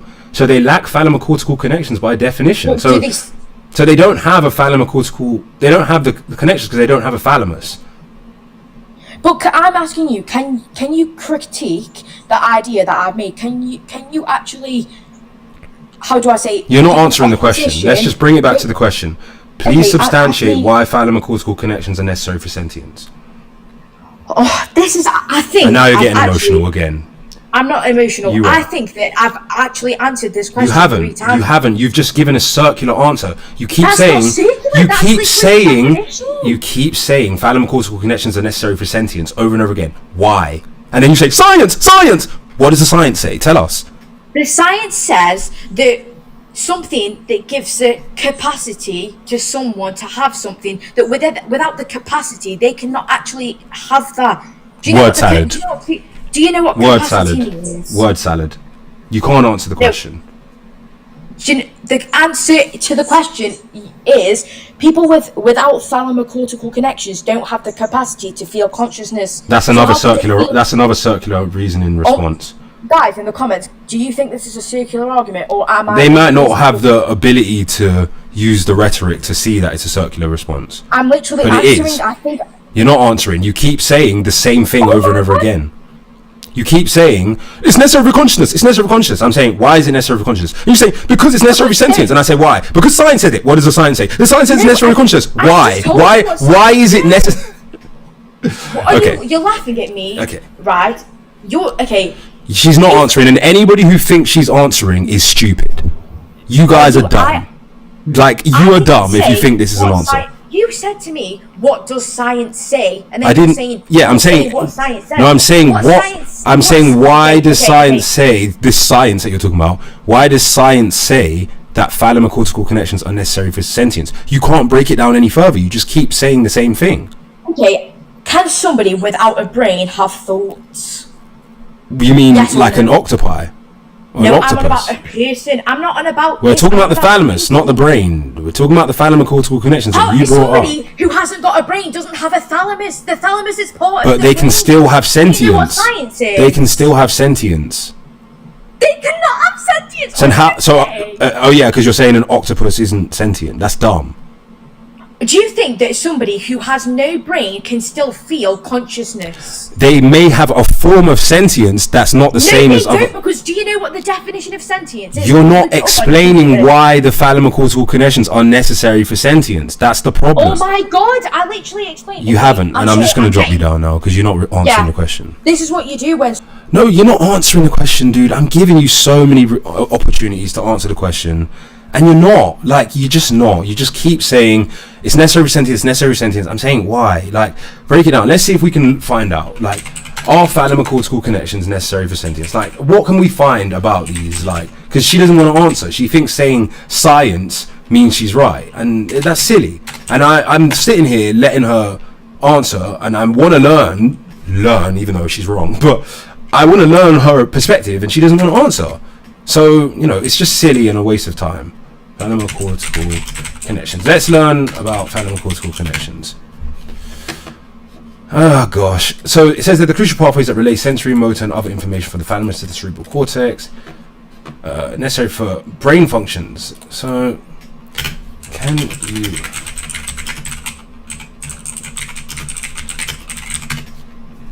Yeah, you kept saying the word science.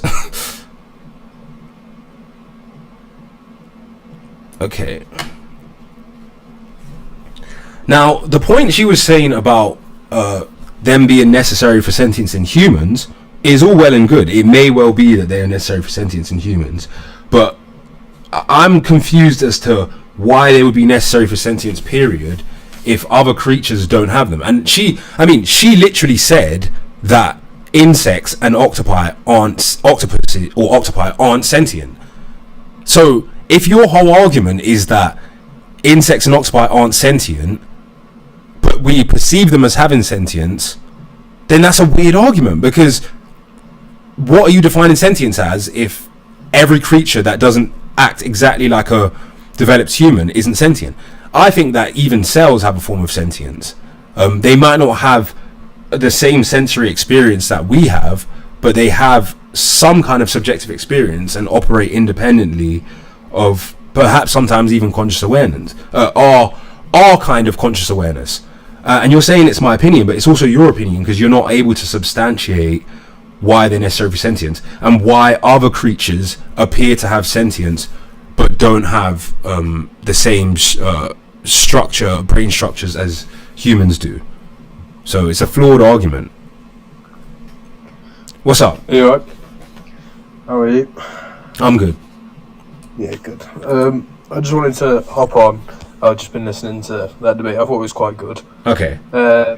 Both made like good points. She's very educational. Yeah, I thought you did quite well in breaking some other things there. I'll be honest, I don't think she was educational. I think that she has a perspective that sounds like it's informed by someone's opinion or a popular opinion or a consensus, but she didn't seem educated enough to actually substantiate it, which means that it's basically empty claims because she's not able to actually substantiate the claim. I agree with that to an extent, which is what I mean when you broke it down. But I think the points she was raising, especially at the start, they were good points. It was only when we dug deeper, when I agree. She didn't have the background knowledge to fully back it up. But I agree. I think that's also just from a lack of research. I think if she did research it more, I think her point would then be substantiated. Maybe, but let me ask you: do you think that octopi and insects have a form of sentience? I don't know. I think it could be debated. I think probably yes, but I think the argument that I would raise against that would be earlier on. You said that about spiders aren't human beings, so you can't necessarily talk about them in the same regard. No. She brought up spiders, and she was saying, see, people kill spiders. Why is it okay to kill them? I was just saying that spiders are not humans, so we're talking about human life. So spiders obviously are killed because they're not human, so we don't value their lives in the same way we value human life. But is that not the same argument for sentience of octopus, that they're not humans, so the same principles don't necessarily apply? I agree. Yeah, so I think referring back to it as an octopus and they have sentience, even though blah blah blah. They appear to have sentience, right? Yeah, we don't really know. Appear to have sentience. We don't know. I think she kind of self-destructed on that point, but I think the argument back to that is that they aren't human beings, so it's difficult to compare the two. Yeah. I think what I would ask you is, do you believe abortion just in its entirety is wrong, or do you think up to 6 weeks?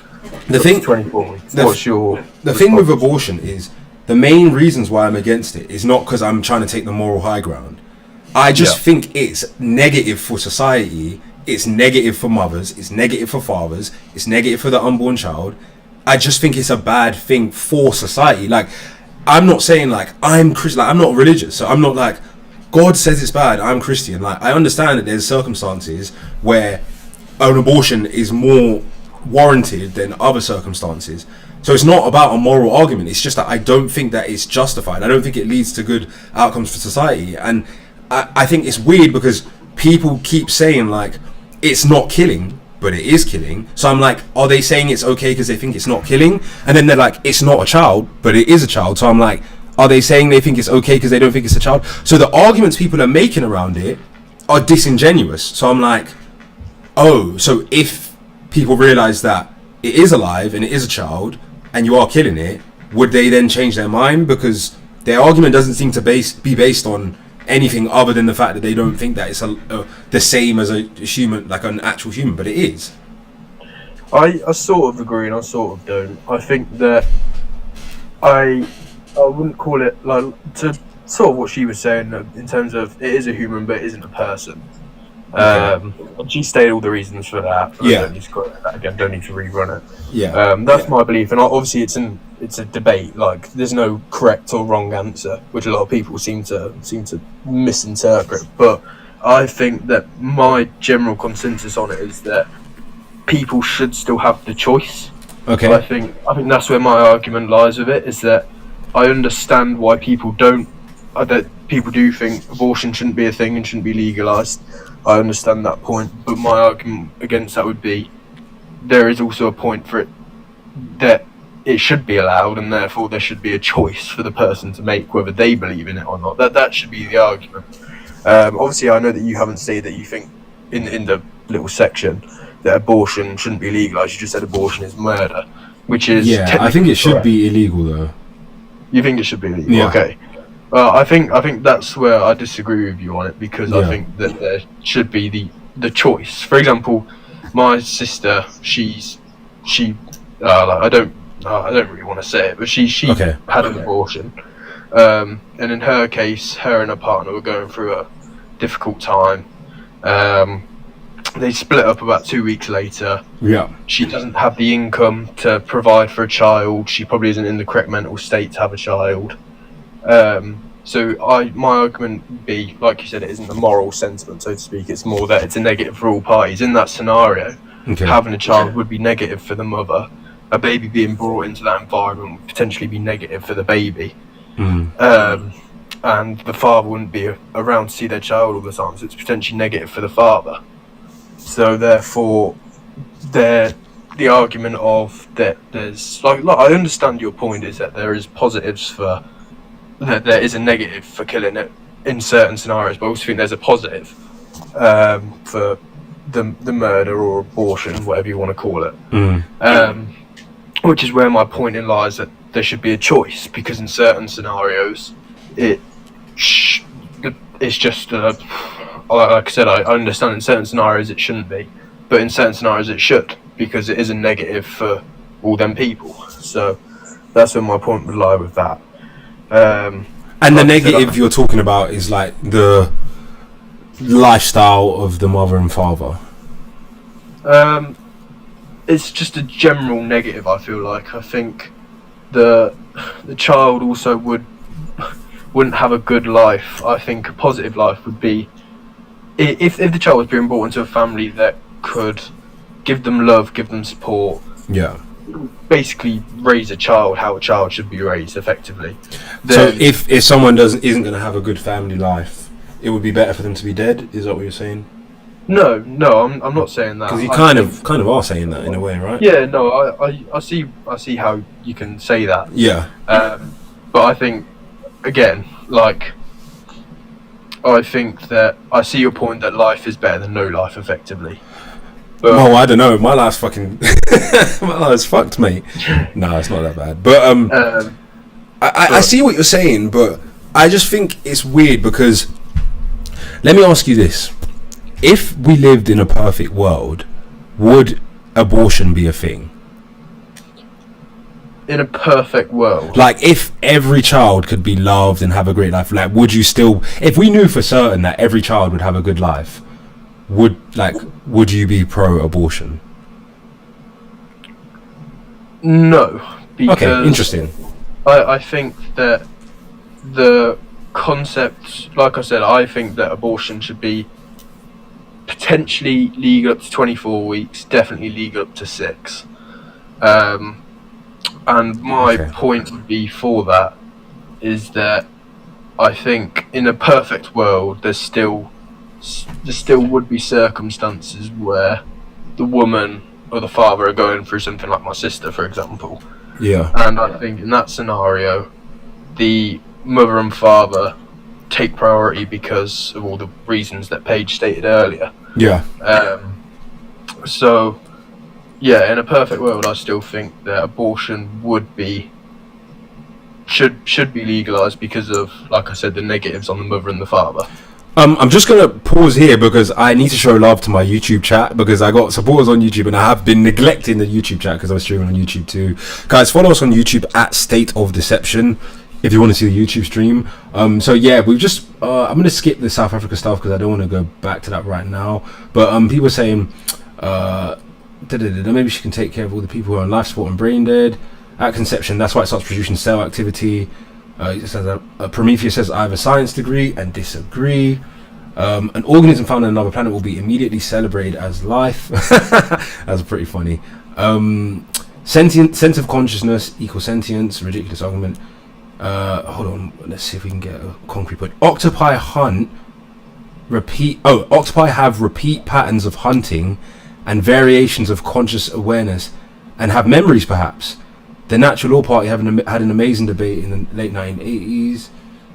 Okay, so I think he's saying that octopi exhibit behavior that indicates that they have sentience. So yeah, I mean, I suppose you've kind of raised your point, and again, you seem more level-headed in a sense of like you're trying to be pragmatic. Would that be fair to say? Like you're saying on a pragmatic basis, you think the good outweighs the bad, but you can see that it's not the taking of a child's life. You're just saying it's a necessary evil kind of thing. Yeah. Okay, yeah, that's fair. All right, man. Appreciate you. I'm only going to drop you down because I want to see if I can get through maybe some of the last people before we bring the live to a close. I've literally been live for like 4.5 hours. In fact, I've been live for like 5 hours. So, bro, the YouTube chat. Thank you, bro. The YouTube chat has been chilling with me for 5 hours. What are you guys doing, bro?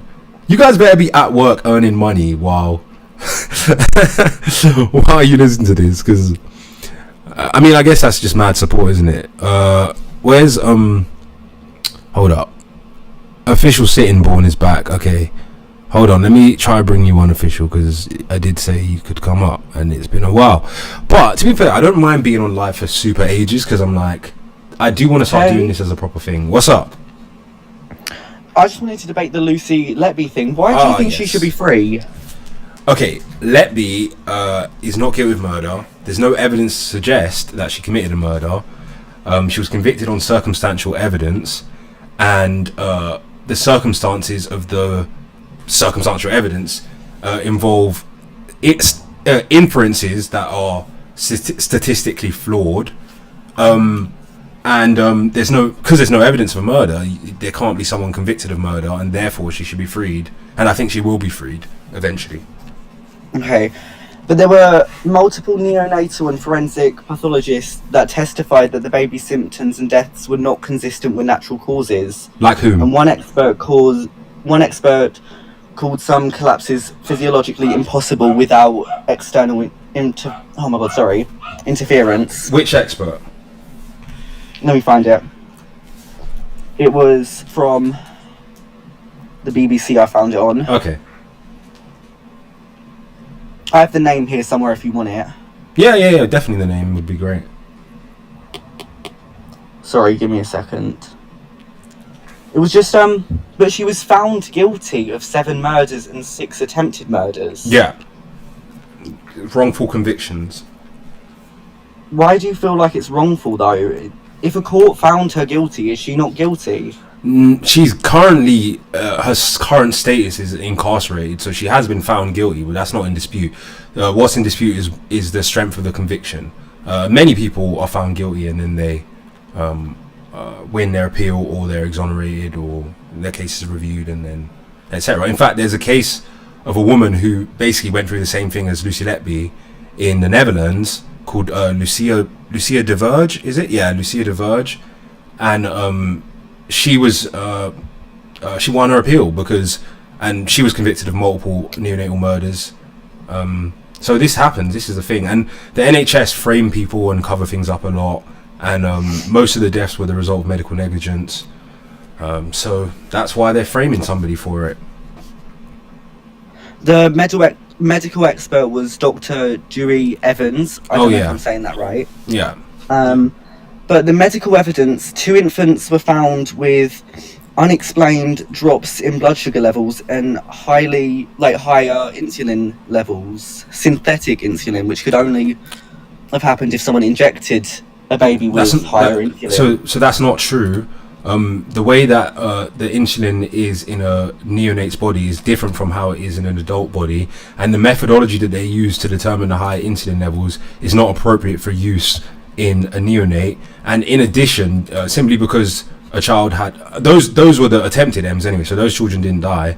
And simply because they had higher insulin levels does not mean that Lucy injected them with insulin. In fact, the whole insulin narrative has been completely debunked. The way that the insulin would have had to be administered wouldn't have been through injection because the children were on transfusions. So basically, no one was injected with insulin. Like, it's just not a thing. Nobody was injected with air. There was no air embolism. It's just a farce. It's a sham. Dewey Evans is a charlatan. He's a hired gun. Well, how do you explain all of these happening while Lucy Letby was on shift then? All the air embolism... There was no air embolism. Insulin poisonings. No, none of those happened. There was no insulin poisons. There was no air embolisms. They happened... The prosecution has only selected the collapses that happened while Lucy was there and has ignored all of the collapses that happened when she wasn't there. And then they've said, look, see, they happened when she was there. But that's because they only presented the cases of the collapses that happened when she was there. Why were there so many collapses happening on the maternity ward at the same time? I have no clue. I just know about like what she's been said to do. It's because the ward was receiving sick babies, so they changed the policy of where babies would be sent to. Possibly because they were doing certain forms of experimentation. They changed policies of where certain children would be sent to, so they started receiving a higher rate of really sick infants from different trusts. And I know someone who's an expert in twin studies who's looking into this, about the twins being sent to different places from different hospitals to Countess of Chester Hospital. So they were being sent there, which caused an increased incidence in deaths or even negligent deaths because they were receiving babies that were sicker. And then they've just attributed the deaths to Lucy because Lucy was an experienced nurse who is more likely to be put in the care of a sick baby, and that's why she's present when the sick babies are collapsing. This doesn't mean that she caused the collapses. Okay, well, could you explain the handwritten note that they found from Lucy Letby that said things like, I did it, I killed them because I'm not good enough, things like that? Yeah, so the note says, I killed them on purpose because I'm not good enough to care for them. And it also says, I haven't done anything. So, and it's from a psychiatry session that she had where she was told to write down all of the thoughts and things that were being said with regards to her case subsequent to her being accused. So if she hadn't been accused, would she have written that down? And why did she write down I haven't done anything and then also write down I've killed them on purpose because I'm not good enough to care for them? Is she saying that that's what people are saying about her? Is she brainstorming? Like, we don't know. The thing that we do know is that there weren't murders, and so how can somebody be guilty of murder if there weren't any murders? First you have to prove that there were murders. So you're saying no babies actually died? Why do you think I'm saying that? I don't know, I'm asking you. That's kind of silly, don't you think? I'm not saying the babies didn't die. I'm saying they weren't murdered. So, how did they die if not murder? Medical negligence. Medical negligence from who? From the hospital. The hospital? Yeah. And who's a part of that hospital? Other staff on the neonatal ward, the doctors. But also Lucy Letby. Yeah, but they're a systemic issue. Now, I actually think that there should be a civil case with regards to the baby's deaths to determine if she is culpable on at a civil threshold, like if she made a mistake or something like that. I think there should be civil cases, but she's definitely not guilty of murder because there's not enough evidence for murder. But she was in charge of all of the babies that died. She wasn't necessarily in charge of the babies. It's a neonatal ward, so people come in and out, people have shifts. So a shift will be like 4 different staff on a ward at the same time, and then she would just be in the room or present when the thing happened, and they would just go on a rota and bring in babies, and if a baby's significantly unwell, then they might get assigned to a more experienced staff member. So it's not what you think. I understand that, but she was on all of the shifts. She was the only person that was on all of the shifts. No, she wasn't the only person. She's the only person that the prosecution presented to the court. Well, why would they only blame her if there were other people that were responsible? Well, why they're framing her is a good question, but she definitely had grievances with the consultants, and after the grievance was raised against her by the consultants, it was found after the internal investigation that she hadn't done anything, and then they were told to apologise to her. And then she wrote a letter to them being like, you're just going to have to accept that we have to work together, blah, blah, blah.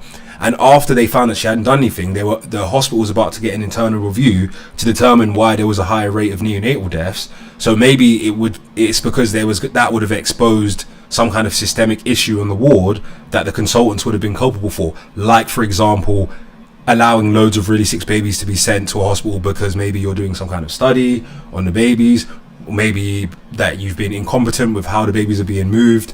Maybe it's more of a systemic issue. And when there's these systemic issues, what the NHS does is they pick a scapegoat and they frame somebody.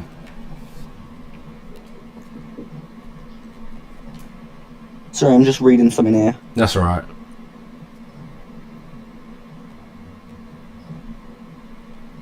Like, I've spent a lot of time on the neonatal ward, and when I first found out about this case, I thought that Lucy had done it because my daughter was also killed on a neonatal ward. And I thought, oh my god, it's those damn neonatal nurses again. But then when I started thinking about it, none of it really made sense. I'm like, well, when a nurse is on a neonatal ward, there's like 3-4 other staff there. So what is she doing? Waiting until no one's in the room? And then she's waiting until no one's in the room. So what about all the other deaths that happened when she wasn't there? Why did they not get included in the case? Why isn't there an actual cause of death? Why would she use air embolism when that's an extremely rare way of killing someone? It's just, none of it actually makes sense. And then why did the expert on air embolism, whose study was relied upon, come out and say that the baby's deaths weren't due to air embolism? Do you have a source for that? I'm not saying I don't believe you. Yeah, I do have a source actually. So if you search up panel of experts, Dr. Sue, the guy's name is Dr. Sue. So Lucy Letby case, panel of experts. So they basically picked a panel of the foremost experts in the world on these topics. There's a 2-hour video, it's on Reuters, and Dr. Sue's the guy that wrote the paper on air embolism, and he's basically come out and said, I made the paper that Dewey Evans was relied on, and there was no air embolism. And he says that the deaths are all due to poor care and that they've reviewed all the cases. There's a panel of 14 experts came out about 3 months ago, and I really thought that that's what would make everyone wake up and realise that she has been framed. But people were just digging their heels in. It's really weird. I'm looking at an article that's mentioning it, right? And it has an explanation for some of the babies, which I understand, but it doesn't have an explanation for all of the babies. The panel reviewed all the cases. It said it's mentioning baby 1, 4, 6, 7, 9, 11 and 15. Are you talking about the review that Dr. Sue did and with the panel? Or are you talking about something else? No, it was the panel.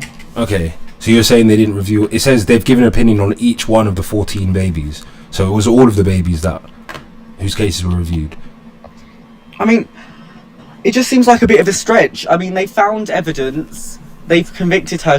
Now she's in prison without a chance of getting out. It just seems more likely that she actually did it rather than just it all being accidental. Well, there's more likely isn't really what matters. What matters is beyond reasonable doubt, and there is definitely reasonable doubt as to the strength of the convictions.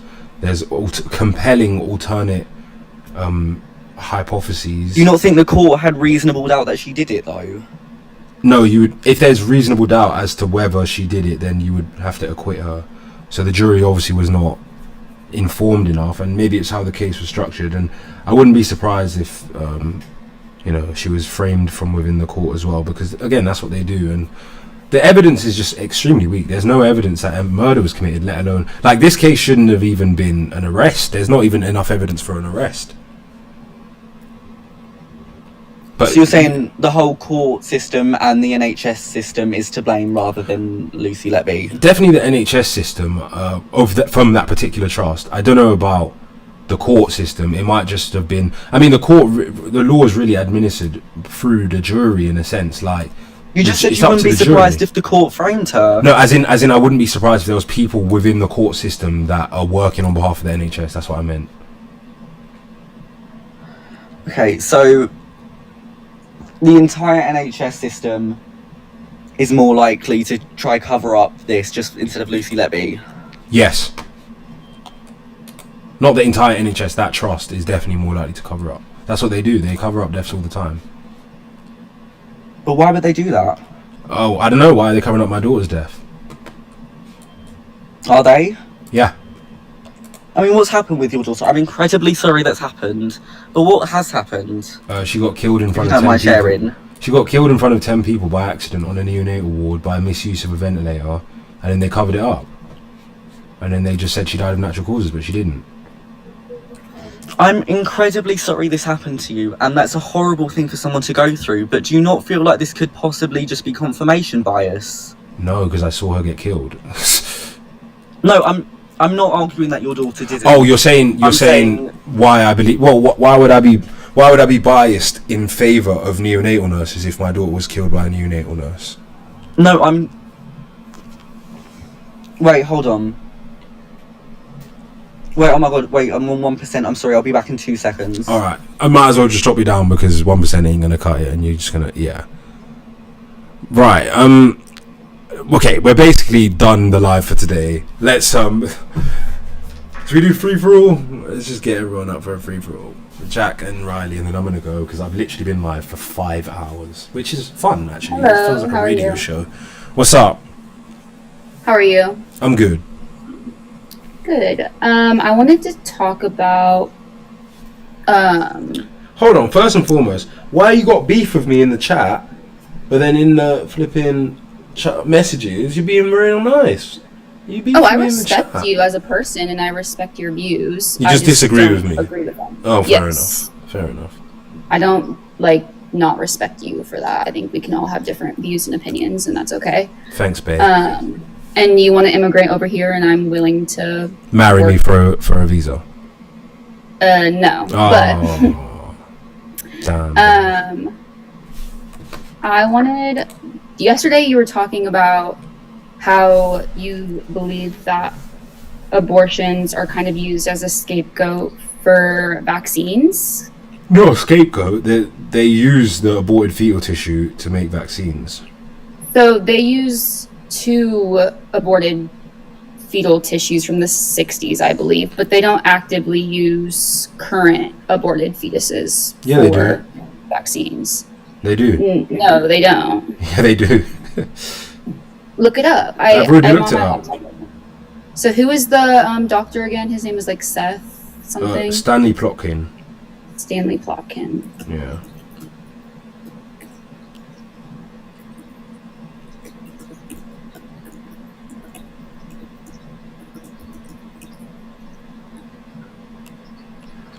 And also, I think I'm gonna dash off the live now because I've literally been live for like 5 hours. But so we might have to talk again in a bit. Jack, are you there? Do you want to have any like final words before I come off the live? I just wanted to have a little comment on the NHS run by criminals. Okay. I believe that they're not totally criminals. I do believe the NHS is run wrong. Yeah. It's obviously inefficient because the absence of competition. Like the nurses and the doctors are inefficient with how they are running it. Yeah. So this is on the Children's Hospital. Fibroblast cells and cells needed to hold skin and other connective tissues together are used in the vaccines. They were obtained from elective termination of 2 pregnancies in the early 1960s. These same fetal cells obtained from the early 1960s have continued to grow in a laboratory and are used to make vaccines today. Thus, no further sources of fetal cells are needed to make these vaccines. Okay, well, that's not true. They use the organelles from the aborted fetal cells as well in vaccines and all other forms of medical research as well. So I'm I don't know literally what to tell reading you. it right now. Where are you reading it from? Let's see what you're reading. The Children's Hospital, AAP.org. So, okay, let me hold on. So are you saying that they're not using any new cell lines. That's what it says, that there are no fetuses that are still being used for vaccines. They use fetal cell lines that come from aborted fetuses. They're not just two from the 60s. Like even the COVID vaccine was made using aborted fetal cell lines. It's not. But that's not true. Of course it is. What's up, Isaac? How you doing? So this is from another hospital source. Let's see. No, the COVID vaccine does not contain any aborted fetus cells.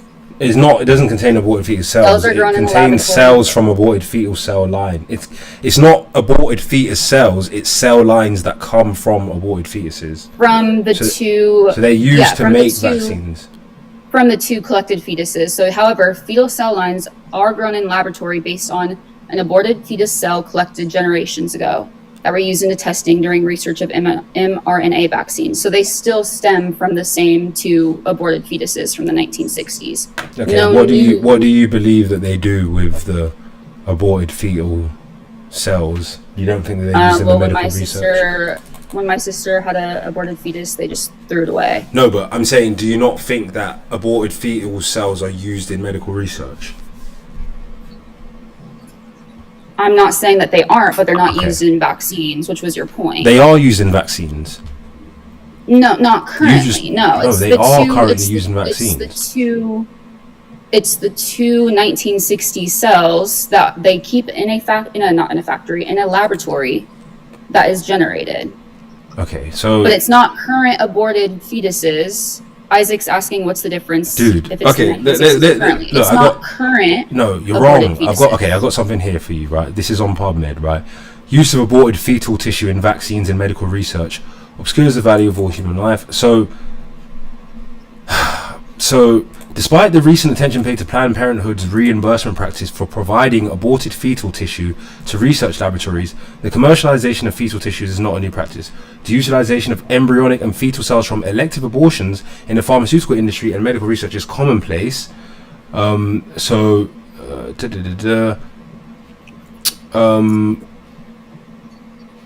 up 1 second.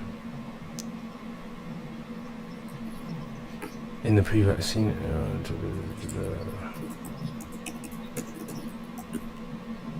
hold up. Fetal tissue from elective abortions in medical research. Human embryonic kidney cell line. So this is derived in the 70s. Is routinely used for production of proteins and cultivation of viruses. So that's just one cell line from the 70s, which is after when you said. So you agree that they're used in medical research, right? Yes, but not current new, because you just said that they're still from the cells made in the 70s. So if I were to get an abortion right now, my aborted fetus would not be used to make a vaccine. The cell lines from it would be used to make vaccines potentially.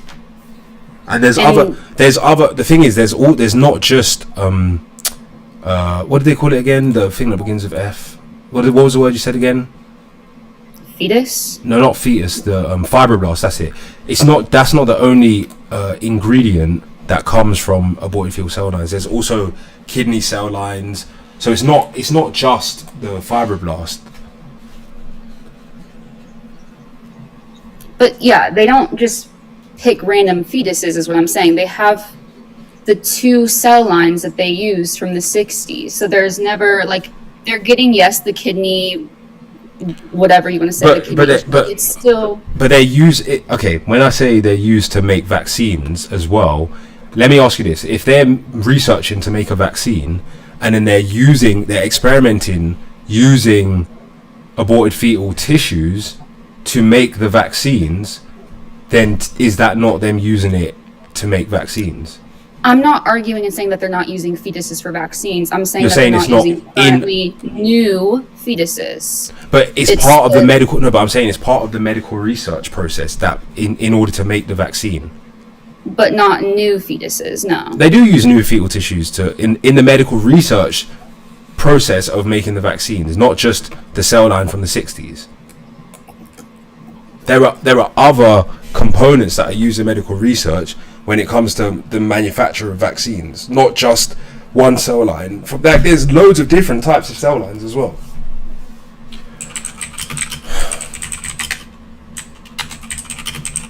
Sorry, I'm just reading this article. Yeah, I'm trying to get some other examples of. Yeah, I need like more specific examples to look into, because everything that I'm seeing, it's not new aborted fetuses. It's all from the 60s and the 70s, the two that they have growing in the labs. Okay, look, what about this? So we've got PER. Hold on. So PER C.6. This was from an aborted fetus in 1985. So we've got ones from 70s, 60s, 85. So my point is, when they're working with these cell lines anyway, they're using in the research process aborted fetal tissue. And then when they finalize what the vaccine is going to be like, yes, they might only be using one cell line from the research they did previously, but part of the research process to make vaccines, because when they make a vaccine, they don't just make one version of it. They don't just make one version. It's not two fetuses. Okay, but listen to what I'm saying. They don't just make one version of the vaccine and then be like, aha, we did it. It's years of research using different fetal cell lines, using different ingredients, and then they settle on the composition of that vaccine and keep using the cell line from one of the previous aborted fetal tissues. Do you get it? But in the research process to make the vaccine, they don't have to keep using one cell line. They use different cell lines. Where is your source that's saying that they are using a completely like new fetus? Because it's part of the medical research process. They make lots of different compositions. I know, but do you have a vaccines. source for that so I can look into it and educate myself? Okay. Because I don't think that you we can try like and to find give the something. sources. Okay, we could try and find something. So, let's see what.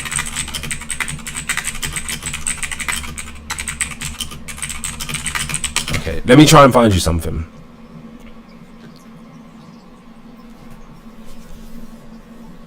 Okay, so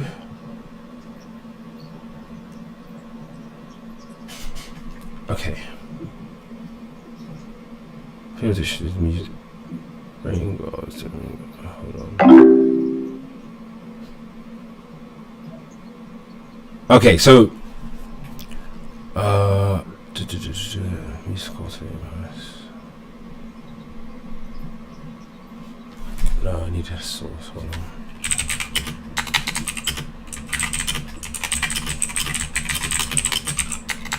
So no, vaccines do not contain fetal or human DNA. Even though human cell lines are used to create vaccines, vaccines don't contain someone else's DNA. Yeah, not the DNA, but it's still used to make the vaccine.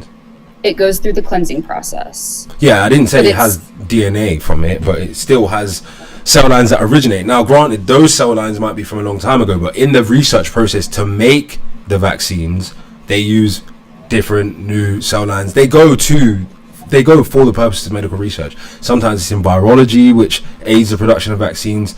Sometimes it's in, directly in the manufacturing process. I'm trying to find it. I'm trying to find something for you. Because all I'm saying is that all of these original cell lines have been multiplied, and so they're using the renal kidney cells from the 1985 fetus, but they're still able to manually. But okay, but does it not stand to reason that if they have ones that they used in the 60s, ones that they used in the 70s, ones that they used from 85, does it not stand to reason that in the research process they're using other new ones? Like, for example, look, because just you assuming. No, look. I've got some for you. So look, W138 derived in 1962 from the tissue of a 3-month gestation female fetus. Then there's one from 66, MRC5. Then we've got HEK293 from the early 1970s. Then we've got PERC6 from 1995. Then we've got Wildvax. This one comes from 2015. So what I'm saying is, if they are using, can you send me that link so I can see for myself? I'll send you. Okay, where do you want me to send it to you? Like, add me on Facebook or something, and I'll. Okay, I will. Okay, like my Facebook is in the link in my bio. It's Amma Maduaka. So what I'm saying to you is, think about it like this: it's like, imagine this. If I'm like, there's only one BMW 1 Series model, yeah, and I'm like, oh no, not one. Let's say there's 7. I'm like, okay, so there's 7 BMW 1 Series models that have been released, but in order to make the 7 models, they've been experimenting with thousands of different iterations of the BMW 1 Series to be like, right, these are the 7 models. We released one in 1970, we released one in 1990. But the experimentation process going on behind the scene is using different like techniques, making different iterations. Oh, let's try this. Let's do it with these wheels. Let's do it with this steering wheel. Let's do it with this like fucking digital dash. They're using different types. They're using it in the research process. Then when they finally make the vaccine, they're like, okay, we're going to settle with this version of it from this cell line. But to make it, they're experimenting with the different cell lines, and the actual vaccine does contain the cell line from one of the aborted babies. Granted, it's a cell line, but it comes from one of the aborted babies. So I'm just saying that there's an incentive for them to have the aborted fetal cells because they're doing medical research. Do you get what I'm saying? The medical research goes hand in hand with the production of vaccines. They're not separate. The research begets the vaccine. Kobe Gowanda says each new scientist will usually have to use samples they've looked after for accountability. Okay, interesting. I didn't know that. But there's no guarantees about what the last person before you did to the samples. Yeah, so okay, fair enough, it's a cell line, but if they've introduced loads of different fetal cell lines, then it stands to reason that they're experimenting with different fetal cell lines. No, like, I don't think that's too speculative. Like,